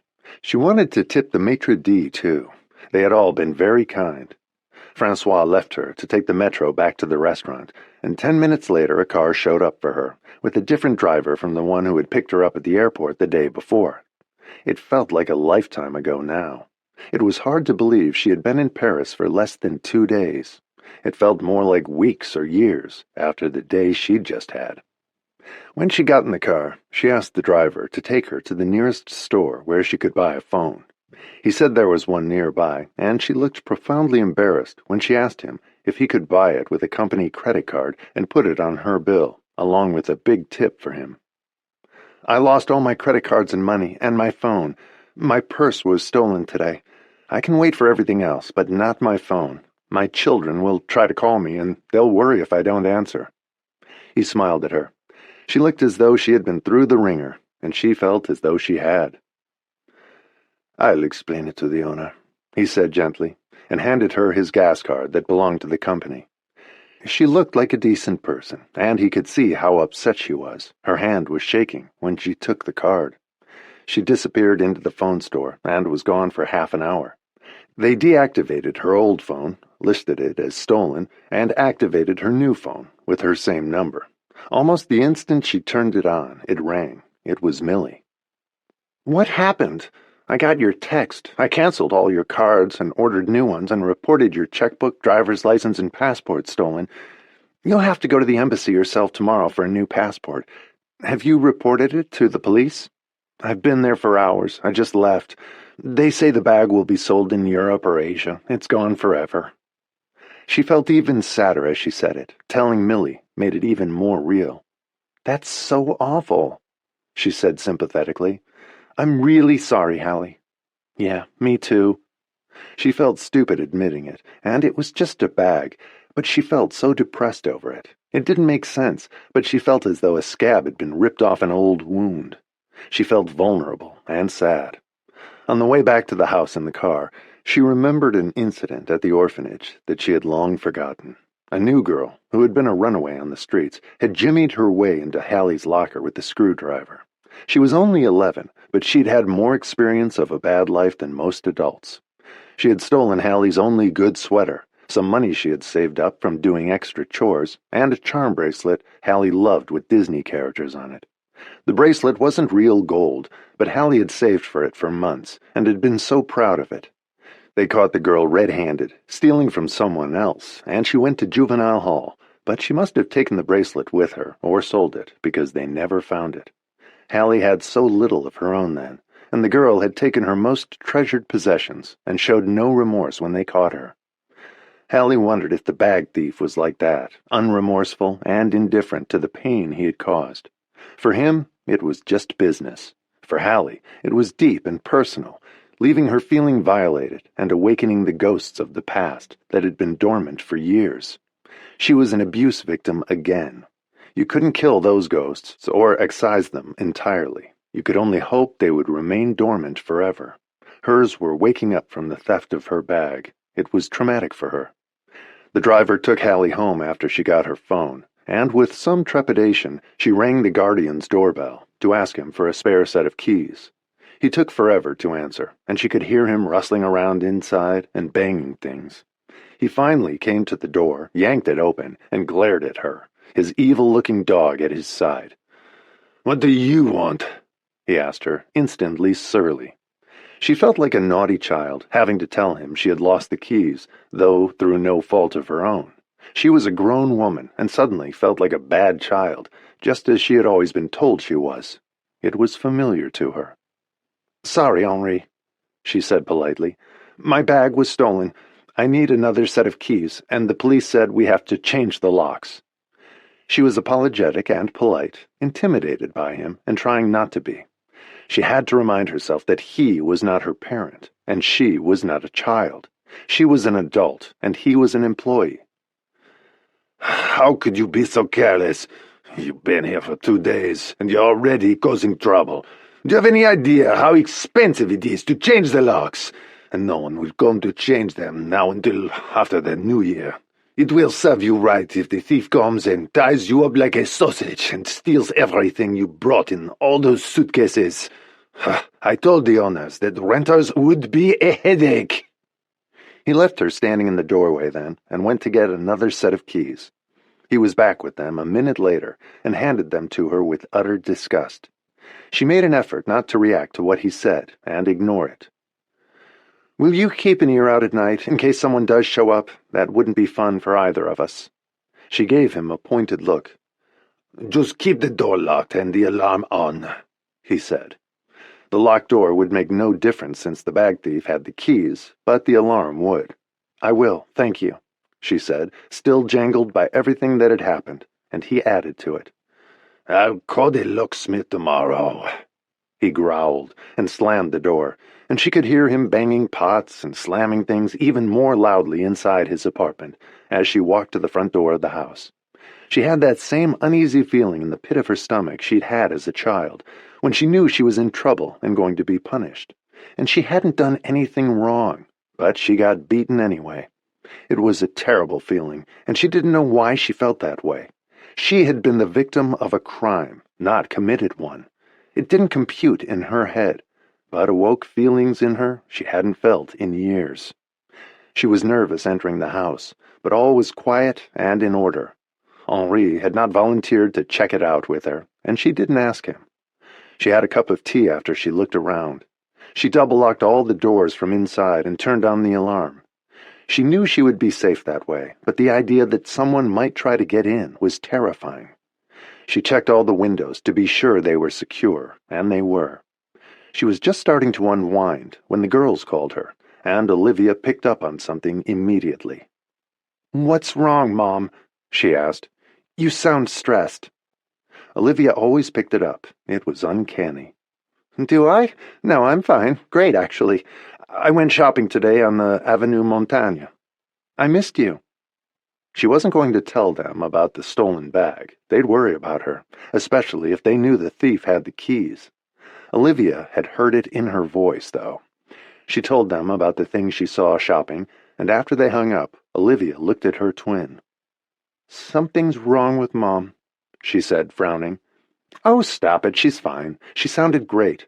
She's not a child, and she's having fun. She went shopping." She had that catch in her voice she gets when she's really worried about something, or scared. "How many times have you seen our mother scared in our lifetime? She's not afraid of anything. She's the calmest person I know, and that's how she sounded." "She's faking it, Val. I'm telling you, she was upset about something." "Maybe she has jet lag," Valerie said blithely. "Go have a margarita and relax. Where's Peter?" "He's talking to his daughters on the phone." Valerie had noticed that Olivia and Peter were together a lot, which could have been purely coincidental on the boat, but she didn't think so, and the forgotten thong on deck hadn't slipped her mind. She wondered if they were having a fling, but if so, they were being very discreet, and Olivia looked totally blasé whenever she was with him, with everyone around. maybe even a little too much so. But Valerie didn't want to say anything and scare Olivia off. She knew how skittish she was about relationships and how private about her life. Valerie had thought they were perfect for each other from the moment she met him, and it had taken 3 years to trap them in ideal circumstances for them to get to know each other. She noticed them swimming together off the boat, all the way to nearby beaches sometimes. And they'd gone out on the dinghy together alone the day before. Peter said they went fishing, which sounded even more unlikely to Valerie.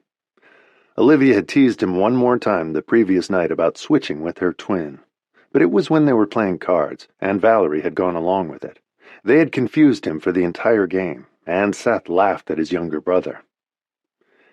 "You have to watch out for those two," he warned him. "They've done it to me 100 times. Too bad we're not twins, so we could get even." "So who would we both look like?" Peter asked, musing about it. "You're taller, but I'm more handsome. On the other hand, you have more hair." "They love being twins," Seth said. "I can see that," Peter said. "It must be fun." "Or weird. So, what's going on with you two?"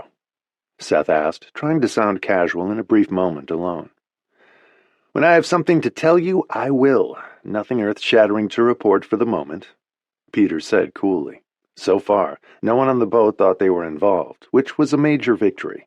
He and Olivia liked sharing a secret. It brought them closer together. The night Hallie's bag was stolen, she had a bath and tried to relax. She lit candles and put on music, and then turned it off. She wanted to be sure that she could hear an intruder if one arrived. She checked the windows again, and all were locked, and the alarm was on. She was wide awake at midnight and turned on the TV, but all she could get was CNN in English and French TV. But there hadn't been a sound anywhere in the house. She was beginning to think she was perfectly safe and worried for nothing when she thought she heard the back door being rattled, and she said loudly in French, "Oh, go away!" And the noise stopped. Her heart pounded for half an hour. She left the lights on in her bedroom that night and felt better that way. If something did happen during the night, she wanted to be wide awake and able to see what she was doing, not stumbling around in the dark in an unfamiliar house. She finally fell asleep sitting up in bed at 3 a.m. and woke up at 10 in the morning when her cell phone rang. She was surprised to hear an unfamiliar male voice on her new cell phone. It was Bart Warner, the man she'd met on the plane. "Did I wake you?" he asked apologetically. "Not at all. I was just having a lazy morning," she said politely. "How did the house turn out? Is it a good one?" he asked pleasantly. "It's lovely," she said, smiling. It was nice to hear from him, although she was exhausted by the day before. "I just thought I'd check on you and make sure that you're okay on your big adventure. You're brave to be here all alone. It's different staying with my son and having family here. I'm not sure I'd have the guts to just go to a city on my own during the holidays. I admire you for that. Actually, I was wondering if you'd like to have lunch. I'm sorry to be so rude and call you on such short notice. Are you free for lunch today?" he asked hopefully.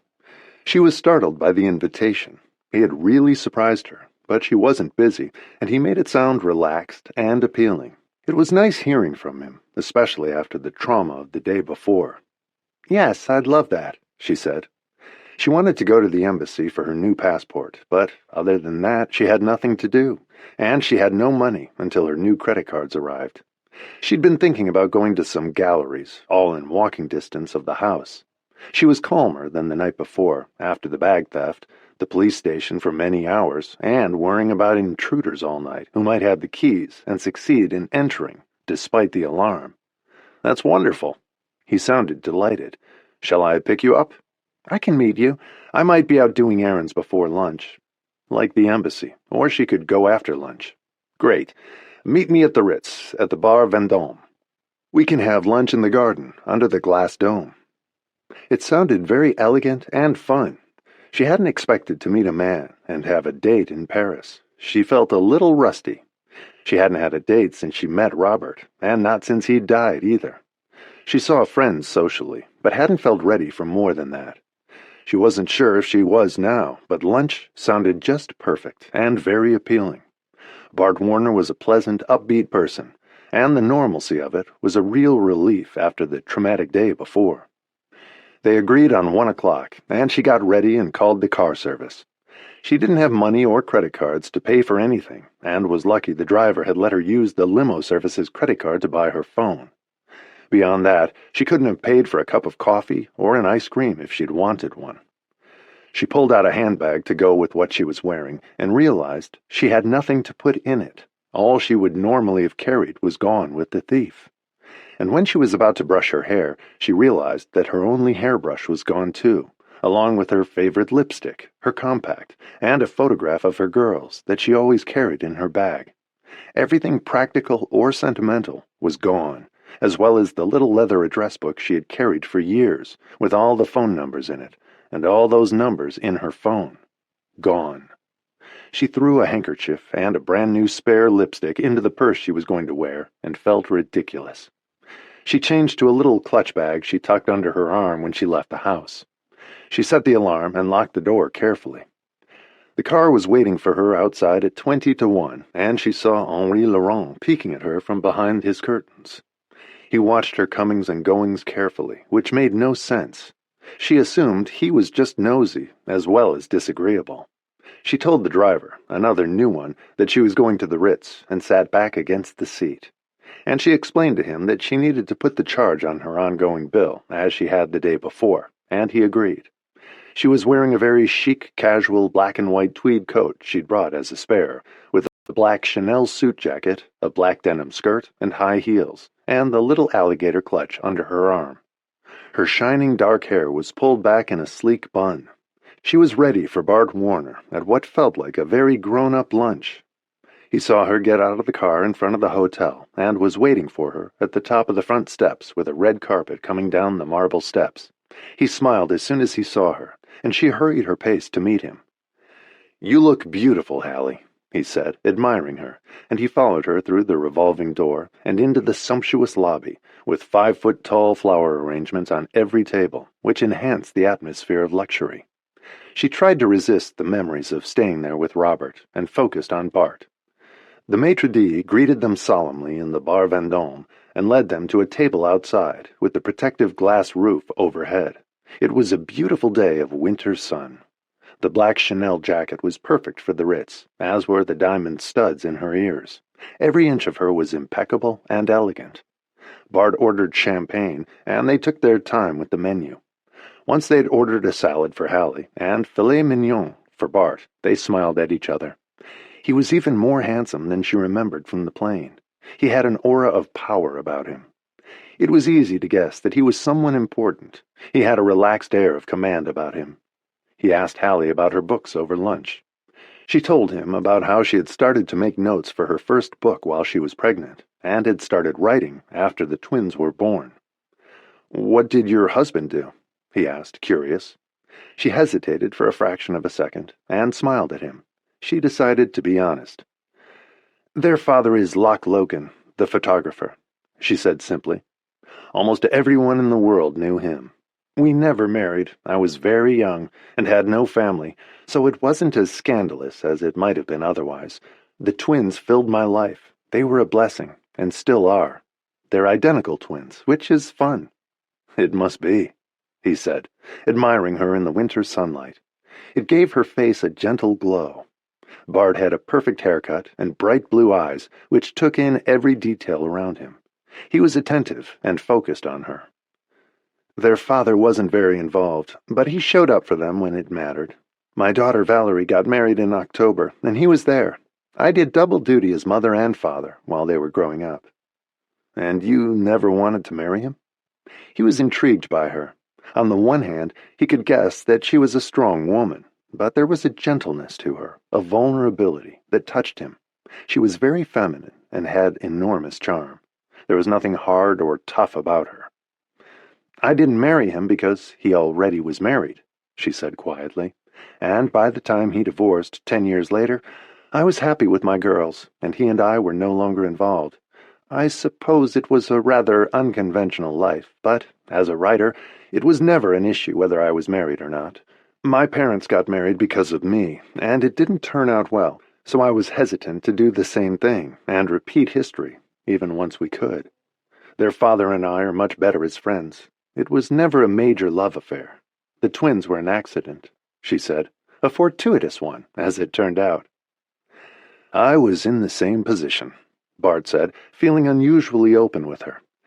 I dated a girl in college, but it wasn't the right fit for either of us. Classic story. She discovered she was pregnant after we broke up. We debated. I was 22, she was 21. Our parents had a fit, so we got married. It was over in 2 years, and it was pretty unpleasant for both of us. It never worked, and was never right. She was as unhappy as I was. We were both children ourselves. We got divorced when I went to business school.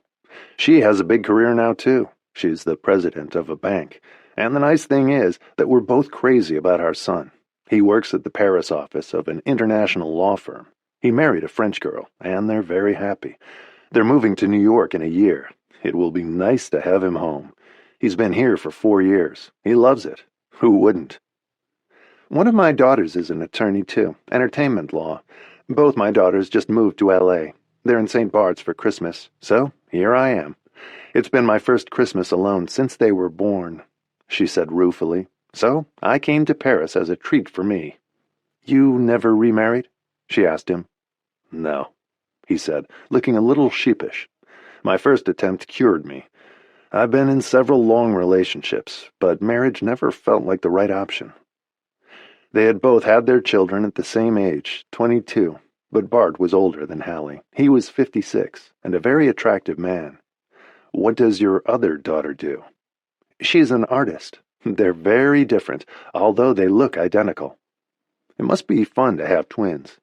He smiled at her. Double trouble. Definitely.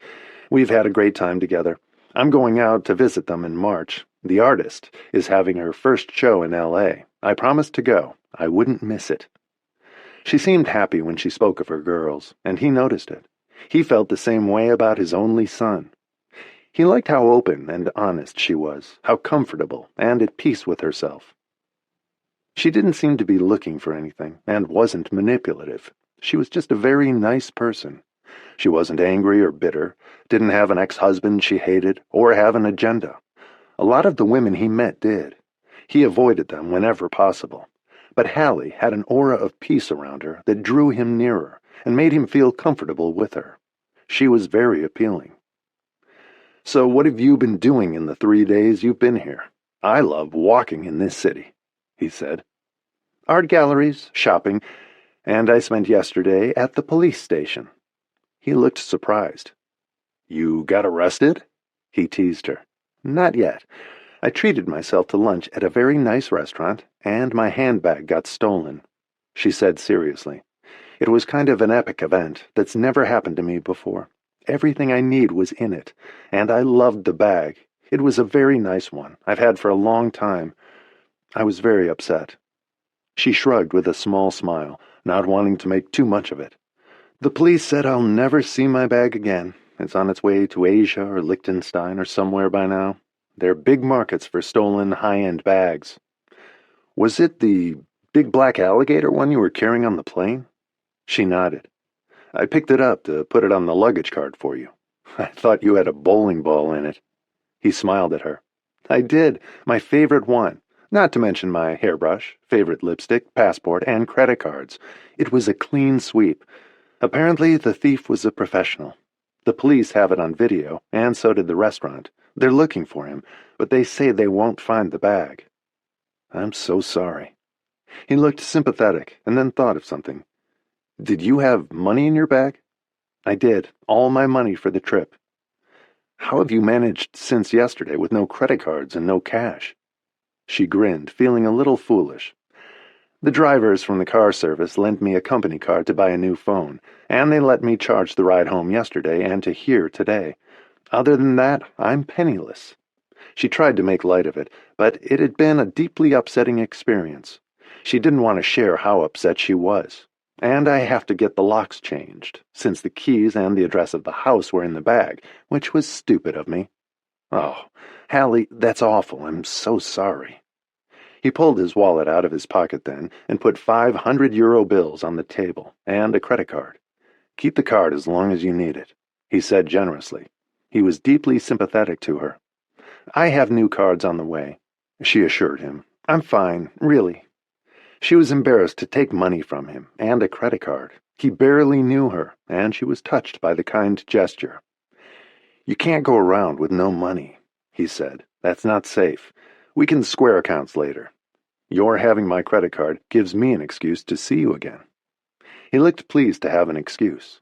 He had thoroughly enjoyed having lunch with her. "Speaking of which," he said, feeling a little shy for an instant, "my son and daughter-in-law are staying home on New Year's Eve. We're going to have dinner together, very informally, at their apartment. It's the day after tomorrow. Would you like to join us? I don't like going out on that night. Everyone tries too hard. It's nicer to be at home." "That's so nice of you. Thank you. I'd like that very much." It was providential the way something to do had just materialized. It sounded like a perfect evening, and she liked him. He seemed to be a kind, straightforward person. They'd both had a good time at lunch. When they got up to leave, his credit card and the 500 euro bills were still on the table. She felt awkward taking them. "Bart, I can't. Really." She felt shy for a minute. "You can, and you will. I'll worry about you if you're running around Paris with no money." He folded the bills around the card and slipped them into the pocket of her coat. "I promise I'll give it back," she said earnestly, and he smiled at her. "I'm terribly worried about it. I won't be able to sleep at night until you do, with interest." He teased her, and they walked out of the hotel together. There were well-dressed people strolling into the lobby, and a few tourists. Hallie noticed the vitrines full of beautiful jewels, and they went back through the revolving door and down the red-carpeted steps to her car, waiting in the Place Vendôme. They had both had a wonderful time. As first dates went, it was remarkable, elegant, and fun, and they were so comfortable with each other. "I'll come and pick you up on New Year's Eve," he said as they stood next to her car. "It's not a good night to be out alone. Try to stay out of any police stations in the meantime." She smiled. "I'm going to the embassy now to get a new passport." "That doesn't sound like fun." "Go shopping afterward. Use the credit card. It'll do you good. Are you safe at the house if the thief has the keys and your address?" He looked serious as he asked. That worried him more than the money and credit cards. "I put the alarm on last night, and there's a guardian. He's kind of a creep, but at least he's there. He has an apartment at the front gate. Call me if you need me. I'm not far from you. I'm serious, Hallie." He looked into her eyes. "If you're scared or anything else happens, just call me. Or if you need more money." "You're the first man who ever said that to me," she said, and he laughed. "I'll take good care of the credit card, I promise. Mine should be here in a few days." "I'm very worried about it." He teased her again, and then grew more serious. "Well, take care of yourself. See you on Saturday." It was only 2 days away. She got in the car, and he waved as she was driven away, and then he walked across the Place Vendôme. He had really enjoyed spending time with her. He'd been debating about calling her. He didn't want her to think he went around picking up strangers everywhere. He had said something to his son, Ryan, and he had encouraged his father to call her. He hadn't had a serious girlfriend for a while, and Ryan felt sorry for him.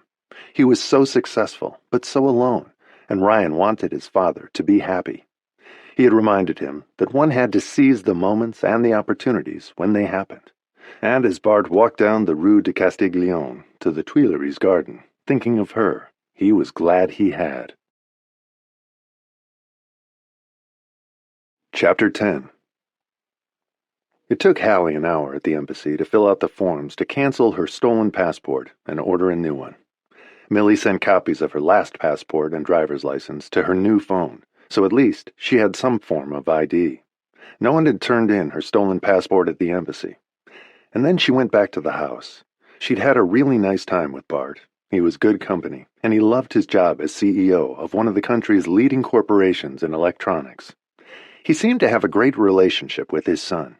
He had told her he never saw his ex-wife anymore. She lived in Florida, but they were on pleasant terms, and had even danced together at their son's wedding. She had been remarried for 25 years, and had chosen well that time. She had no other children, and neither did Bart. He said Ryan was enough, and he was proud of him. Hallie was happy when she got to the house. She answered some emails and called the girls. They were out swimming. The doorbell rang as she hung up, and a messenger delivered a huge pink hat box from Fauchon, with all kinds of treats to eat, and a card from Bart. Please don't starve. Use the card, Bart. He was fun and gentlemanly, and a little bit old school, and she liked that. He was smart, kind, respectable, and had a huge job. And why not go out with him? She was alone in Paris. She thought Robert would understand and want her to be happy. She had mourned him for 3 years.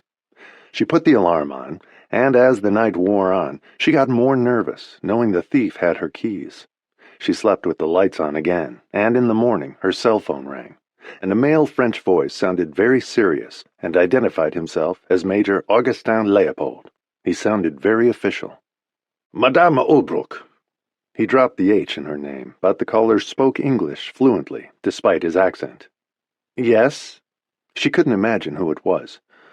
"I am an inspector of the Sûreté Territoriale of the police. We are a special branch for the investigation of high and VIP crimes on our territory. We have your dossier now. It has been turned over to us by the Commissariat at the Grand Palais to pursue the stealing of your bag, because of its high value. We are working on it now. Would you be so kind as to come to my office to complete further questions?" "Yes, of course." He sounded so solemn that it made her smile, but she was glad they were taking it seriously and had referred it to a special department of the police. At least they hadn't brushed it off. "Will you have time today?" he asked her. "Yes." "At noon." "Fine." He gave her the address, and she called the car service and got dressed. The special branch for high-end thefts against individuals was in a small, innocuous building in a quiet neighborhood and was very discreet. She was stopped as soon as she walked in by a tough-looking police officer who asked for her ID. She showed him the copies on her phone and explained that the originals had been stolen. "That's why I'm here to see Major Leopold." The officer told her to wait, made a call, and then smiled at Hallie, pointed the way to the elevator, and told her where to go. His name was on the door when she got there, and she knocked and walked in cautiously. A very large man stood up, very tall, with broad shoulders and a paunch. He had a mustache, and reminded her of a walrus. He was somewhere in his late 50s, and seemed military in his bearing, as he greeted her. "Madame Holbrook?" She nodded, slightly intimidated by his size, if nothing else. The office was very spare, but there were a few photographs of the Major with celebrities, including one of the French president pinning a medal on the Major's chest. Her case was in good hands. He invited her to sit down in the narrow metal chair across his desk. The office wasn't luxurious by any means. Major Leopold was wearing slacks and a tweed jacket, had reddish-brown hair, and looked more Anglo-Saxon than French. 2 uniformed police in bulletproof vests walked in and out when they saw he was busy. "Your bag upsets me," he said as she sat at attention. She felt a little bit like a schoolgirl in the headmaster's office. "This should not happen to visitors in Paris, and your bag is very valuable. On the form you said you paid $15,000 for it?" "Yes, I did." "Do you know what it's worth now?" She shook her head. "That bag was a special order. It has a small stamp on it to indicate that. One of my men went to Hermes yesterday, and they showed him a similar stamp. That bag in that size today would sell for $75,000. For a special order, you must add 30% more, so another 20 or 25,000 US, and there was only one made in that size. So it is safe to assume it is worth $100,000, and in the right hands, for a person desperate to own such a bag, you could possibly sell it for $200,000, but very certainly it is worth $100,000 now, if they could even replicate it. Hermes told my officer that it would be nearly impossible to find so many similar skins today for a bag that size. That is an object of great value and extremely rare, which entirely changes the nature of the crime and the punishment. When we catch the man who stole it, he will, with absolute certainty, go to prison." She was impressed, and Major Leopold made it sound like the thief had stolen a valuable work of art. She was surprised that he didn't scold her for being wasteful or for having spent too much money on herself, even at a lower price, and that he treated the value of the bag and its origins with great respect. He handed her a photograph of a pleasant-looking man in his 40s, clean-shaven, good haircut, ordinary face, possibly an Italian suit, and wearing a large gold watch. She recognized the man from the security video at the restaurant. "The watch is worth $500,000. He stole it a year ago in the south of France. We have been looking for him ever since. He stole your bag. His brother is in the drug trade. He is in luxury goods. They're Colombian. They are high-end professionals. He is very elusive and clever. I want to find him. We have contacted all of our informants. I want to bring him to justice and send him to prison," he said with determination. "I don't suppose you can track down my bag," she said, feeling nostalgic for a minute and shocked by its current value. She wouldn't have used it as a travel bag if she had known what it was worth today. And now she had lost it. She was sad because she loved it. It was such a beautiful piece, with a bright red interior. Leopold handed her the list of the contents of the bag she'd filled out at the Grand Palais station, and he asked her to make sure she hadn't forgotten anything. She read it and said she hadn't, as he nodded at her. "You know, in this office, with the kind of objects and people we deal with, anything is possible. If people steal a cell phone, an ordinary purse, something small, it disappears. They throw it away, give it to a friend, sell it for a few euros. But at this level, with this kind of merchandise, it's complicated. If they sell it, they can make a lot of money, but not as much as you would get selling it in a reputable way, like an auction. But a bag like this is not so easy to place. It's recognizable. There is only one. It is very high quality. He may have sold it already, or maybe not. Or he might give it to his mother or his girlfriend. I'm not promising we will get it back, but we have a chance, and I will do everything in my power to return it to you." She was touched by how intense he was, and they had done some very good research already. They even had a photo of the bag from the Hermes archives. It made her sad to see it. She wanted her bag back, which she knew was unlikely, and it seemed foolish to be so attached to a bag. Major Leopold handed her another list then.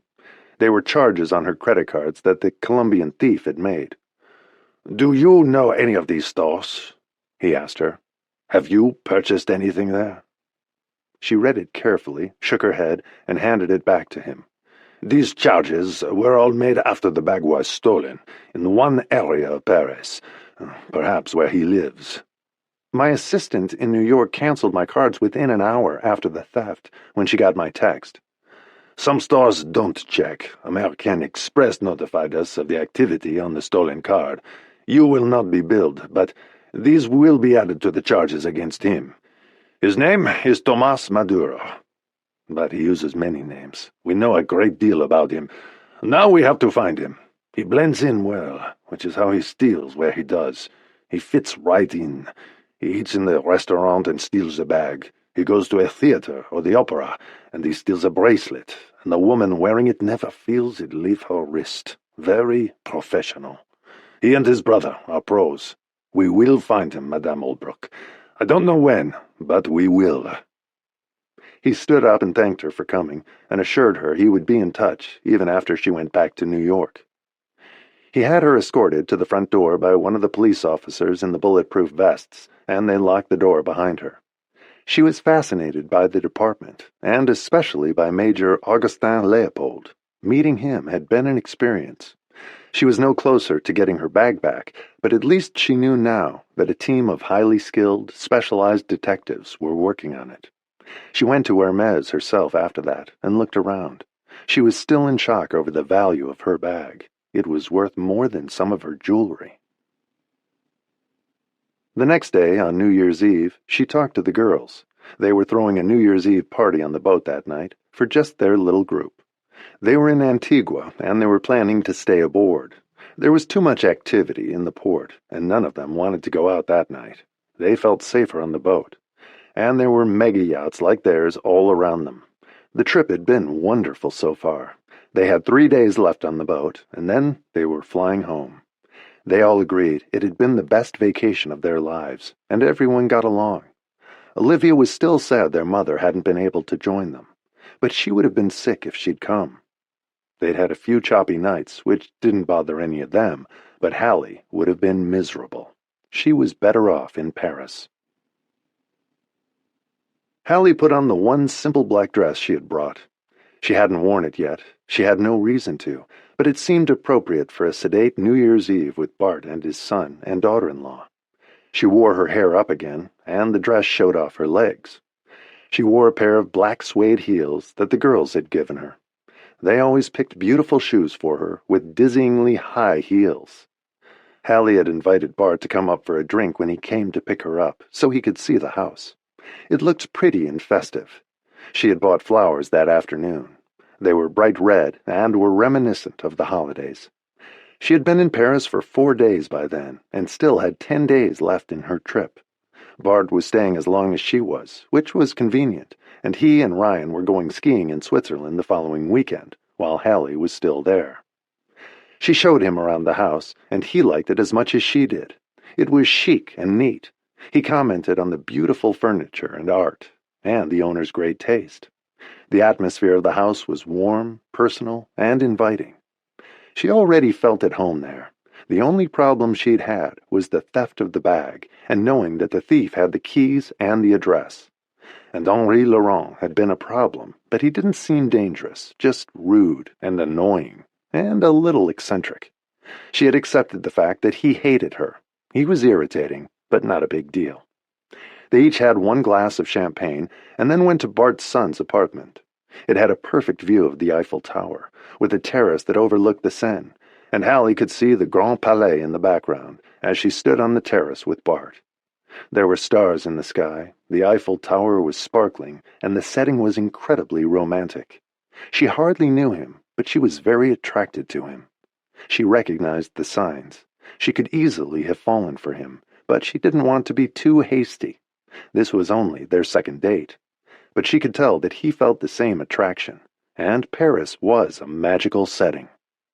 They walked back into the apartment after their brief moment on the terrace, and sat down to a delicious meal of leg of lamb and haricots verts, string beans, both with garlic. Bart's daughter-in-law had gotten the meal delivered by a caterer, and they all thought it was delicious. The dinner was totally congenial. Bart told them about the stolen bag, and Hallie told them about the major, and the somewhat secret special branch of the theft detail. "Do you think you'll get your bag back?"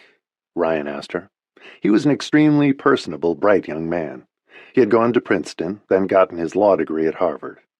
Veronique had a master's in finance from HEC, one of the most distinguished business schools in France, and worked for a consulting firm. Ryan liked Hallie, and he could see that his father did too. He hadn't seen him glow like that in a long time. They seemed so at ease with each other, and had fun. They were getting to know each other, and discovering things they liked and had in common. Ryan and Veronique left them alone on the terrace for a little while after dinner, just to sit outside and talk. "Your son is wonderful," Hallie said to him as they sat in the chilly, star-filled night. Bart put a blanket around her and sat close to her. "I like Veronique, too. She's very bright and a nice person. I'd love to introduce them to my girls. My son-in-law is a good man. They're all hard-working, kind, dedicated people, like Ryan and Vero." Eventually, Ryan and Vero came out to join Bart and Hallie on the terrace. The Eiffel Tower sparkled right on the hour of midnight, like a giant decoration.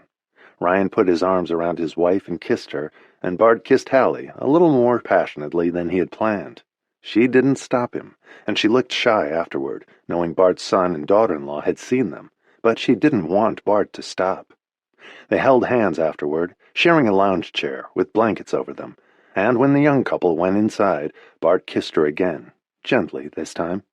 He had surprised himself, but he felt so drawn to Hallie. He didn't understand it. He hardly knew her, but he felt as though he had for a long time.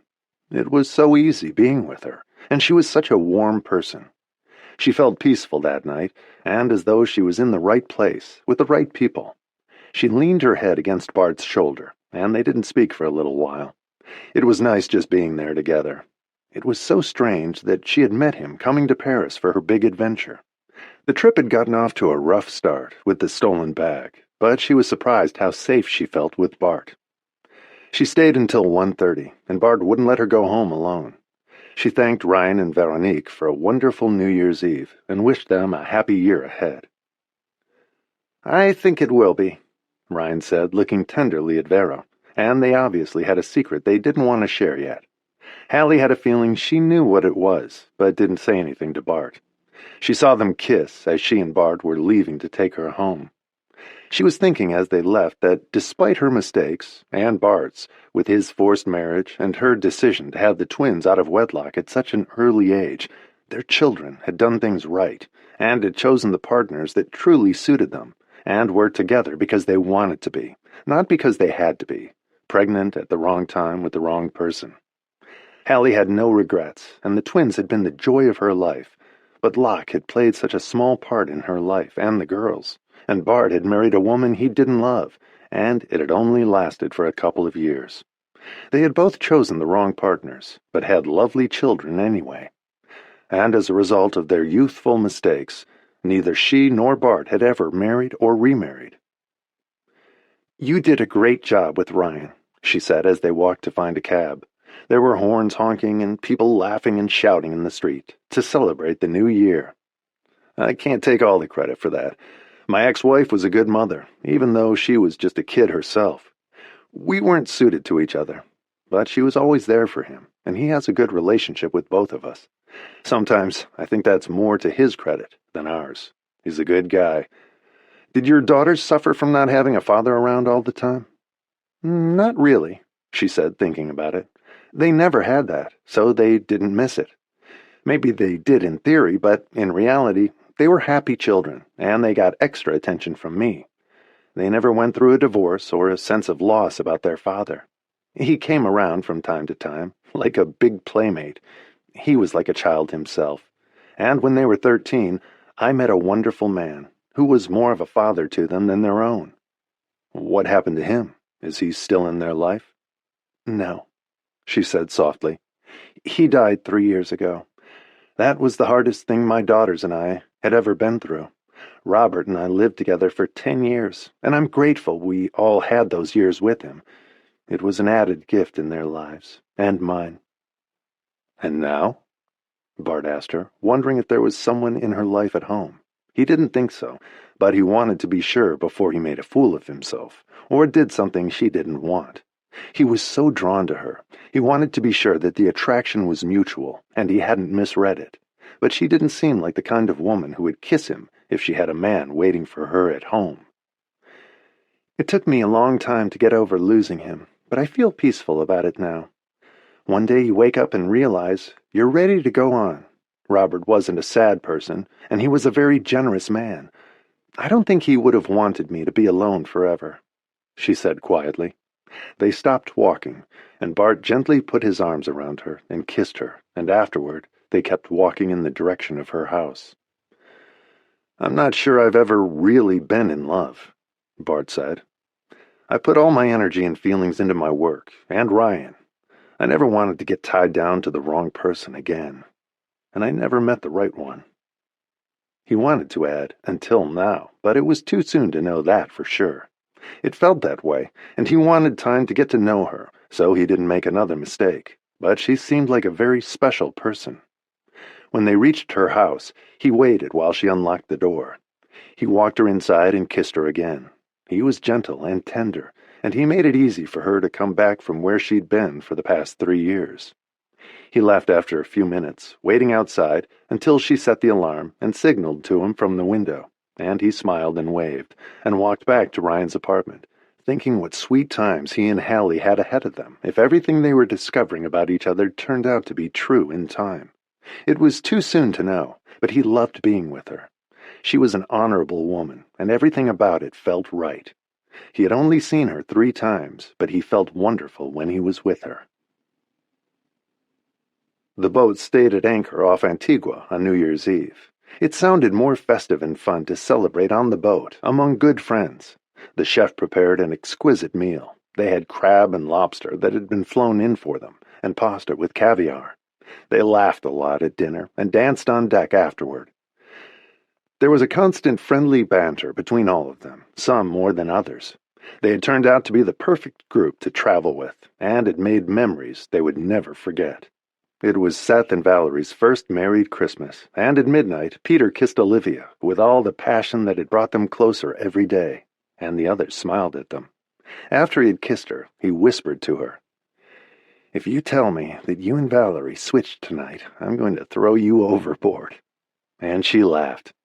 "That might be fun," she taunted him, and he advanced on her, picked her up, and threw her into the water. He took off his clothes and joined her, and Seth and Valerie followed a few minutes later. The others watched them from the upper deck. The water was warm and soothing, and the lights from the underside of the boat cast a bright light into the water, and they could see schools of small fish scurrying past them. The crew had put gardenias with candles on them on the water. It was an incredible vision, seeing the flowers in the candlelight floating around them. It had been the best New Year's Eve of their lives. Chapter 11. The morning of New Year's Day was quiet on the boat. Most of the guests remained in their cabins until nearly noon. Valerie was an early riser, so she came up for coffee and toast while Seth was still asleep. It had been fun the night before, and the end of a beautiful trip. They would be motoring a short distance the next day and stopping for a last day of swimming and snorkeling. Seth and Peter liked to race each other on the jet skis, their old spirit of competition with each other in evidence. One was stronger, one was older, and both had been daredevils in their youth. Seth had settled down with time, and fatherhood had only taken the edge off Peter a little. He had greater responsibilities now, but they hadn't dampened his thirst for life, passion, and sense of fun. They were planning to have an early night on the boat on New Year's Day after another day of water sports. Valerie was sorry to see it come to an end. It had been a wonderful trip. Different from their honeymoon in October, but almost as much fun. She had enjoyed spending time with Olivia, her brother-in-law, Seth's mother, and their friends. Olivia wandered up in a bikini and a shirt and smiled as she sat down next to her sister. A steward set a cup of coffee in front of her seconds later, just the way she liked it, with a dash of milk, no sugar. "That was great last night," she commented to Valerie. "I'm going to feel like Cinderella after the ball when I go home. This is a very nice way to live." Valerie smiled and nodded in response. "I was thinking that too. We all got a little crazy last night. The gardenias and the water looked gorgeous. It was like fairyland." "I think Seth should buy the boat," Olivia said, enjoying the coffee. "I'll tell him. And by the way, I don't mean to intrude." "That usually means you're about to," Olivia interrupted with a grin. "What now?" "I saw Peter kiss you at midnight. I don't know who was kissing who, but it looked like more than a midnight kiss on New Year's Eve. Seth didn't kiss me like that at midnight." "That's because you're married now. He doesn't have to impress you," Olivia said lightly, not sure how much she wanted to say, even to her twin. She felt very private about her relationship with Peter. She didn't know where it was going, and it was all so new. "Did something major happen on the trip?" Valerie hadn't forgotten Olivia's thong that she had found under the table on the deck, and she knew her sister. She didn't sleep with men casually, only when she cared about them, and usually not too quickly. If something had happened with Peter, she was sure Olivia would have told her, but she'd had a feeling that Olivia was keeping something from her for the entire trip. She and Peter had spent a lot of time together, which Olivia had said was just getting to know him, since they were family now. "I don't know if it's major," Olivia said, staring into space for a minute. "I like him a lot. We had a good time." It had been a lot more than that, but she wasn't sure she was ready to admit that to herself yet, or to her twin, which was why she had asked Peter to be discreet about it, and they had been. He had been sneaking in and out of her cabin for the past week, at any time of day or night. They hadn't been found out, but she knew that Valerie would sense it, and she had. Maybe it was just the sun and the stars at night, a shipboard romance. "How romantic was it?" Valerie asked, dying to know. Olivia laughed. "Quite a lot. I don't know, Val. He's got kids. He has a serious life when he's not riding around on a jet ski off a yacht in the Caribbean. How real can that be? And he dates a lot of women. I could get hurt if I take it seriously, and then it would be awkward as hell when we're with you and Seth. It just kind of happened while we were here, but with our regular lives looming when we go back to L.A. tomorrow, maybe it was just a crazy moment, and it'll end here. He's kind of a big package deal with 2 very young children. I don't believe in marriage the way you do, or happily ever after. I'm more like Mom. I'm not as traditional or linear as you are. You have a big job, you dated Seth for 3 years, you got married, now you'll have kids. I'm more freeform. Mom was very traditional once she met Robert, and she was right not to marry our father when he was available. He would have married her then. He told me so. She didn't want to. And by then, even we knew he was a mess. He always was, totally irresponsible. And she was with Robert, who suited her a lot better. You just haven't met the right guy. Until now. You two seem good together. She was serious, and Olivia was pensive. I know. Maybe that's what scares me. He's an attorney, a tax attorney. I'm an artist. How would that work? You could get your taxes done for free. Valerie teased her, and Olivia rolled her eyes. He's not an accountant. He manages huge amounts of money and estates for movie stars. I don't know. These were the best 2 weeks of my life. Being here with you on this incredible dream boat and having fun with him. So, do they live happily ever after? Or do they turn into pumpkins and white mice when the ship docks? I vote for option 1. Happily ever after. Don't make any dramatic decisions. See what happens when you both get home. He wants me to meet his kids, Olivia said glumly. That's nice and normal. They're very sweet. You'll like them, and he's good with them. They're not brats. He has them half the time. That's a lot. I need to paint. That's my priority, just like your job is yours. I still manage to have time for Seth. Think of what I'd have missed if all I had was my work. I love him, and we have a wonderful life together. You deserve something like that, too. We'll see. Maybe he'll forget me as soon as we get home and go back to online dating. I don't think he wants to settle down either. He was miserable in his marriage. A week of hot sex on a yacht does not guarantee a solid relationship or a rosy future. Olivia said cynically, and Valerie laughed. I'm happy to know the sex was good. Only you can turn that into a doomed relationship. You can be such a gloomball sometimes. Olivia smiled at the expression. I'm an artist. I'm sensitive. No, you're a coward about relationships. Give him a chance, Ollie. What if he turns out to be the best thing that ever happened to you? Then I'd probably die of a heart attack having sex with him when I'm 90, or break a hip or something. It might be worth it, Valerie commented, as Peter appeared on deck and came to sit down with them.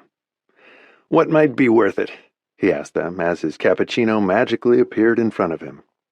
Olivia wants Seth to buy the boat, Valerie answered. I second that. Peter grinned and stole a glance at Olivia, and she smiled at him. Is he considering it? No, but Olivia thinks he should. Excellent idea, as long as I get squatters' rights and he pays for it. All 3 of them laughed as Seth joined them, and they shared the idea with him.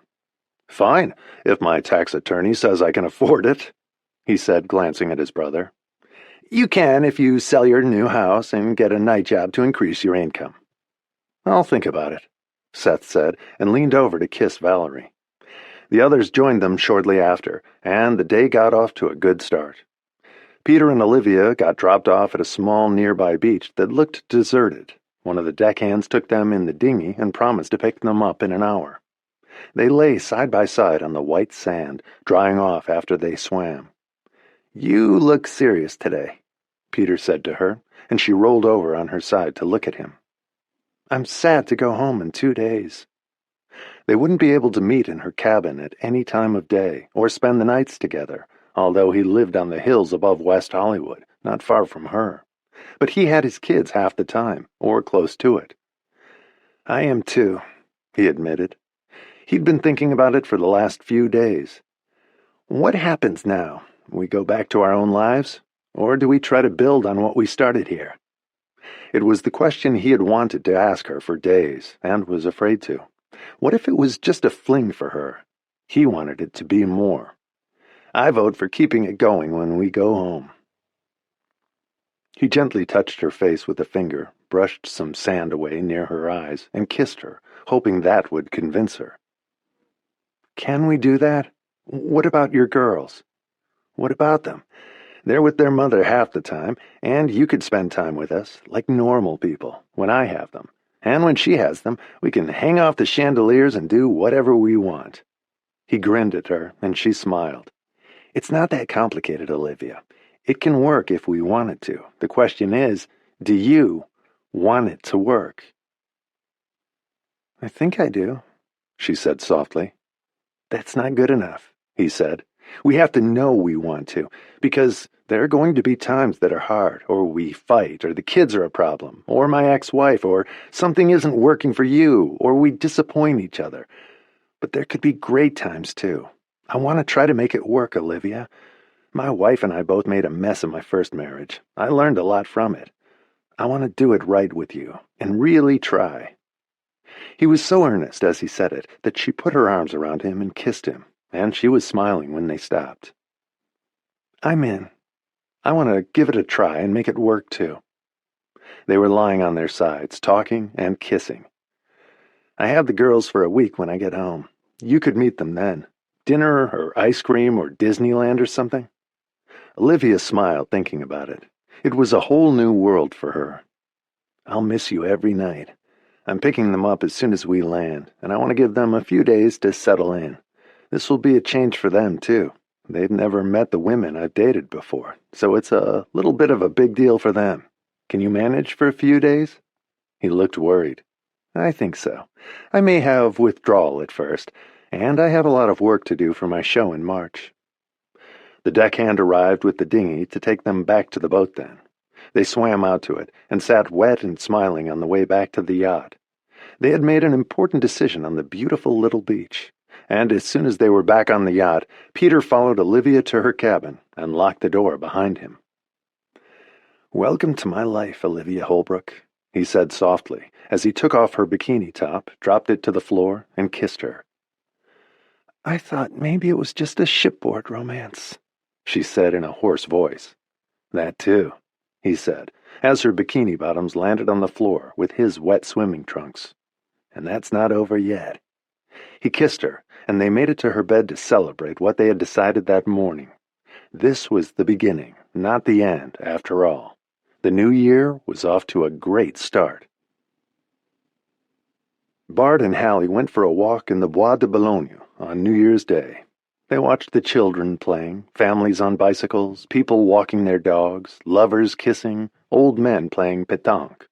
It was another beautiful day, and they walked for a long time before they sat down on a bench.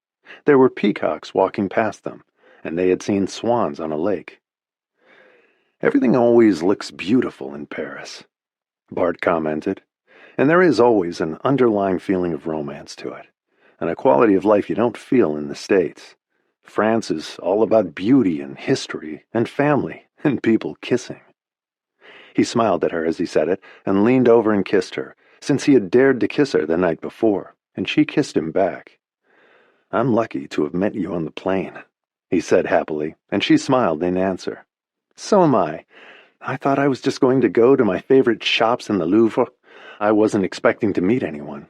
It was my daughter's idea that I should come. She suggested it." "I'm glad she did. I want to see you when we go back to New York, Hallie, if that appeals to you. We both have busy work lives, but I want to make time to see you. What do you like to do?" She smiled as she thought about it. "For years, all I did was take care of my kids and write. I didn't make time for much else. With Robert, we traveled when we had time. We put a lot of things off for the future when we wouldn't be so busy, and we never got to do them. I don't want to make that mistake again. I write, I love going to the movies, I love books and art, going to the theater, dinner with friends, or just two of us.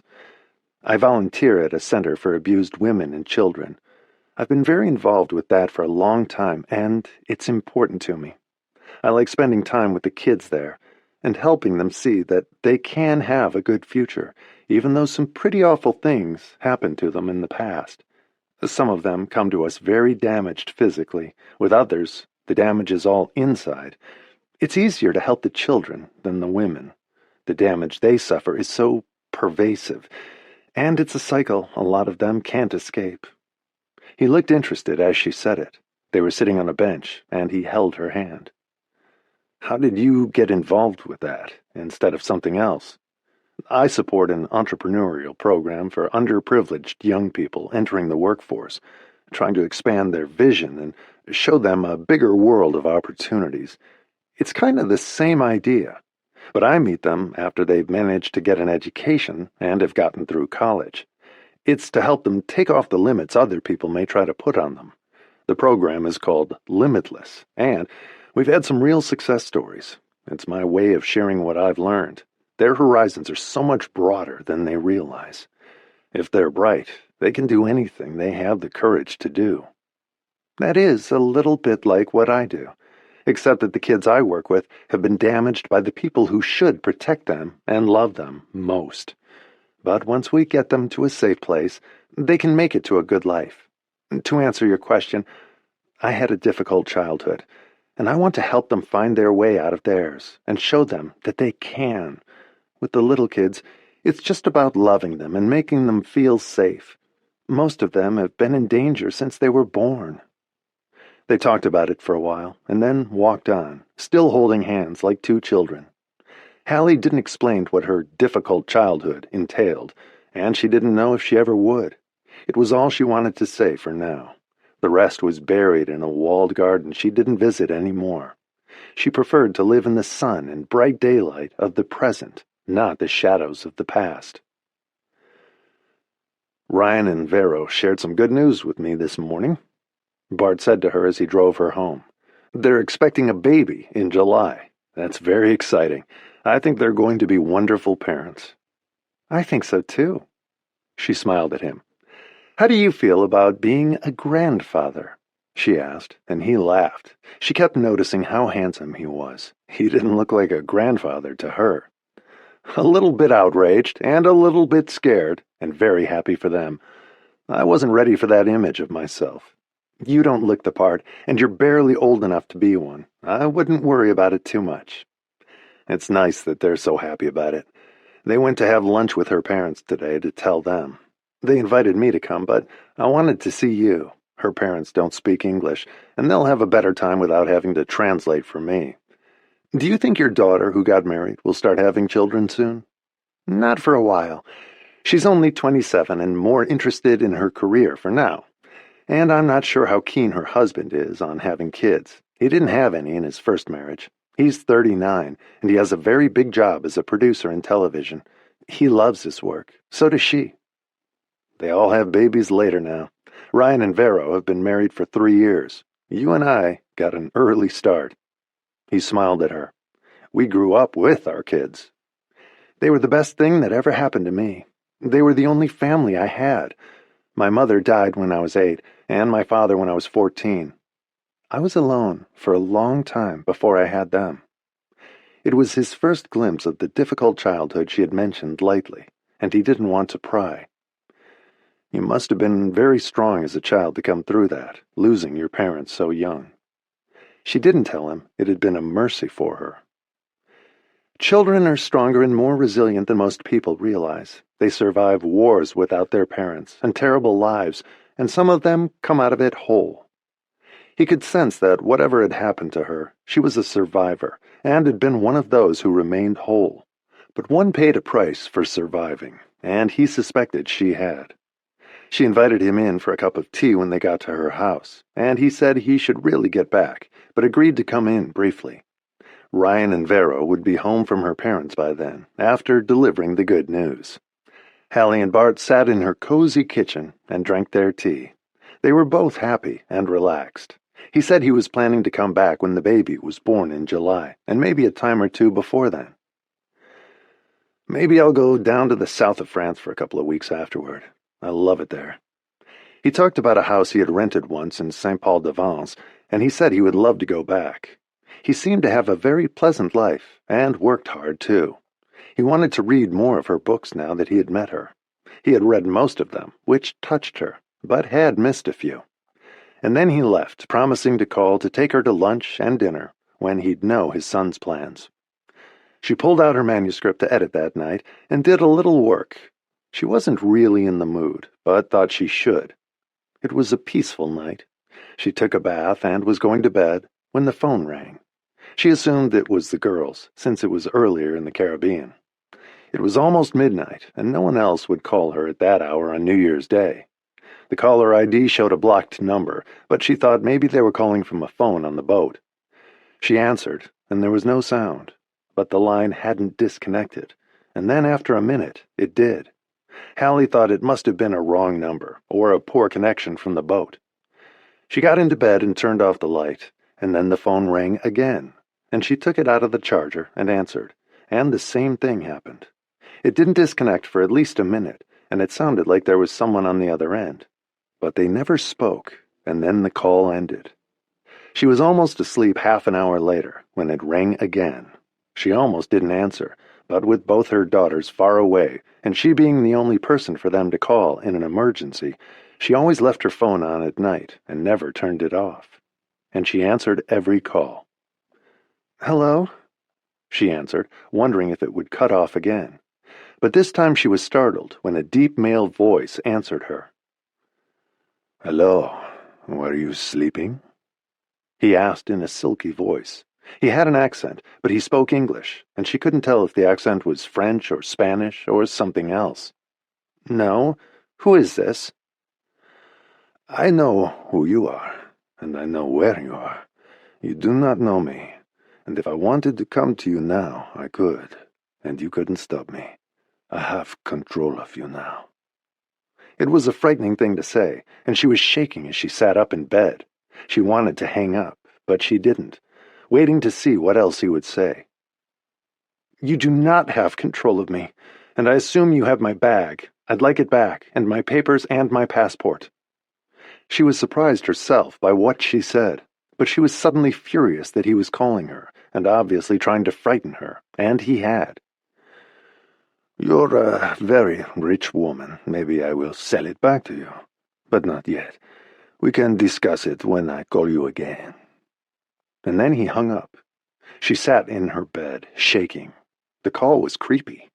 She checked all the doors and windows again on the ground floor and made sure they were locked, and they were. She checked the alarm to be certain it was on.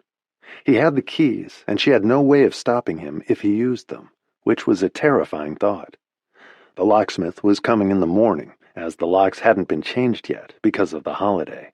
But the alarm would go off, and hopefully Henri, the guardian, would come and call the police if someone entered. She tried to find something she could defend herself with, and found a set of golf clubs in a guest room closet. She selected a sturdy-looking one and stood it up, leaning against her night table. It wouldn't be much use if he had a gun, but maybe she could stave him off. She locked the bedroom door then, and remained sitting upright in bed so she wouldn't fall into a deep sleep and would wake up if he got in. She kept thinking about what he had said and remembered every word. She never heard from the girls that night and wouldn't have told them anyway. They didn't know the bag had been stolen, and she didn't intend to tell them until she got home, so as not to upset them. But she was terrified as she sat in bed with the lights on and the golf club next to her. It was an awful night of terror. She finally gave up on sleep and showered and dressed at 7. She put on jeans and a sweater and stayed in her locked bedroom.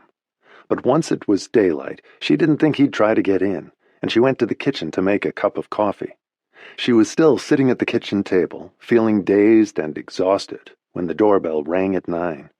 She looked through the peephole and saw Henri Laurent and another man, and she was still holding the golf club when she opened the door to them. Henri looked incensed when he saw it. "You cannot make sports in the house. You will break something, a lamp or a painting. Américain sauvage," he muttered under his breath, calling her a savage as he led the locksmith in and rattled off a torrent of French, complaining about her, which was perfectly clear to Hallie. The locksmith kept glancing at her, and then responding to Henri. He examined the locks at all the outer doors of the house, and then Henri explained the situation to her. "It will take him all day, and these are very expensive locks installed by the owner. He can replace them. It will be 6,000 euros, and you will only get 4 keys. The owner normally has 8 sets of keys, so you will pay extra for 4 additional keys, which will be another 1,600 euros. And since it is your fault, you must pay. Do you agree?" She didn't have much choice, given the situation and the threatening call the night before. "I don't agree in principle, and I'll discuss it with the realtor for reimbursement. And I will pay him today, but all my credit cards were—" She was about to say stolen, and suddenly remembered the card Bart had given her. She could use that. "Never mind, I have a credit card." "Good. I will not use my employer's money to pay for your stupid mistake." "I didn't make a mistake," she said, seething. "My bag was stolen. I didn't lose it. Please supervise this man while he changes the locks today. I have work to do." "I do not need to supervise him. He is my friend. We went to school together." "That's very nice. I am the tenant here, and I am asking you, telling you, that I want him supervised. You may know him, but I don't." It was a reasonable request, and there was another torrent of French from Henri to the locksmith, who just nodded and said okay. She was going to be paying the equivalent of $9,000 to change the locks, which seemed insane to her, but she had no choice. It had to be done as soon as possible, so the bag thief couldn't get in. She went back to the kitchen then and called Major Leopold on her cell phone. He answered on the second ring, and she told him about the call the night before, verbatim. She had a good memory, and the caller's words had been unforgettable, and his tone. "I don't like this at all," the Major said, almost growling with displeasure. "The profile of this kind of thief is usually to have no contact with their victim, and no interest in them. He wants no contact, no recognition. They are looking for merchandise to sell, and once they have it, they sell it, make their profit, and disappear. There is a new breed, mostly from the Eastern European countries, where they use the keys to get in, if they got any, and they rob the house. If they find someone in the house, like a maid, they tie them up and put them in a closet. Then they take what they want and leave, mostly small objects, as big ones are too inconvenient. And that group are very clever at breaking open safes, even the most secure, that are usually full of cash. But I don't think I have ever had a case where the thief calls and bargains with the victim or taunts her and threatens her. Maybe he has been able to verify the value of the bag with someone more knowledgeable, and he may fear it will be hard to sell, or will lead to his being caught if it's too distinctive. So he'd rather sell it back to you. But it's most unusual. I don't like how bold he was with you, or the things he said to you. Unfortunately, you will hear from him again. I think he may be afraid to get caught if he puts your bag on the internet, or on the market selling it to a store. It's a very distinctive bag, and it was a special order. Hermes has an archive of it with photographs, which is useful for us. They only made one of your bag, so it's even more valuable than you thought. They think it could sell for as much as $200,000 at auction, but the thief won't have access to those resources without the bill of sale. He's smart. His best bet may be to sell it back to you. You want it more than anyone else, but I don't know how much you're willing to pay for it, and he probably wants to know that. And it would be very dangerous for you to meet him, even without protection. He will definitely contact you again, I'm sorry to say. I regret that you have to go through this. Call me when you hear from him again. I'm sure you will. I think he is calling to taunt you, to make you willing to buy your bag back. I don't think he'll actually show up. He's just scaring you." The call wasn't reassuring, and she wasn't looking forward to hearing from the thief again. She didn't want to meet him, although she wanted her bag back, but not at just any price. She worked on her manuscript all day, while the locksmith went from door to door, making a mess everywhere he went, and leaving black fingerprints on all the doors. Hell, he couldn't get much done. She was too unnerved by the call the night before, and too distracted after talking to Major Leopold. The locksmith finished the job at 5 o'clock, and Henri was standing next to him when he handed the 4 sets of keys to him. Henri gave 1 set to Hallie and said he'd give a set to the housekeeper, and kept 2 sets for himself and the owners. The locksmith told him that the other 4 sets of keys for the owner would be ready in 3 to 4 weeks. They were slow and expensive. Henri was muttering under his breath about having wasted an entire day when they left together, and Hallie sat down on a couch in the library. She hadn't gotten anything done all day and felt exhausted. Bart called her half an hour later. "How was your day?" he asked cheerfully. "Not a lot of fun," she admitted. "I spent it with the locksmith, with the guardian glaring at me. At least the thief can't just walk in now. Hopefully he won't try." Hallie hesitated and decided to tell him. "I heard from him last night," she said, and Bart wasn't pleased to hear it. "He called you?" "Around midnight. He hung up twice and spoke to me the third time." "What did he want?" "He talked about how rich I am, said he now controls me, which gave me chills, and hinted about selling me back the bag. It was all scary and weird. I called the major, and he said it was very unusual, and this kind of thief normally wants no contact with their victims. The caller was frightening. He had a sinister voice." "Why didn't you call me?" Bart sounded as upset as she was. "It was too late. I didn't want to bother you at midnight. And I'm so sorry. I used your credit card, by the way. I had to pay for the locks. 7,600 euros. It's extortionate. I'll write you a check when I have them, and I'm sorry I had to use the card. I'm grateful that I had it, thanks to you." "I thought you might need it. Don't worry about it. You should keep it till you get your own new credit cards. You can write me a check then. You might need it again. And I think it's so disturbing that the thief called you. It sounds like he wants to show off. And scare me. He said he can get into my house whenever he wants, but he doesn't know about the alarm and the new locks. You should be safe now, Hallie," he said gently. "I'm having dinner with the kids. Do you want me to come over after that?" He didn't like her being alone, with the thief possibly watching her or the house. "I don't want to bother you with my problems." "You're not bothering me. Why don't I just drop by after dinner? I won't stay long, but if he is watching you, it might be good for him to see some activity coming and going. Why don't I call you when we finish dinner and see if you want me to come by?" "I'd love to see you," she said in a tired voice. Her stolen bag and the bag thief and the aftermath were wearing her out. "I'll be here. I'll be editing a book," she said. "Well, try not to worry too much.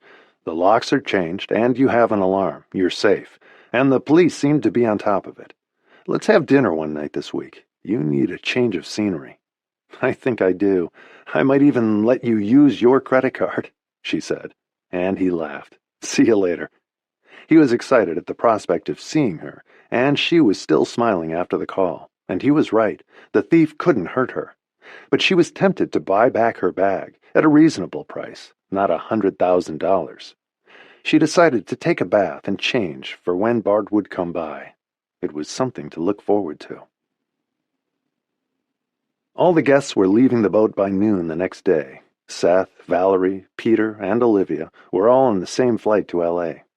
Seth and Peter's mother and her husband were on a different airline, connecting to a flight to Palm Springs, and the 2 couples who had been with them on the boat were flying to Orange County. They had been a totally compatible group and had gotten along for the entire time. They had a drink at the Hotel du Cap that night and came back to the boat for an early dinner. They had all loved the boat and the crew and were sorry to leave. "Did I miss something on the trip?" Seth said to Valerie when she was packing that night. "I mean, about your sister and my brother?" He had noticed them holding hands at dinner. "I think so," Valerie said mysteriously. "I'm not sure what's going to happen when they get back to L.A., but I think they're off to a good start." After trying to get them interested in each other for 3 years, it had finally happened. She'd be perfect for him, instead of all the bimbos and crazies he goes out with that he meets online. I hope he's ready for a good one. Valerie nodded agreement and leaned over and kissed him. "Good work," he complimented her. "Thank you for the best trip of my life," she said. "This is only the beginning," he said, and smiled as he put an arm around her. They'd had a great time, but he was happy to be going home, and more in love with Valerie than ever. He hoped his brother would be as smart and as lucky as he had been. Chapter 12. The Warners had dinner at the Fontaine de Mars, Ryan's favorite restaurant. It was a high-end, typical French bistro with delicious food, which Bart always enjoyed too when he visited. They skipped dessert and finished early because Vera wasn't feeling well. She had just started having morning sickness at odd times, mostly in the evening, for the past week. They decided to walk home to get some air, and Bart said he was going to visit Hallie. He hailed a cab outside the restaurant and would be at her house in 10 minutes. He called her from the cab. "We ended dinner early. Veronique wasn't feeling well." "Oh, I'm sorry. Nothing serious, I hope." "Pretty standard stuff, I think, but she wanted to go home. Are you up for a visit or too tired?" It was only 9 o'clock, but she had hardly slept the night before, after the midnight call from the thief, or whoever it was. It was most likely him. "Actually, I'm wide awake. I've been snooping. I found some photo albums in the library, and there are photographs of my landlord's home in Marrakesh. It looks like a palace. A lot of the French go there, and I think there are some spectacular homes. And yes, I would love to see you," she said, answering his question. "I'll be there in 5 minutes." He was pleased that she wanted to see him. He had thought of her all day, and of how little he knew about her. The things she said were intriguing, passing mentions of her childhood, her history with her daughter's father, and the love of her life who had died of a brain tumor. She didn't say much about it, but he had the feeling that she had been through a lot. She wasn't bitter, and she had a positive outlook, but reading her books, he had always felt that she was a woman with deep feelings, a rich life experience, and compassionate nature. And compassion often came from suffering. Meeting her had confirmed it. She had a deep well of feelings that she kept carefully hidden. He wanted to slowly unravel the protective layers and get to know her better, and he had a feeling that much of her writing came from her own experience. He rang the outer bell when he got there, which buzzed in the house.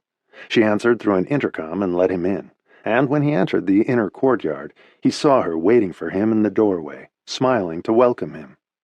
Out of the corner of his eye, he saw a surly-looking man watching him from behind a curtain in the lodging near the outer door, and he guessed that it was the guardian she had mentioned and didn't like. It was easy to see why. He looked unpleasant and menacing. Bart paid no attention to him, walking swiftly toward Hallie, and they went into the house and closed and locked the door. As he had before, he found the house warm and inviting, and she led him into the library and offered him a glass of wine. It was cozy being with her in the handsome room, lined with leather-bound books. "I love this place," he said, looking around and admiring it again. "So do I, and the owner's palace in Morocco looks amazing in the photographs." She pulled out the big leather album and showed it to him. Their home in Marrakesh was enormous and spectacular, the interior filled with Asian art, and the decor had a faintly Moorish look to it. It was very exotic. "They must be interesting people," he said, intrigued. "He's a famous architect, I discovered, reading about them online, and she's an interior designer." The Paris house was beautifully done in classic French style, with some magnificent antiques and a few modern pieces and paintings that blended well. Hallie and Bart talked about a variety of topics, jumping from one subject to the next: favorite books, favorite cities, favorite vacation places, their college days. He had gone to Harvard and went to business school there for his MBA after he got his undergraduate degree. "And where did you go to school?" he asked her. "Connecticut College. It's not an Ivy, but I got a good education and was happy there," she said modestly. He had to remind himself sometimes that she was a major best-selling author. She was so discreet that she never played the star or acted like a diva. "Who did you live with after your father died, when you were 14, or would you rather not talk about it?" he asked thoughtfully. She hesitated, and then told him the truth. "I didn't live with anybody. He died in a car accident in his 50s, and his will provided for me after the age of 18. He didn't expect to die so young. He had no living relatives, and neither did my mother, who was dead by then, too. So I was sent to a state orphanage in New York City for 4 years. He looked shocked when she said it. He hadn't expected that. She looked as though she had always been comfortably brought up in the lap of luxury, but that was only true until she turned 14. "I'm sorry, I know that sounds awful. But it wasn't so bad, really. I was safe. I was the oldest girl there for most of the time. The girls were very nice and a lot younger. The younger ones always went to foster homes or got adopted. I was too old for anyone to want to adopt me. They tried me out at 2 foster homes, but I didn't fit in, so I got sent back. I preferred it, really. The 2 foster families were complicated, and they wanted someone younger. I wasn't really unhappy at the orphanage. In a lot of ways, it was better than living with my parents. That said volumes about what her family had been like, and touched him, and she said it very simply. She wasn't pathetic, and seemed strong to him.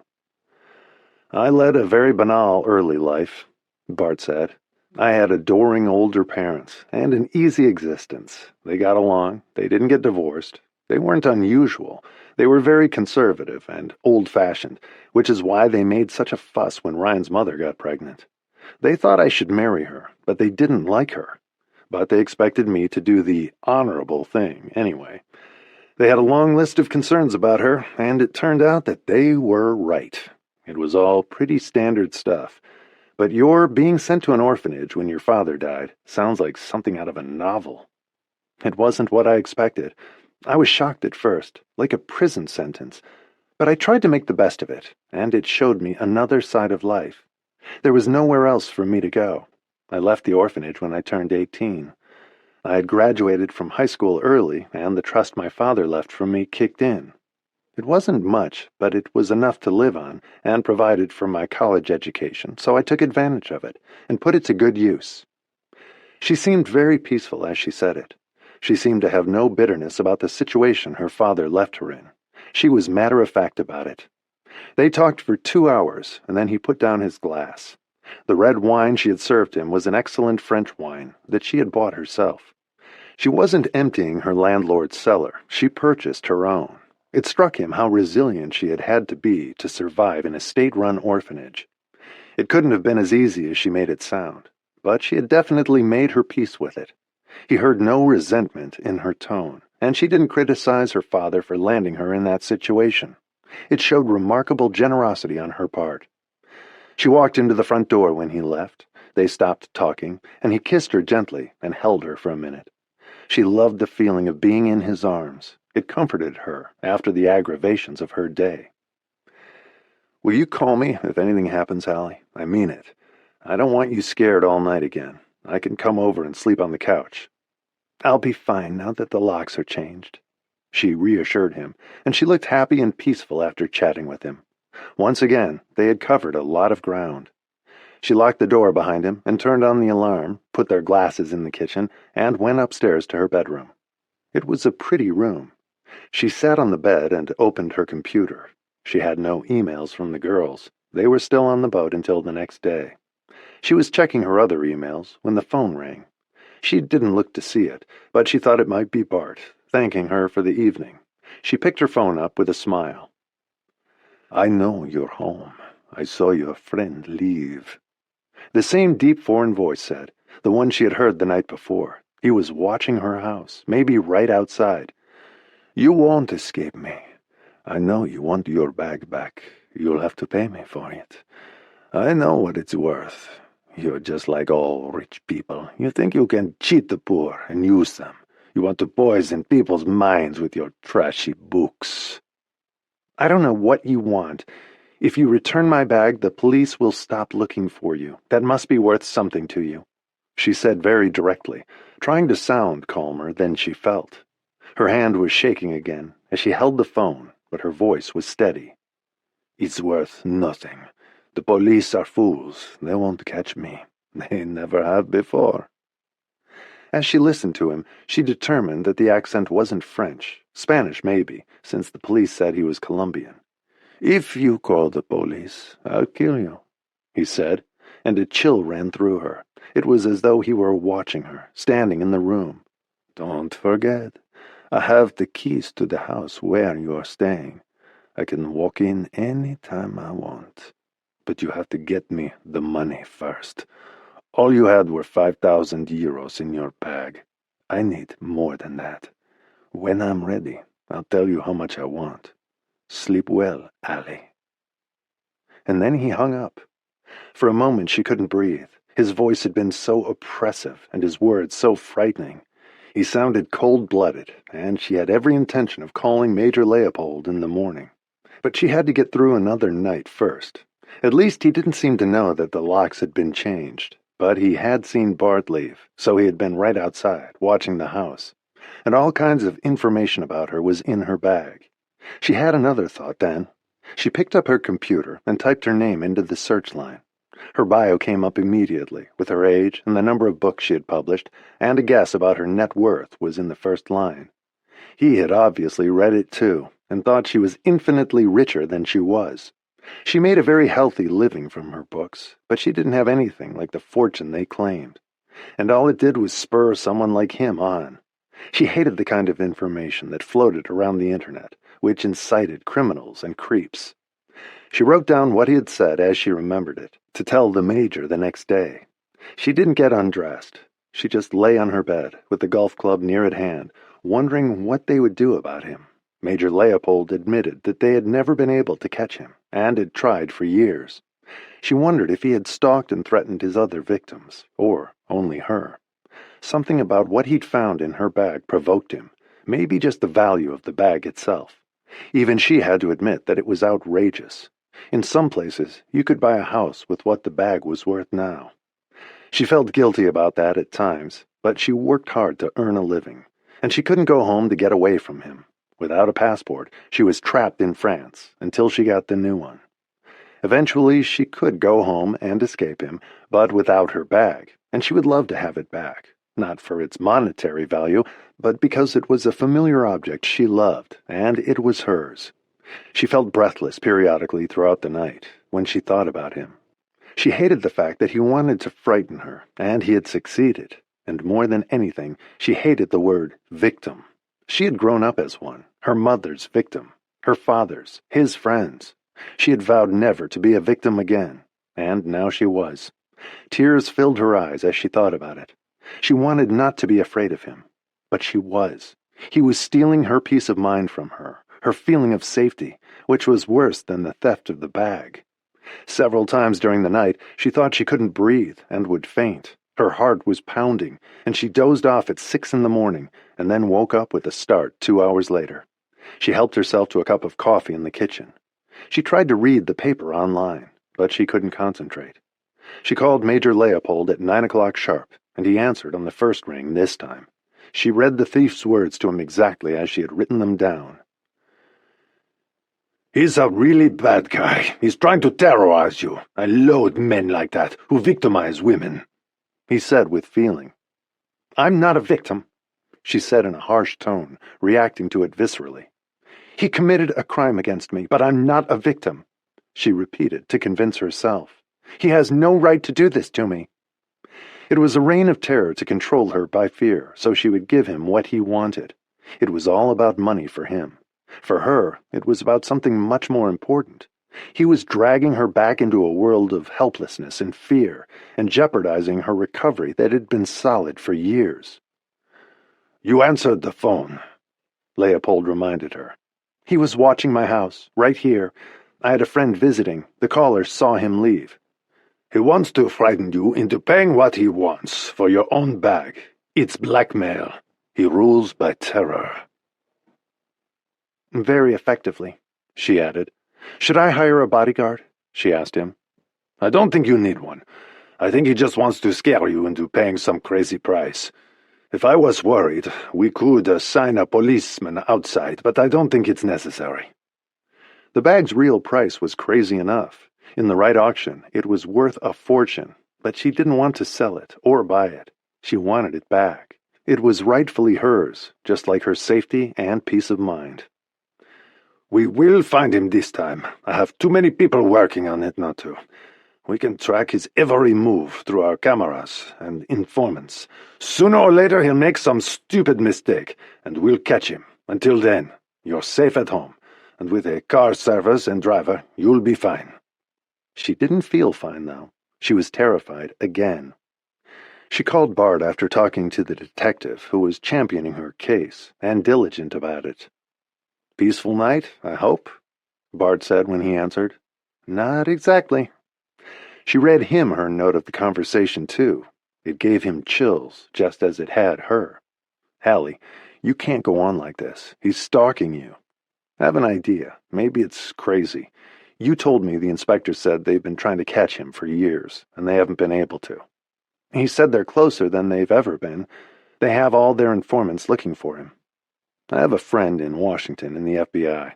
I know there's an FBI office here. I'd like to call him and ask if the office here could lend a hand, or at least talk to the French operatives, and see if the local agents on the ground here want help to find this guy. Do you want to move to a hotel?" The idea suddenly occurred to him. I'd have less protection there, with maids in and out of the room service waiters. Here at least I can lock myself up with the alarm on. At a hotel, he could walk into my room dressed as a bellman, and I wouldn't know it's him. He wants money from you. I don't think he'll hurt you before he gets it. He wants to scare you enough so you'll pay him anything to get your bag back and get rid of him. "It's working," she said with a wintry smile. "Will you let me call my friend?" She hesitated, but nothing else was helping. And she had nothing to lose. The thief had stolen the bag 6 days before. It wasn't long in real time to catch a felon, especially a smart one, but it felt like an eternity to Bart and to Hallie. Her new passport hadn't come yet, and she didn't want to leave. She was still hoping that by some miracle they would catch the thief and find her bag. He obviously hadn't sold it, if he wanted to sell it back to her. Or maybe he had, and this was just another scam to get money out of her. It was a profitable business for a man like him, who would stop at nothing to commit a crime and had no respect for other humans. She wondered how far he would go, and so did Bart. "Okay, call your friend." She gave Bart the contact information for Major Leopold and the case number of the complaint she'd filed. Bart called her back an hour later. "My friend is going to call the Paris office and see what they can do to help. The French are touchy about interference from other law enforcement agencies, but you're an important person. You're famous, and it won't look good for them if they can't catch him, or if he does something worse. Let's go out to dinner tonight. You need to get out of the house and have some distraction." He felt terrible for her. Ryan has to work late tonight, and Vero just wants to sleep right now. She feels awful in the evening. Let's go to a nice restaurant and forget the bag for the night. She wasn't in the mood, but he was being so kind to her and so helpful. She didn't have the heart to refuse, and she was enjoying getting to know him. "Okay, but nothing too fancy. I have nothing to wear except the dress I wore on New Year's Eve, and I'm afraid to go shopping if he's following me." "You would look gorgeous in a potato sack, and I love that dress on you. I'll call you back when I get a reservation and let you know what time." "Thank you, Bart, for everything," she said warmly. "Thank me when I accomplish something. I haven't yet." It was a good excuse to see her, and he felt genuinely sorry for her and worried about her. He didn't like the turn it was taking. After they hung up, she called Major Leopold and said that a friend had contacted the FBI. "We don't need outside help," he said stiffly. "We are doing all we can within our department." He sounded defensive. "I'm sure you are, but maybe they can make some suggestions or offer their help. And actually, if you don't mind, I'd like you to check out the Guardian here. He's so overtly surly and disagreeable. Maybe he's in cahoots with the thief now." She gave him Henri Laurent's name, the name of his employer and their address, and guessed him to be in his late 40s or early 50s. "I'll see what I can find out," the major said. She hated to hurt his feelings with the FBI contact, and they hadn't had long to solve the case, but she was grateful for any help they could get.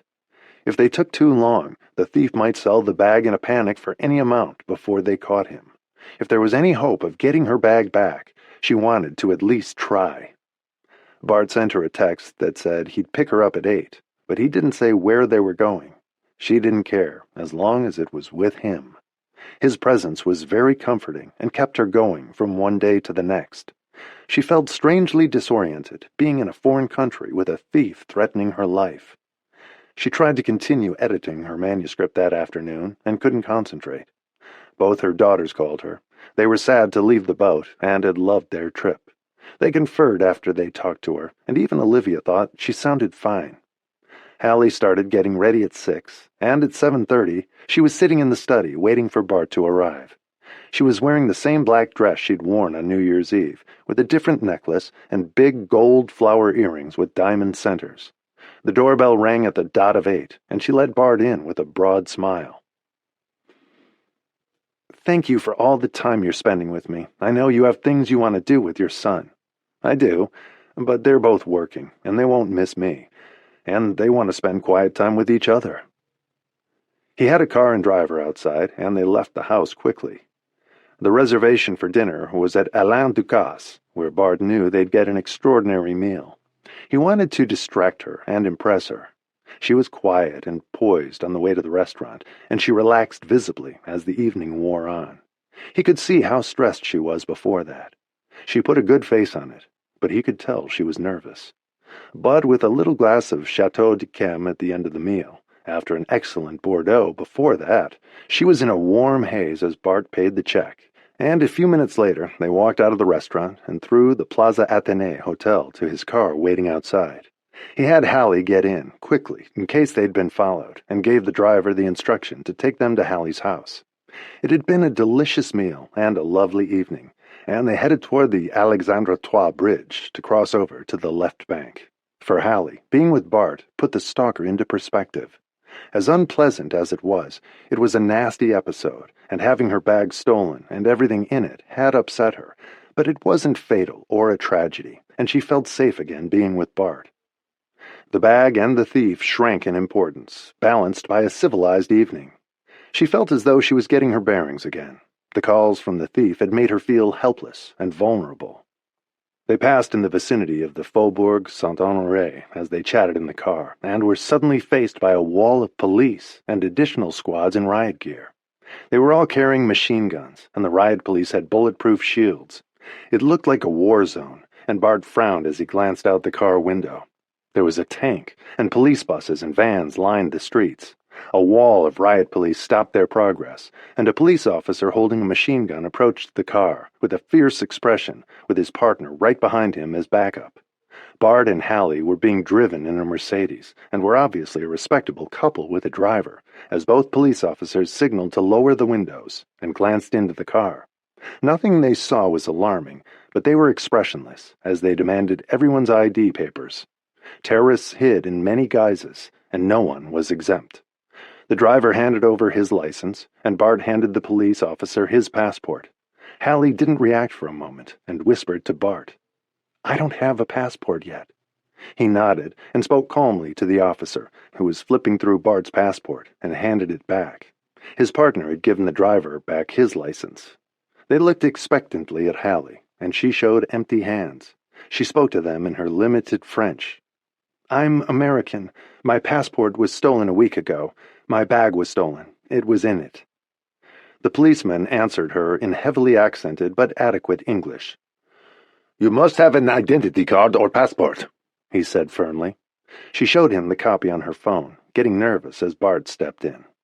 The driver had checked his phone by then and knew what the problem was. There had been an attempt on the president's life by armed gunmen at the Élysée Palace. 2 of the terrorists had been killed at the palace, but 4 had escaped and were at large. A massive manhunt was on in the area to find them. Traffic had been stopped all over Paris. All emergency vehicles and riot squads were deployed, and the exits from the city had been blocked. "Please exit from the car," the first police officer said to her, and conferred with his partner, who went to get his superior. Bart spoke to the officer. "My friend was the victim of a theft a week ago. All of her identification papers were stolen with her bag." He explained again, and Bart spoke to Hallie over his shoulder. "Do you have a copy of the complaint with you?" he asked her. Her eyes were wide as she shook her head. She had left it at the house, not thinking she'd need it. "Exit the car now," the officer said in English. Bart opened the door, she stepped out, and he got out with her. "Stand aside," the officer said to Bart, and it was clear that this was not the time to argue, with half a dozen machine guns pointed at them, since there appeared to be a problem. Hallie stood alone with the police a few feet from her, in her black dress and coat and high heels. She looked like what she was, a very attractive, chic woman, who appeared to be totally harmless, but the police were taking no chances. A senior officer approached then, assessed the situation, and spoke to his men in French, as Bart spoke up again from where he stood and didn't attempt to approach. He didn't want to exacerbate the situation, and remained visibly calm and cooperative. "This woman is a famous American writer," Bart said clearly in English. "If you have access to the internet here, you can look her up. Her name is Hallie Holbrook, and I can vouch for her." He took a card out of his wallet, making slow, smooth, measured gestures so as not to startle them. He handed them the business card that said he was a CEO, and he looked important. "She must have a passport or an identity card, not a copy on her phone." The superior spoke firmly. "You have one, she does not." He signaled to his men then. "We must keep her in custody, in garde à vue, in supervision until she can prove her identity. Paris is under a state of emergency, monsieur." And before Bart said anything, there was an officer in riot gear on either side of Hallie, and they were leading her away with a determined grip on her arms. She glanced over her shoulder at Bart, trying not to panic, while he wanted to stop them, but doing so would have risked both their lives in the circumstances. They could have been shot if the slightest movement was misunderstood. She had to go with them, and be taken into custody. "I'll take care of it right away," he called out to Hallie, and she nodded, and followed her police guard looking docile and scared. Her life felt totally out of control suddenly. Bart had his phone immediately in his hand when he got back in the car and called his friend in Washington. It was still early there. He didn't answer, and Bart left a message. Before they put Hallie in a police car, they searched her and took her phone. "Could I keep that?" she asked in French. It was her lifeline, and it frightened her even more to give it up. "No." They pointed her to get in, and she did, and Bart saw the police car leave the scene almost immediately, and they told his chauffeur to drive on a few minutes later. By then, the driver had informed Bart of the attempt on the president's life. They had pulled out all the stops to find the 4 fugitive attackers. Bart's heart was pounding as they left the scene. He felt terrible for Hallie. They'd had such a nice evening until then. "Do you know where they'd take her?" Bart asked the driver, and he shook his head. "To a police station, but they won't tell us which one. They don't let her go until she gives them proof of her identity." Bart called his friend again, and got no answer, and then remembered that he had Major Leopold's contact information in his phone to share with the FBI when Hallie had given it to him. He quickly called him, got no answer, and left an urgent message explaining what had happened and asking for his assistance. 5 minutes later, as they reached the bridge to the left bank, after driving between walls of riot police, Bart's cell phone rang. He hoped it was his FBI friend, but it was Major Leopold.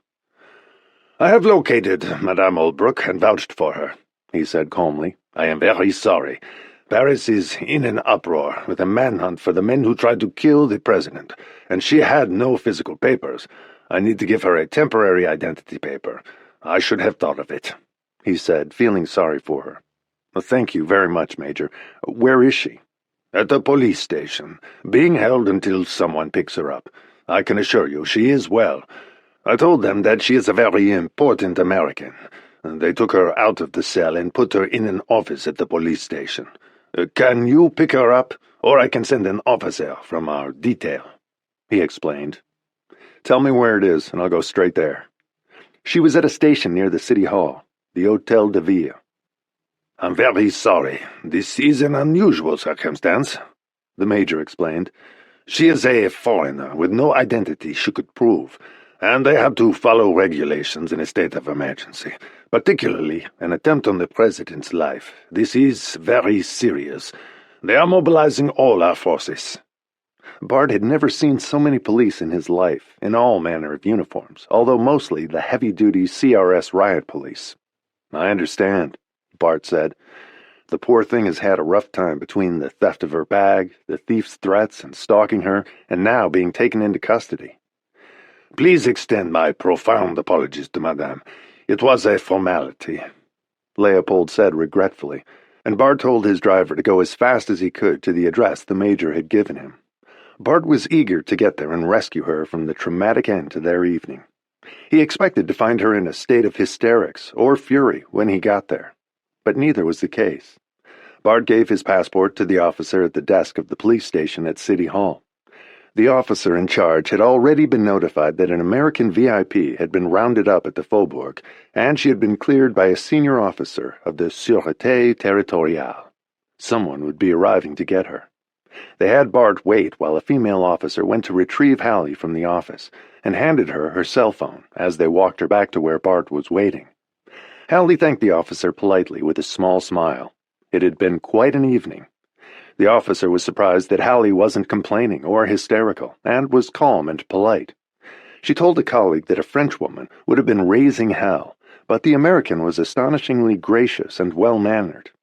They walked her back to where Bart was waiting, and tears filled her eyes the minute she saw him. She tried to look composed, but it had been upsetting and frightening for a few minutes. They had refused to tell her what was happening until they came to inform her that Major Leopold had cleared her, and she would be free to go when someone came to get her. And without her phone, she couldn't call Bart. She walked straight up to Bart, and he put his arms around her and held her tight. He could feel her shaking, even with her coat on. "It's all right, Hallie," he said softly, smoothing a hand over her hair and then holding her tight again to calm her. She had been very brave until then. "Let's go home now," he said gently, and she nodded and regained her composure as they left the station. She looked dignified when they left. She took a deep breath of the night air when they left the building, with all its shouts and ominous noises and uniformed officers running everywhere.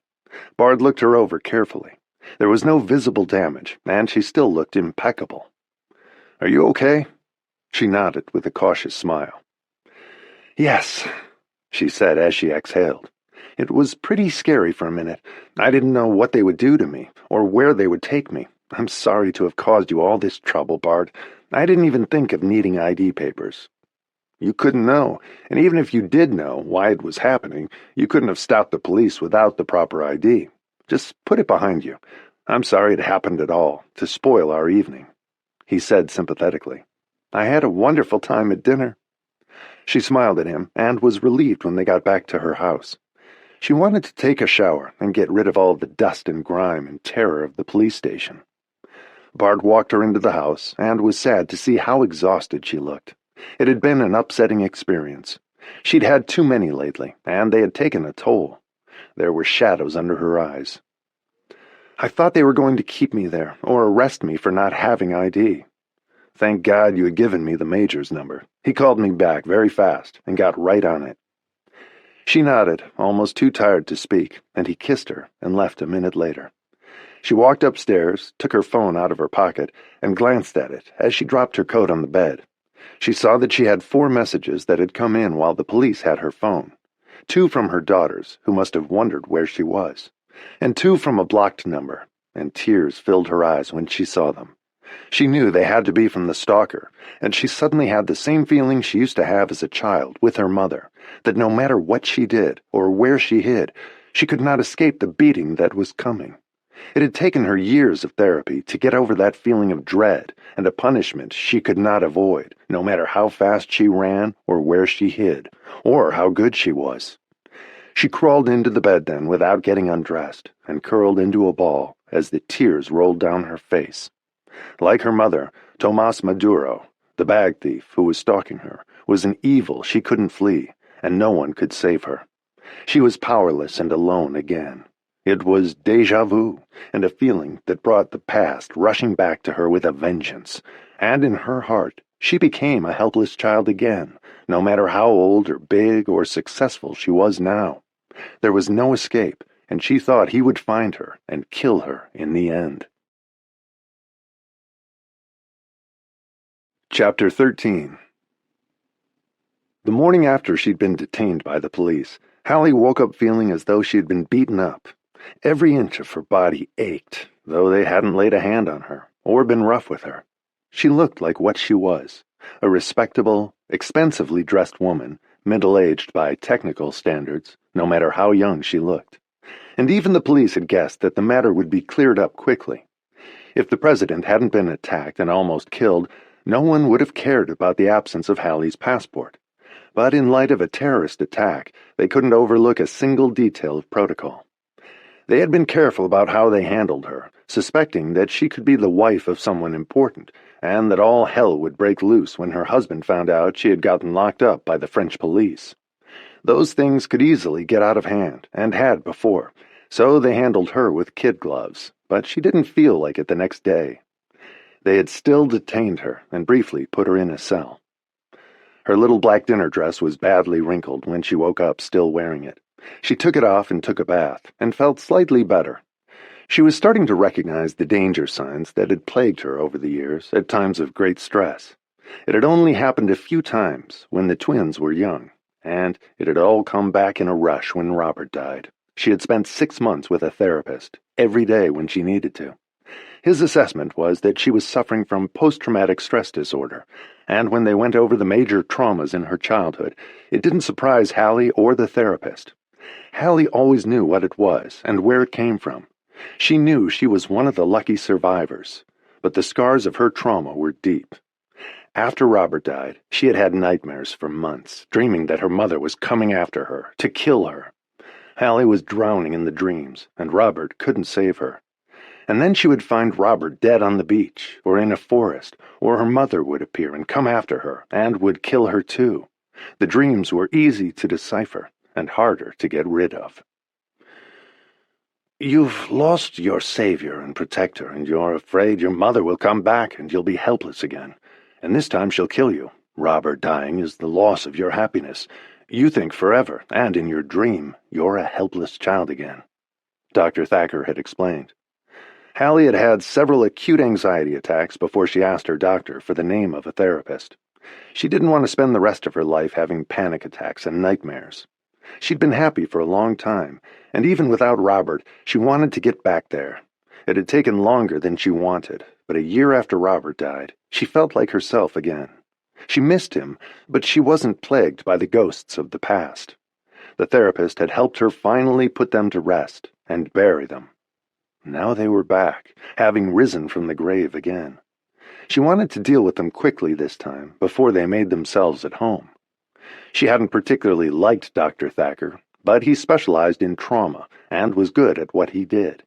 He had carefully led Hallie through a minefield of pain, to all the most agonizing memories in her life that she had buried for decades. She'd had therapy before, but the recent time was the most effective. She wanted the ghosts out of her life forever now, even though she hadn't forgiven them and knew that she probably never would. The therapist didn't ask her to. He said that Hallie didn't need to forgive them, but she had to be willing to leave them, forever this time, and give up the dream of winning their approval or their love. Therein lay the key. They had gone through all her most painful experiences and the worst forms of abuse, the beatings, the injuries, the stitches, the broken bones, and worse, the broken heart of a child that her mother didn't love, and the realization of it. Hallie had had to almost physically wrench herself away from the idea that her mother would emerge from the grave and finally love her. Sabine was incapable of it, Dr. Thacker had said matter-of-factly. He wasn't gentle with Hallie, but he wasn't cruel either. He reminded her again that she was no longer 5 years old, or 3, or 6, and that her mother, the most dangerous person in her life, hadn't killed her, probably because she didn't dare, not wanting to face the consequences, but would have liked to. That had always been a hard idea for Hallie to stomach, but she knew it was the truth. Being hated by her mother was one of the hardest hurdles she had to clear. Her mother had been so excessively narcissistic that there was no way for her to love a child. Hallie represented the ultimate narcissistic injury to her mother, even more so because she was beautiful as a little girl, and her mother saw her only as competition, not as her own flesh and blood. Her mother had been the evil queen in Sleeping Beauty, the villain of every story Hallie had ever read, and many of her own books. Sabine had a textbook pathology, and there was no way Hallie could conquer or escape it. It was just bad luck that she was her mother. That was an accident of nature, or of fate, but the deck had been stacked against Hallie from the beginning, and she knew it. And her father was weak, immoral, and almost as narcissistic as her mother. He simply ignored Hallie most of the time and hoped she'd disappear, which she had obligingly done in closets and under stairs, until he perceived her as sexual and then would have loaned her to his friends for their amusement if she had let him, which amazingly she hadn't. And he had decided to try her out for himself one drunken afternoon, with no thought of what it would have done to her, except that she hadn't allowed him to do that either. He was her enemy from then on, just as her mother had been. They were people she could never trust for an instant. The only remarkable part of the story, in the therapist's eyes, was that Hallie had the courage and the wisdom at a tender age to protect herself from the ultimate blow, from her father, which might have been the final one that pushed her over the edge. She might not have recovered if he had raped her or seduced her. Her own powerful survival instincts had saved her by not letting him do it. Instead, she had fought with all the wiles available to a child her age to escape both her father and his friends, who had touched her and tried to abuse her, but she had fled and never let them rape her. They had never touched her soul. Dr. Thacker pointed out that some grown women wouldn't have been as brave or as resourceful, but somehow Hallie had instinctively known that if she let them, she would never have been whole again or able to lead a normal life. Your preventing them is probably why you were able to love Robert so fully and have a healthy sex life with him. It had been one of the most fulfilling parts of their relationship, which might not have been the case otherwise. It was the only part of her psyche and her body that her parents hadn't succeeded in battering. It was hard to understand people like them and what motivated them. Many sociopaths actually did succeed in killing their children, and Hallie had no idea why they hadn't. They had come close at times, especially her mother, while her father's crimes against her were more subtle. She blamed her mother more because the injuries she inflicted were so obvious and involved tissue damage. Those inflicted by her father were frightening in a different way. But she had been old enough to outsmart him and his friends and protect herself, like a child in a war zone fleeing the enemy. From her mother's abuse at the age Hallie was, there had been no hope of escape, and there had been no one to protect her or save her. Only Robert, many years too late. She simply had to endure the abuse. Then Robert left too, and could no longer protect her from the ghosts that returned after his death, once she was helpless and alone again. Hallie could feel the ghosts hovering now, ready to re-enter her life and try to crush her again, or kill her this time. Tomas Maduro had opened the door to them when he threatened her and brought the memories back again. The man who had stolen her bag had let them in. The trauma of the sense of violation she had, and the helplessness, had awakened her childhood abuse and trauma again. Not wanting to let the ghosts settle in, she looked for her therapist's number in the New York directory and found him. She hadn't spoken to him in 2 years. Her life had been peaceful since then. Hallie had been reading the morning paper and saw that 2 more of the French president's would-be assassins had been found and killed in a deadly gun battle with the police. The remaining 2 suspects were on the run, still at large. Hallie found herself crying as she read the story and didn't know why. She was crying for the president, the dead men, their mothers, and all the children in the world who had suffered as she had, and she didn't know. And in the end, she was crying for herself and the child she had been, who had been so mercilessly beaten and abused, so frightened every moment of her life for 6 years, and then neglected and abused in other ways for another 8 years until her father died, and after that, she was alone. She was crying for all the loveless years, until her twins were old enough to love her, and later, Robert. Locke had been in her life too briefly and inconsistently to give her comfort. She had lived for 24 years without a gentle touch or a kind word. It killed some people, and might have killed her, but by some miracle, it hadn't. She didn't know why it hadn't killed her body or her soul. She didn't think she was stronger than anyone else, or braver, or more clever. Some part of her simply refused to be broken, like some people in concentration camps. Some died, and others didn't. There had been studies comparing the survivors of severe child abuse to the survivors of concentration camps, and there were notable similarities and comparable after-effects, some of which Hallie had experienced in her youth and recognized the signs of now. It was familiar to her. She had never let her children know the horror of it. It was too ugly for them to know. Dr. Julian Thacker was a small, wizened older man in his 60s when Hallie met him. At first, She thought him cold, but Hallie realized he wasn't one day when she saw that he had tears running down his face as she told of a particularly horrific episode with her mother that had required 14 stitches in her arm. For Hallie, it was the shedding of memories that had lain dormant for years, the way it was for the concentration camp survivors coming back from the camps and chronicling what the Germans had done. It was digging the bullets and shrapnel out of her soul after a war and not letting it fester. The brutally painful sessions had freed her in the end, more than ever. But she also knew that she was the survivor of a special kind of war, and some days, due to weather or something someone did or said, the scars would ache for a moment and then settle down again. When she finished the year of therapy, they were scars, no longer wounds. The wounds had healed. And an important part of healing was not seeing herself as ugly because of them, but as a beautiful person who had been injured, as if a mine explosion or an erupting volcano or an avalanche had buried her through no fault of her own. Fate had caused her to be born in an enemy camp. It wasn't something that she had caused or deserved. All her life until then, she had tried to figure out what she had done to provoke it. She hadn't. She had done nothing to provoke it, nor to deserve it, and once she fully understood that, for the most part she was healed of the after-effects. And no one who truly loved her would ever find her ugly because of it, no matter how many stitches she had had, or how many wounds had been inflicted on her. She had never tested out that theory, and had never told her daughters what she had experienced. She didn't want them to know. She thought they were too young, and it was too gruesome to tell. She had told Robert all of it, and he had only loved her more. And she had mentioned it casually to Bart. She didn't know yet if she would tell him or not. She didn't know if he would stay in her life long enough to really love her. It was too soon to say.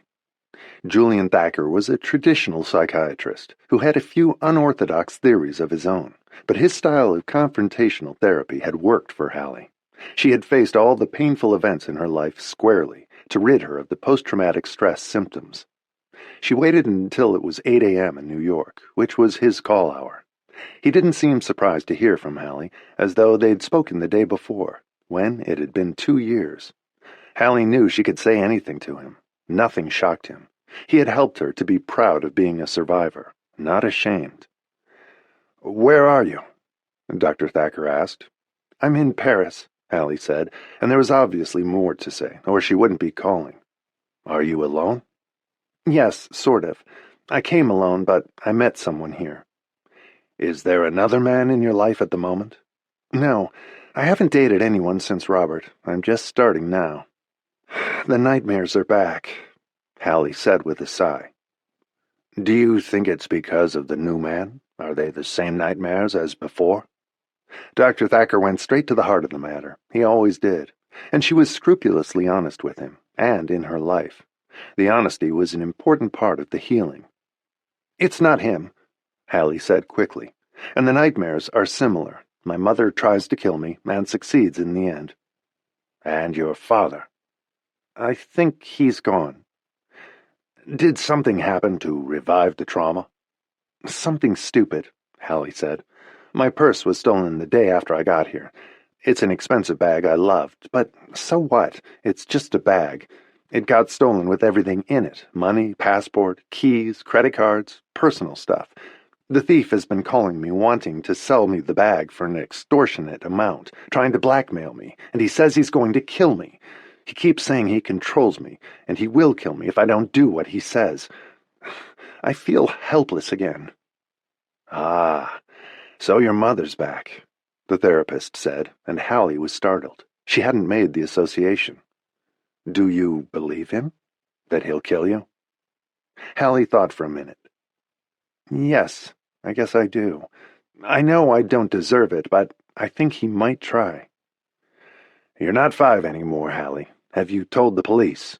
"Yes, they've been terrific. They know who he is. They're trying to find him, and the bag. And the man I met here has been wonderful, too." "So you're not fighting the forces of evil alone this time.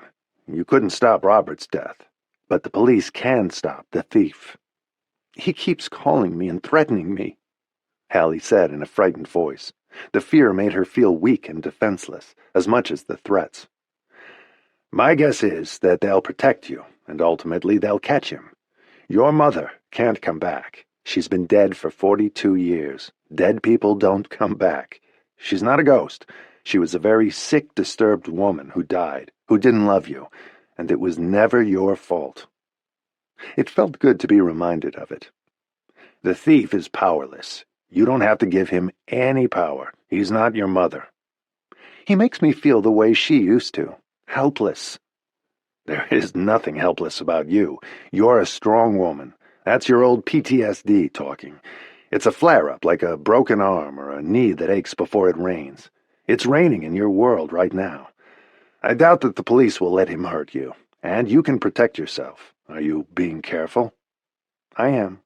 Remember, he's not a ghost, and he's not Sabine. The threat he poses is real, but there are people in your world to protect you now. Suddenly Hallie wondered if she had made the association because her mother was French. She mentioned it to the doctor, who thought it was an interesting detail. It's possible. I think it's a flare-up. I'm not dismissing it. Abuse will always remind you of her, like a familiar song, and stealing your bag is a major violation. Or it feels that way, even to people who have never been abused. What he did is very personal and shocking for anyone, not just you. I feel stupid being so upset about it, Hallie admitted. A, it would upset anyone. B, the bag is incredibly valuable, which is also upsetting. It's a real loss. And C, the thief has been stalking you and threatening to kill you. I don't think stupid applies here, not even remotely. Hallie smiled at what Dr. Thacker said and felt better. Feel free to call me whenever you need to, Hallie, he said more warmly than usual. It had been a good session. And we can get together if you like when you get back. I hope you'll feel better by then. Try to enjoy your stay in the meantime. Try not to obsess about the threats, and realize that he's real and not a ghost from your past. They signed off then, and Hallie sat thinking about what the doctor had said. It always helped to talk to him, to clear things in her head. She was still mulling it over when Major Leopold called her, to apologize again for her being detained the night before, and tell her that he and the agent from the FBI were meeting later that afternoon, and he'd like her to join them. She agreed immediately, and called Bart to tell him about it. "Do you want to come?" she asked him. "I'd like to very much," he said. "Do you mind?" "Not at all. I'd like you to. How do you feel today?" "Kind of beaten up," she said. "I just called my old shrink in New York. I feel better now. He's good at helping me clear out the cobwebs and the fog in my head sometimes. I get confused about what's real and what's the echo of the past. He gave me permission to be officially upset about this." She smiled. I thought maybe I was overreacting. She didn't tell Bart about the nightmares or the associations they had for her. She had always kept that to herself, except with Robert. Bart was too new in her life to share such heavy stuff with. The bag theft was heavy enough, and the stalker, and he'd been great about that. She didn't want to overload him with her past. He already knew enough. The meeting was set for that afternoon. "I'm meeting Ryan at his gym. My club in New York has a reciprocal arrangement with a club here. I'll meet you at the police office," Bart said, and after they hung up, she got up from the kitchen table and went upstairs to dress, thinking about him. She felt lucky to have met him. He was a real person and a kind man, and she already respected him. Bart was already at Major Leopold's office when she arrived. The major was looking very official, and there was a tall, thin, serious-looking youngish man in a dark gray suit. He looked American, with short dark hair, and he introduced himself as Special Agent Bernard Dexter of the FBI. They chatted for a few minutes, and then the major got down to business, with everyone present. "First, I want to mention your guardian. He's a bit of an unpleasant character, but I don't think you have anything to fear from him. He served time in prison for 6 months 10 years ago for bank fraud, bad checks, but he's had no problems with the law since. It's not a high recommendation for him, and I don't know if his employers are aware of it, or if they care. Only slightly more interesting is that he is a member of the Communist Party, and apparently takes it very seriously. He goes to party meetings regularly, and he's been to Russia, but I don't think he's a spy or anything dangerous. He apparently has a passionate hatred for the rich, but his employers are extremely wealthy, so he probably dislikes them as much as he does you. He has no girlfriend, and he sounds like a bitter, unhappy person from what people say about him. One of my operatives checked him out. He sounds disagreeable, but harmless. I don't think he's a real concern, just an annoyance." It was a relief to hear it. "The same is not true of Tomas Maduro, the man who stole your bag. He's a professional thief who caught our attention several years ago. But now we've been told that he belongs to a very active militant anarchist cell. We're waiting for more information on him from Interpol.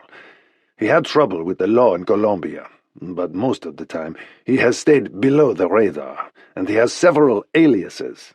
His main source of income is from the high-end goods he steals and resells. I think he got too lucky this time, and is finding that your very expensive one-of-a-kind bag is not so easy to sell. If he sells it in a reputable place, he needs a bill of purchase. If he sells it through the underground, he won't get anywhere near what it's worth. They can't pay him that kind of money because they can't sell it for what it's worth, possibly in Asia to some avid collector. At the moment, you are his best potential customer, and we think he's going to try to sell it back to you, just as he said to you, if you are attached enough to the bag to want it back for a high price. As you know, from what Hermes told us, it could be worth as much as 100,000 euros today. At a high-end auction, it might bring double that, if two collectors battle for it. I think he'll try to sell it to you for somewhere between 50 and 100,000. That's big money for him. He has a wife and 3 teenage kids in Colombia, and a mistress here with 2 young children of his. We know he lives in the suburbs outside Paris, in the 93 district. We haven't narrowed it down yet, but we're very close. We think you'll hear from him again soon. He doesn't want you leaving when you get your new passport and slipping through his fingers. He's never been violent before that we know of. He's been very typical of that kind of thief. Steal, sell through his usual resources, steal again. He's said to live well, and he's well-dressed. He has a visa for France, which we could revoke and send him back to Colombia when we catch him. Or we could keep him here. He may cooperate with us, which would be simpler. His brother is a drug dealer who goes between here and Colombia, and a very dangerous man. He served time in prison in Venezuela and Argentina. Our man has been involved in anarchist demonstrations and riots, we've learned, mostly for what he can steal when they break into and loot the high-end luxury stores. He's a real pro, and he only steals important brands.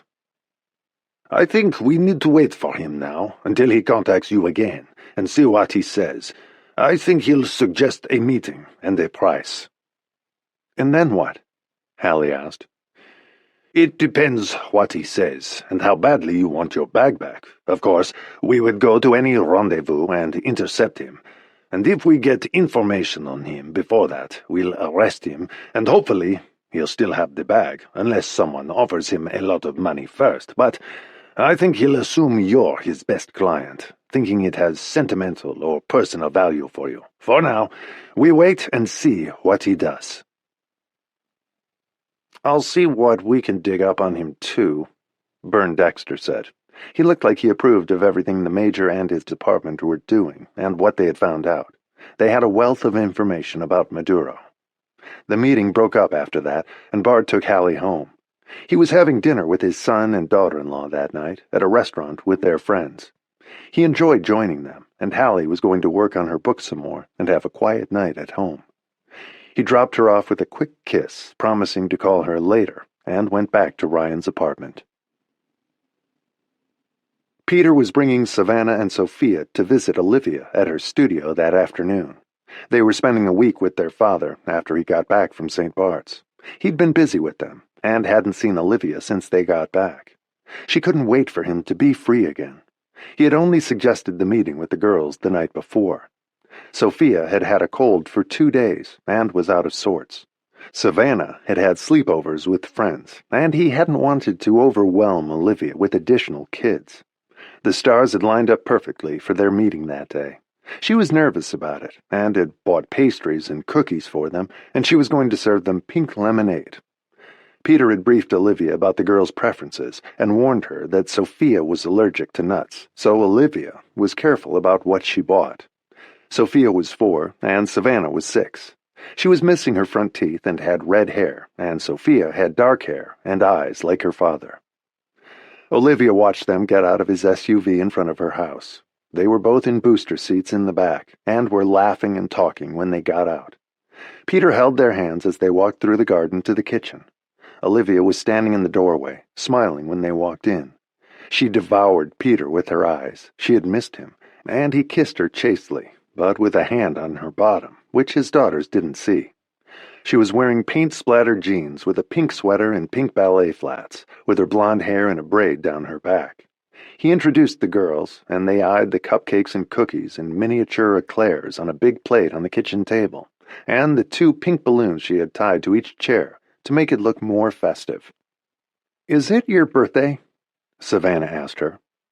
"No, is it yours?" Olivia asked her, and Savannah shook her head solemnly. "Is it Sophia's?"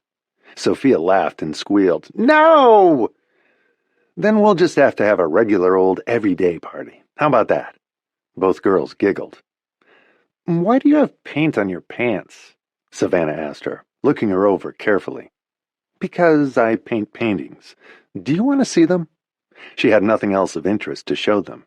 She didn't have dolls or toys or children of her own for them to play with, or even a dog, which put her in the category of boring.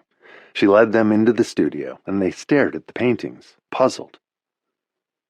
"There are no people, just shapes," Sophia said. "That one is a red circle, and that one's a blue square." She identified them. "And over there are 4 orange triangles with a big purple splatter," Olivia said, showing where some of the purple paint had landed on her pants.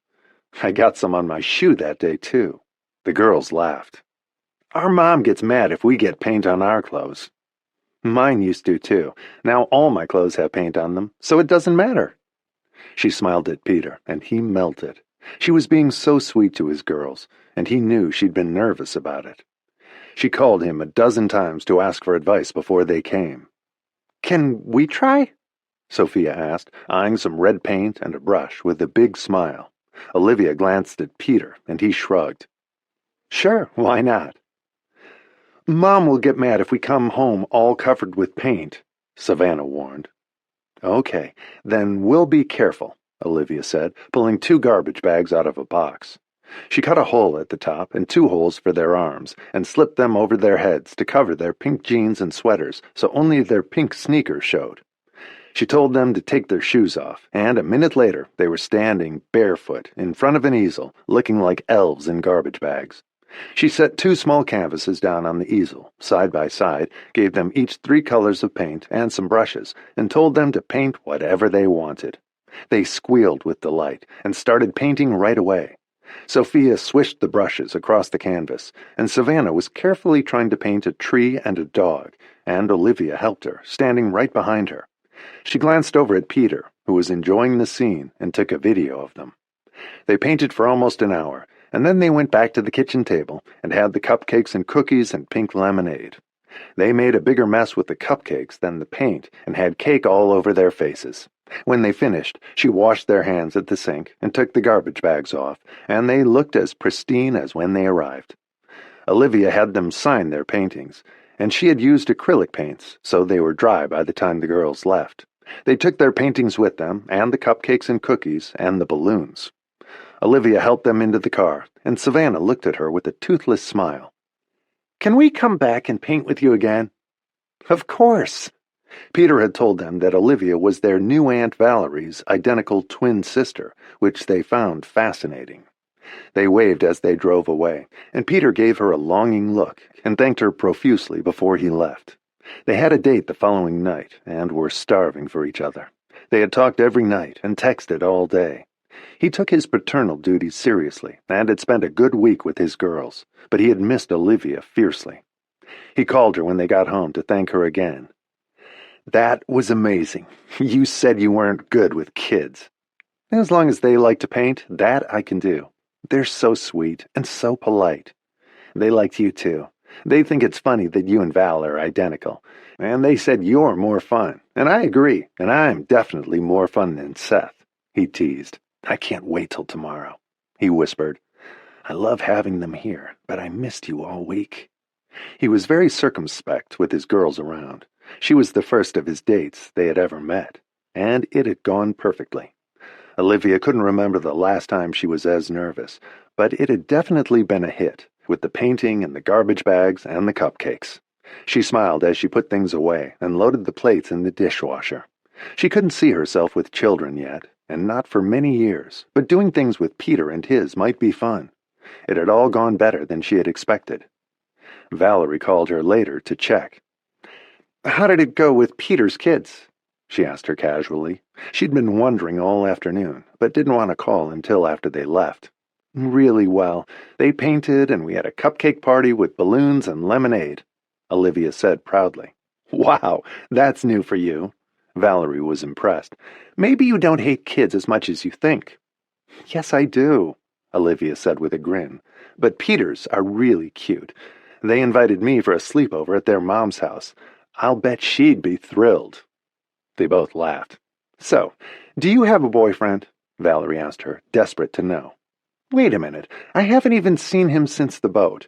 We each have a life, you know. His is all smoke and mirrors with a lot of girls he doesn't care about, and you don't even see who's in the room unless it's on an easel. He's a good guy, Ollie." "Yes, he is." Olivia sat down at the kitchen table with a sigh and picked up a little pink sock someone had forgotten. It looked like Sophia's. It was tiny, and Olivia held it, wondering where her life was going. She didn't want to be a soccer mom when she grew up, or live in the suburbs, and she wasn't sure if she wanted kids of her own. But a guy with two very sweet little girls might actually work. She was willing to check it out, keep an open mind, see how it felt. And if it didn't work out, she was going to run like hell, just as she always did. Savannah and Sophia asked for her when Peter tucked them in that night. They shared a room at his house, and their paintings were propped up on the dresser. "Can we go back and visit Olivia again?" Savannah asked him. "I think that can be arranged," he said noncommittally. "I want to do a big painting next time," Sophia said, stretching her arms wide. "Me too," Savannah added. "I love her," she announced to the room at large. "So do I," Sophia said with a grin. Peter was dying to say he loved her too, but he couldn't. It was too soon to share it with the kids, and even too soon to know, as Olivia said too. But that ship had already set sail, and it was picking up speed. Chapter 14. Hallie had been editing her manuscript and starting to make headway with it after she met with Bart, Major Leopold, and Bern Dexter, and it unnerved her that they were all waiting for the other shoe to drop now. They were waiting for Tomas Maduro to make contact about Hallie buying back her bag. At least he hadn't disposed of it, or sold it, or sent it to a foreign country, unless he was lying and no longer had it. Anything was possible. And getting her bag back in one piece was the least likely scenario. He might have already sent it away, or sold it, and was just blackmailing her for extra money. She couldn't count on seeing her bag again, let alone its contents. She tried to keep her mind on the editing, despite the distraction of worrying about Maduro's threats and blackmail. He hadn't called her again. Bart called her after dinner with his son to ask if she'd heard anything, and he was relieved she hadn't. They didn't have a final plan yet, and he was afraid that whatever the police decided to do would involve risk to Hallie. Major Leopold wanted his man. Bart and Hallie talked for about half an hour, and then he said he was going to bed, and she decided to keep editing for a while. She was wide awake. The phone rang right on time at 5 minutes to midnight. The thief had established a pattern and didn't deviate from it. She saw the blocked number on her caller ID and answered in a calm voice. "You want to speak to me, don't you?" he said, taunting her when she answered. His voice was silky and sensual, and he was toying with her. "You want your bag back. How much is it worth to you? I know what it's worth now, so don't try to cheat me. A girl at Hermes told me it could sell for as much as 100,000 euros at a fancy Christie's auction, or even twice that. You can bid on it there, or you can pay me." "You can't put it up at auction," she said firmly. "The police would catch you, and you can't put it in an auction without the receipt. The house would take 25% of the sale price as their fee, and you don't have a receipt." She reminded him. He was silent, trying to figure out how far she would go. She cut into his thoughts quickly. "I'll give you 50,000 euros. That's all I can do for now," she said. She felt foolish even offering him that, but whatever she gave him, the police would get it back when they arrested him. "I don't believe you. You have plenty of money. You're a rich woman. You make a fortune from your books. I read about it," he said angrily. "You're trying to cheat me." "You stole the bag," she reminded him, and he was silent again, calculating, trying to feel her out. She was feeling stronger after talking to Dr. Thacker. She was not a child, not helpless, not an abuse victim anymore. The doctor had said just the right things and reminded Hallie that she wasn't alone and that the police would protect her. They had so far. But meeting Tomas Maduro, if she agreed to, was risky, and he might destroy the bag if she didn't pay him, if he hadn't already. "How would we meet, anyway?" She sounded skeptical. She didn't want him coming to the house. "I'll meet you at the flea market in Saint-Ouen," he said, sounding excited at the prospect. It was a popular vintage furniture market on the outskirts of Paris. It was crowded, and in a dicey neighborhood, and easy to get to. "At the stall with the vintage slot machines," he added. There were always lots of people in the stalls. There was a maze of alleys, which made it easy to escape and get lost. There were young people who wanted to play with the old arcade games, and the owner let them, and the general chaos of the vendors, customers, spectators, and tourists made it an ideal place to go unobserved and disappear quickly. "When? Tomorrow?" She tried to sound nonchalant, but her heart was pounding. Meeting him at the flea market sounded dangerous to her. What if the thief had a gun and shot her? But she'd be no use to him dead, and guns were rare and hard to get in France. "No, the flea market is only open on the weekend. I'll meet you on Saturday." It was open on Friday, too, but the crowds were biggest on the weekend, and he knew he could get lost in the mass of people cluttering up the alleys crowded with stalls after they made the exchange. 50,000 euros in small bills. Be there if you want to see your bag again, and all the crap in it. I already threw some of it away. A lot of useless junk, and your credit cards are dead anyway, but I'm sure you know that. I'll meet you at 1 o'clock on Saturday, at the old arcade game stall. It was crowded and noisy, and the owner was a friend. "Put the money in a big envelope, and remember, if you call the police, I will kill you. If you want to keep your life and the bag, be careful who you speak to. I'll know if you set me up." "Why would I do that? I want my bag back," she said quietly, trying to sound calmer than she felt. They had a date now. "You're a fool to have paid that kind of money for a bag," he said with contempt.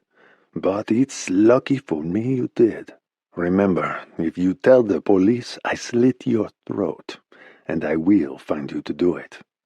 The way he said it made her shudder. "I have a hunting knife, and I know how to use it. Your bag isn't worth dying for. If you don't interfere, they won't catch me." Something about the way he said it made her think of her mother. She used to threaten to kill Hallie, and she sounded like she meant it, just as Tomas Maduro did.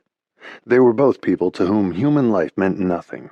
Her life hadn't mattered to her mother. It never had, and this stranger didn't care about her either. The children she loved needed her, and maybe now Bart, and the bag thief was willing to throw her life away. The concept of it enraged her. She was so insignificant to him. She was just a way to get money, even if he had to kill her to do it. She meant nothing more to him than an ant on the ground, to be crushed underfoot. Hallie slept on her bed in her clothes again that night, shaken by the call. It was too late to contact Bart or Major Leopold. She could notify them in the morning, but sleep eluded her for most of the night, except for a few minutes when she nodded off, and then woke up again abruptly with a start, minutes later. By morning, she was exhausted. She had a cup of coffee and called the major. He was pleased by the call. This was what they had been waiting for, an opportunity to catch the thief, and get the man and the bag, if possible. He reminded Hallie that they were close now, and they would catch Maduro at the flea market. He would be surrounded by their undercover agents. "May I come to your home to meet with you and Special Agent Dexter? We can set everything up beforehand. When you get to San Juan, you will know exactly what to do and where to walk. We will leave nothing to chance. You will see workmen and carpenters, moving men, painters, telephone repairmen, delivery people, but nearly everyone you see will be our agents, protecting you and ready to catch him. It won't take long. You will hand him the money, step away, and from that moment he'll be ours. The risk to you is minimal." He assured her, and she hoped he was right. She agreed to the meeting at the house where she was staying, and he said he would call Special Agent Dexter. They would arrive separately, both in street clothes, in case Maduro was watching, but they doubted he was. The meeting for the bag had been set. With a shaking hand, she called Bart as soon as she hung up with Major Leopold. She needed to hear his voice. 2 weeks before, he had been a stranger, and now he was a friend, someone she trusted. And this was no longer about her bag. It was about catching a criminal, a man who was threatening to kill her, had stolen from her, and was blackmailing her. "Is something wrong? You sound upset," Bart said as soon as he heard her. He was beginning to be able to read her voice and know when something was wrong. "No, I'm all right. He called last night, and the major and the FBI are putting a fail-safe plan in place to catch him on Saturday at the flea market. Maduro wants to meet me there and wants 50,000 for my bag. All of a sudden, I wonder if my stupid bag is worth it. What if something goes wrong? It's just a bag. I'm supposed to give him 50,000 euros in small bills, and they arrest him on the spot. He said again last night that he'll kill me if I call the police, but there's no way for him to know. Do you want to come to the meeting this afternoon?" she asked him. She hoped he would, but didn't want to press him. In the end, this wasn't his problem. It was hers. "Of course I do. Is it all right with you if I come?" "Yes, it is," she said, feeling overwhelmed for a moment. She had been trapped in this dance with a thief ever since he had stolen the bag from her. He had stripped her of her identity and all the personal things in the bag, stolen an object of great value, and was making her risk her life. She had been there before.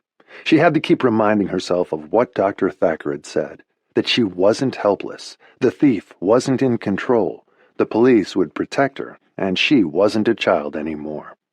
When Maduro threatened her on the phone, he took her right back to those helpless days when there was no one to protect her from her mother. She could feel all her old scars again, and the shock that another human being wanted to kill her.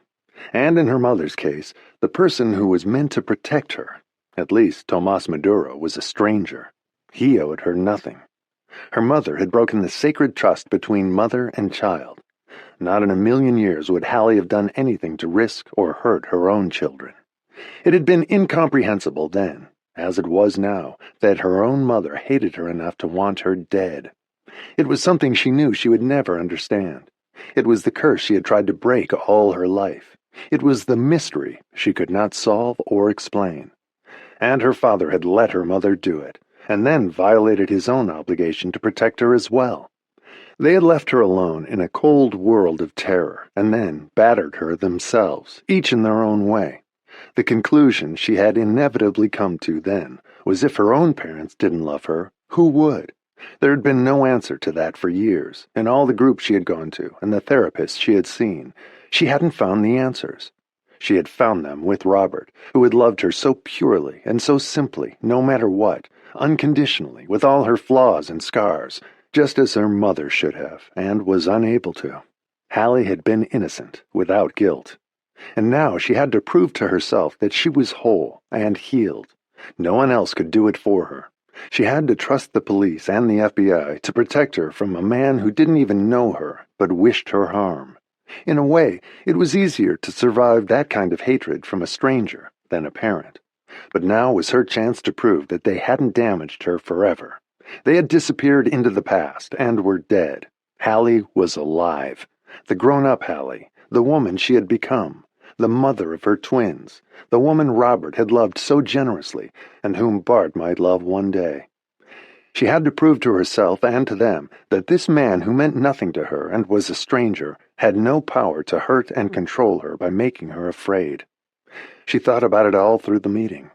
Bart was the first to arrive, and the special agent and the major came together. They explained their plan to Hallie and Bart, who listened intently. The entire area would be teeming with undercover agents, in the alley where they would meet and in the other alleys by which he planned to escape. There would be no way out for him. The flea market was a maze, full of pickpockets and petty thieves, and no matter how well he knew it, they knew it better. It would be a minefield of FBI special agents and Major Leopold's undercover agents. Hallie would be well protected the entire time.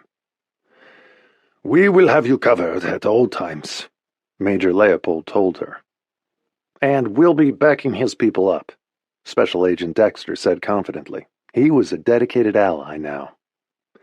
"You want your bag back, and we want our man. We want to put him out of business." And they only had 2 more days to wait. Her bag was just a detail now, even to her.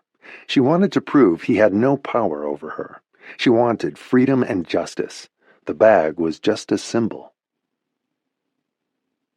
Hallie tried to maintain an aura of normalcy for the next few days. She spoke to her daughters, but didn't tell them what was happening.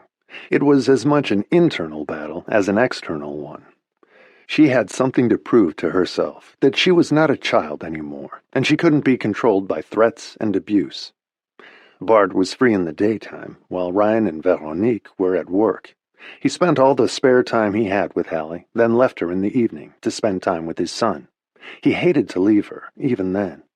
And she edited her manuscript at night, since she couldn't sleep anyway. She was almost finished, and the book was smooth as silk.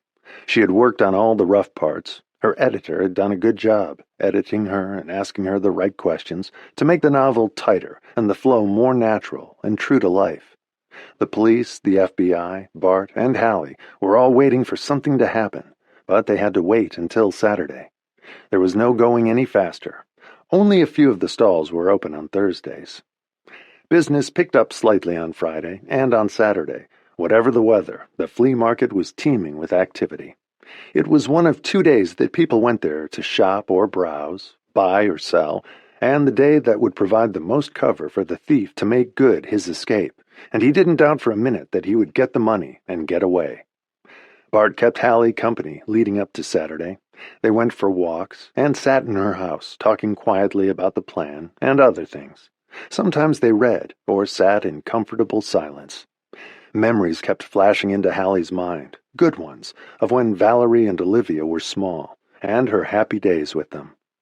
They went for walks in less populated areas. Her stride almost matched his, but not quite. He was very tall, with long legs.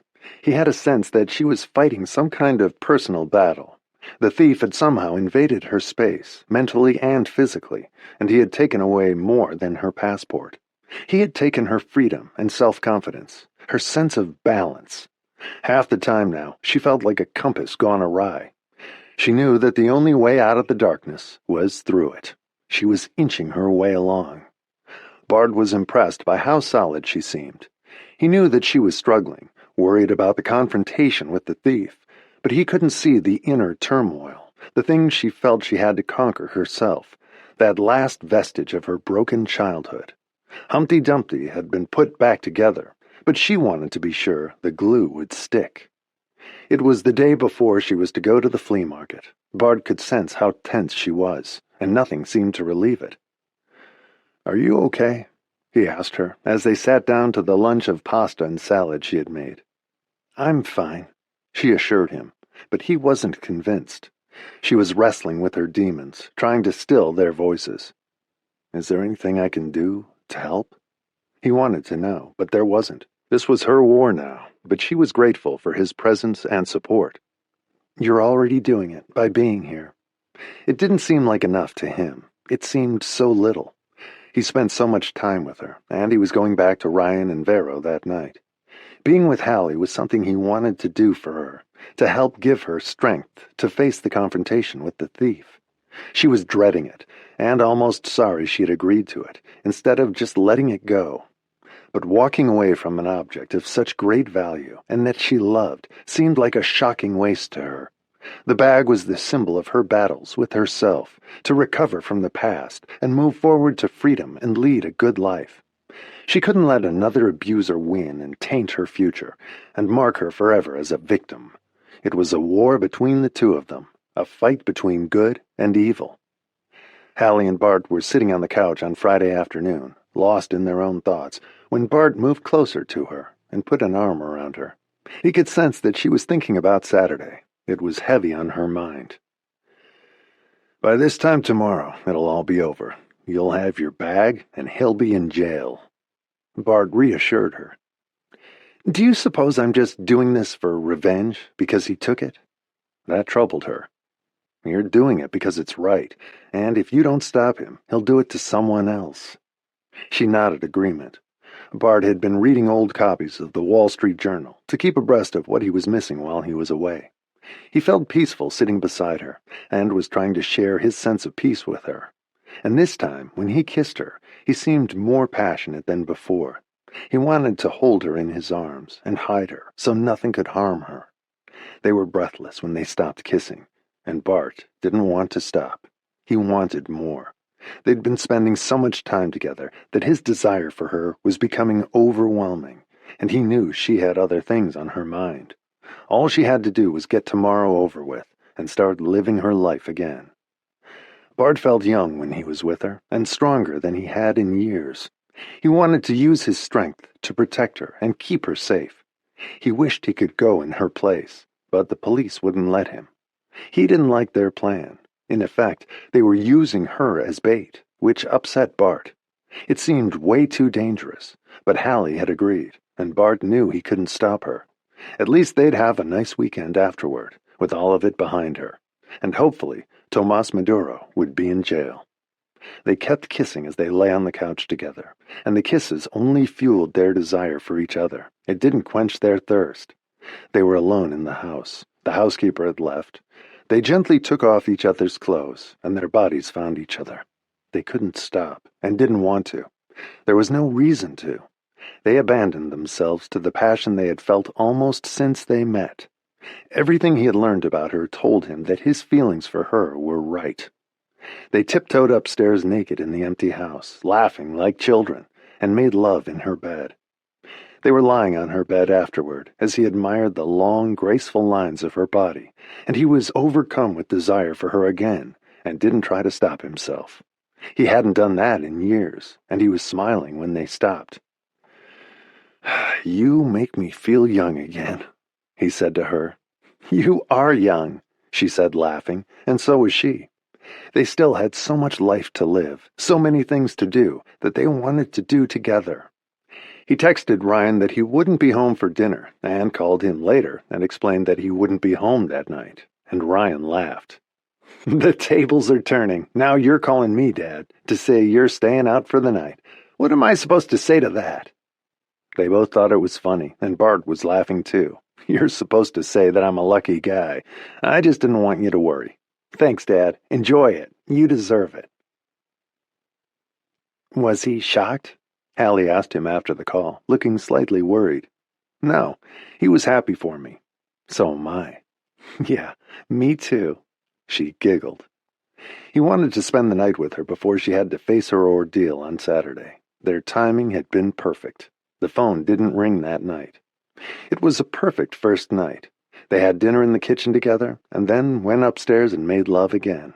He could feel her tense whenever she thought about the next day, but everything was different now. She wasn't alone. She felt strong and brave, and they had each other. The past week had proven that. It had put both of them to the test, and they were still there, closer than ever. She knew that Bart wouldn't let her down, and he knew she was a good woman, the best woman he had ever known, and he wanted to explore the future with her. The only thing standing between them now was the meeting at the flea market and the risk to Hallie. Major Leopold said he would keep her safe from harm, and Bart prayed that he could live up to that promise.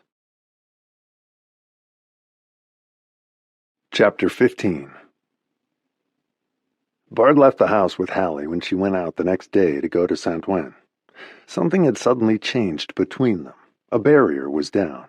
Hallie felt closer to Bart than she had felt to anyone in years, and she felt better able to face what she knew she had to do, because he loved her.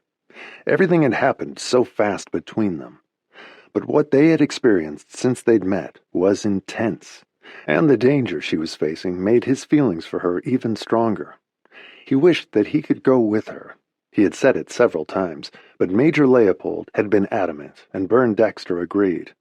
Bart's being there with her might somehow alert the thief that there were people at the flea market observing him. Bart didn't want Hallie to feel alone in Saint-Ouen, but he didn't look like someone who would be cruising the stalls at the flea market looking for buried treasure. He didn't look like an antique dealer or a merchant. He looked like an American businessman, and Hallie loved his strong, masculine looks. They had made love again that morning before they left the house. New doors had opened to them, and they had a whole world to discover together. It was a fresh start for both of them, and now all Hallie had to do was get the bag incident behind her and prove to herself that she could do it and that Tomas Maduro couldn't intimidate or control her. She didn't want to be ruled by fear and threats anymore. Bart left her on foot when she left the house, after kissing her one last time, and headed back to his son's apartment. He knew that Ryan and Vera were home, and Bart was sure he was in for some teasing when he got there, for sleeping out. It had been well worth it. Hallie was an amazing woman. While Bart walked the short distance to Ryan's apartment, Hallie was driven to Saint-Ouen in an unmarked car by an undercover FBI agent. Major Leopold's officers were already in place all over that one section of the flea market where the vintage game machines were. The agents were carrying furniture or working in a rug stall, while two were in the antique silver stall next to the vintage game machines. Others in overalls posed as telephone line repairmen. Hallie couldn't tell who any of them were as she waited in the car for half an hour, and then strolled into the alleys chock full of stalls selling vintage clothing, furniture, lace, antique military uniforms, every imaginable kind of object. She would have enjoyed it if she hadn't been on a frightening mission. She knew she was surrounded by police on all sides and had nothing to fear from the bag thief. He was outnumbered. Between the Sûreté Territoriale and the FBI, they had 20 operatives in place, more than enough to subdue one man when they needed to. But they had to let Hallie play her part first. She could feel her knees shake as she walked deeper into the maze of stalls and saw the vintage game machines and a flock of young people pressed around them. She didn't see anyone who looked like the photos she had seen of Maduro. She didn't recognize him at first when she saw him in a beanie, a leather jacket and pants, dark glasses, and motorcycle boots, standing in the arcade game stall. He had obviously come on a motorcycle for a fast getaway. And then she saw that he was carrying something in a brown paper bag. It was concealed by brown wrapping paper, and she knew instantly what it was. She looked at his face and recognized his eyes when he removed his dark glasses. His eyes were deep and dark, and they bore right through her like lasers. She walked toward one of the game machines, ignoring him, and he followed her. Her whole body was trembling as she stood there and paid no attention to him. She took the large envelope of cash out of her bag. The police had given her marked bills. She stood close to him and handed it to him without looking at him. He slipped it into his leather jacket. She thought he would leave her then, but he stood watching the scene around them to make sure the way was clear. His motorcycle was parked near the flea market. Maduro glanced at a moving man carrying a chair, spotted a clumsy object strapped to his leg under the overalls, and knew immediately that he was heavily armed and surely an undercover agent. Maduro turned and looked Hallie dead in the eye and spoke under his breath in the voice she recognized, which sounded distinctly more Spanish than French now. "You told the police, you bitch," he said, and with a single gesture he grabbed her hair in a long ponytail and he dragged her into the next stall, selling antique silver. He had no way of knowing that the owners had been replaced by expert marksmen, all watching him. He dragged Hallie into the stall backward, pulling her hard by her hair, and holding it tight in a death grip as she stumbled backward with him. She saw a flash of something come out of his pocket. It was the hunting knife he had talked about, and when she looked across the alley to the stalls on the opposite side, she saw Bart in jeans, a heavy fisherman's sweater, and cowboy boots. She had had no idea he would be there, but he couldn't keep away. He was watching them intently, and saw the knife come out of Maduro's pocket. "I'll kill you now," Maduro said to Hallie, sensing danger all around him. "I didn't tell anyone anything," she said in a low voice. She didn't even have time to think or react. The crowd of people watching them backed away when they saw him put the knife to Hallie's throat, and the only people left in the area were undercover agents in a variety of uniforms and rough work clothes. Maduro tightened his grip on Hallie as she saw Bart stare at them. The undercover agents stood still. No one moved for a moment. They froze as he pressed the knife against her skin. He shouted to them, knowing full well they weren't innocent bystanders. No one wanted to put Hallie at risk, and the man in the motorcycle gear with a knife to Hallie's throat didn't flinch for a moment. His freedom was on the line now, and his life, and so was hers. She was his prisoner now. Hallie thought he would make a run for it, to escape, but he didn't. He just pressed the knife closer to her throat, until she hardly dared to breathe. The knife had a long, sharp edge, which he kept pressed against her throat. He looked as though he was going to decapitate her any minute, and a few random people were watching them in horror from the distance. Hallie was watching Bart to see what he was doing, while the undercover agents kept their eyes on her. No one dared move, fearing for her life. "If any of you come any closer, I'll slit her throat!" Maduro shouted at the assembled group. He correctly assumed that only the police were left. Everyone else had run away from the stall and were watching from a short distance down the alley, afraid to get caught in any crossfire if weapons were drawn. Some of the merchants were crouching behind large pieces of furniture as the thief yanked Hallie's head back further and held the knife even closer. She didn't make a sound as she waited for someone to stop him, but none of them dared make a move for an instant, and then 8 men in the crowd with their eyes on him drew their guns and aimed at him. If he had a gun, he couldn't reach it and keep the knife at Hallie's throat, so he was at a disadvantage momentarily. "You're a dead man," the chief agent said, as he moved forward at the edge of the crowd. Hallie could see Bart clearly then. Their eyes met, and another man in painter's coveralls appeared holding a machine gun on her attacker. Within seconds, another dozen men were holding weapons aimed at Maduro, just as Bart knocked over an enormous Chinese urn, which shattered into 1,000,000 pieces as it hit the ground. It was like the sound of an explosion, just long enough for the thief to be startled and loosen his grip on Hallie. Suddenly all the images and memories of her childhood rushed through Hallie's mind, the endless beatings by her mother that she didn't deserve, the betrayals by her father. The blows and the injuries, the terror she had lived with and no one stopped. And this time only she could stop it and save herself. With every ounce of strength she had, and her full weight, she kicked her attacker in the shin and smashed her fist backward into his groin as the knife clattered to the ground, and the agents rushed forward and had him face down on the cement within seconds. 2 of them pressed him down, while another agent handcuffed his hands behind his back, and another agent put a heavy boot on his back to immobilize him as Bart rushed toward Hallie. "Are you okay?" He looked at her intensely. He was out of breath from the sheer terror of what he had seen, as one more agent picked the knife up as evidence, wearing latex gloves. "I'm all right," she said, her voice shaking. She was deathly pale, and her heart was racing as plainclothes agents cleared the area, guns in hand, while others searched the crowd for any accomplices lurking near the scene. They found none. Major Leopold came forward from where he had been concealed and made sure Hallie was all right. He took one look at her and called for an ambulance on his radio, grabbing a chair and telling her to sit down as Bart saw what the major had seen. There was a red stain spreading out the collar of her white sweater. Maduro had sliced through it as he dropped the knife. She was bleeding as Bart opened her coat. There was a cut through her sweater, into her flesh. The shoulder of her sweater was bright red, and the knife had gone through her coat as well. "You're okay," Bart said calmly, as 2 of the agents exchanged a glance. There was no telling how deep the cut was. In the excitement, she hadn't felt anything. She touched her shoulder, and her hand came away red. Agents removed Maduro from the scene as he attempted to spit on the agents, just as the paramedics arrived and put Hallie on a gurney. She looked dazed and like she was going into shock. "Don't forget my bag," she said to Bart.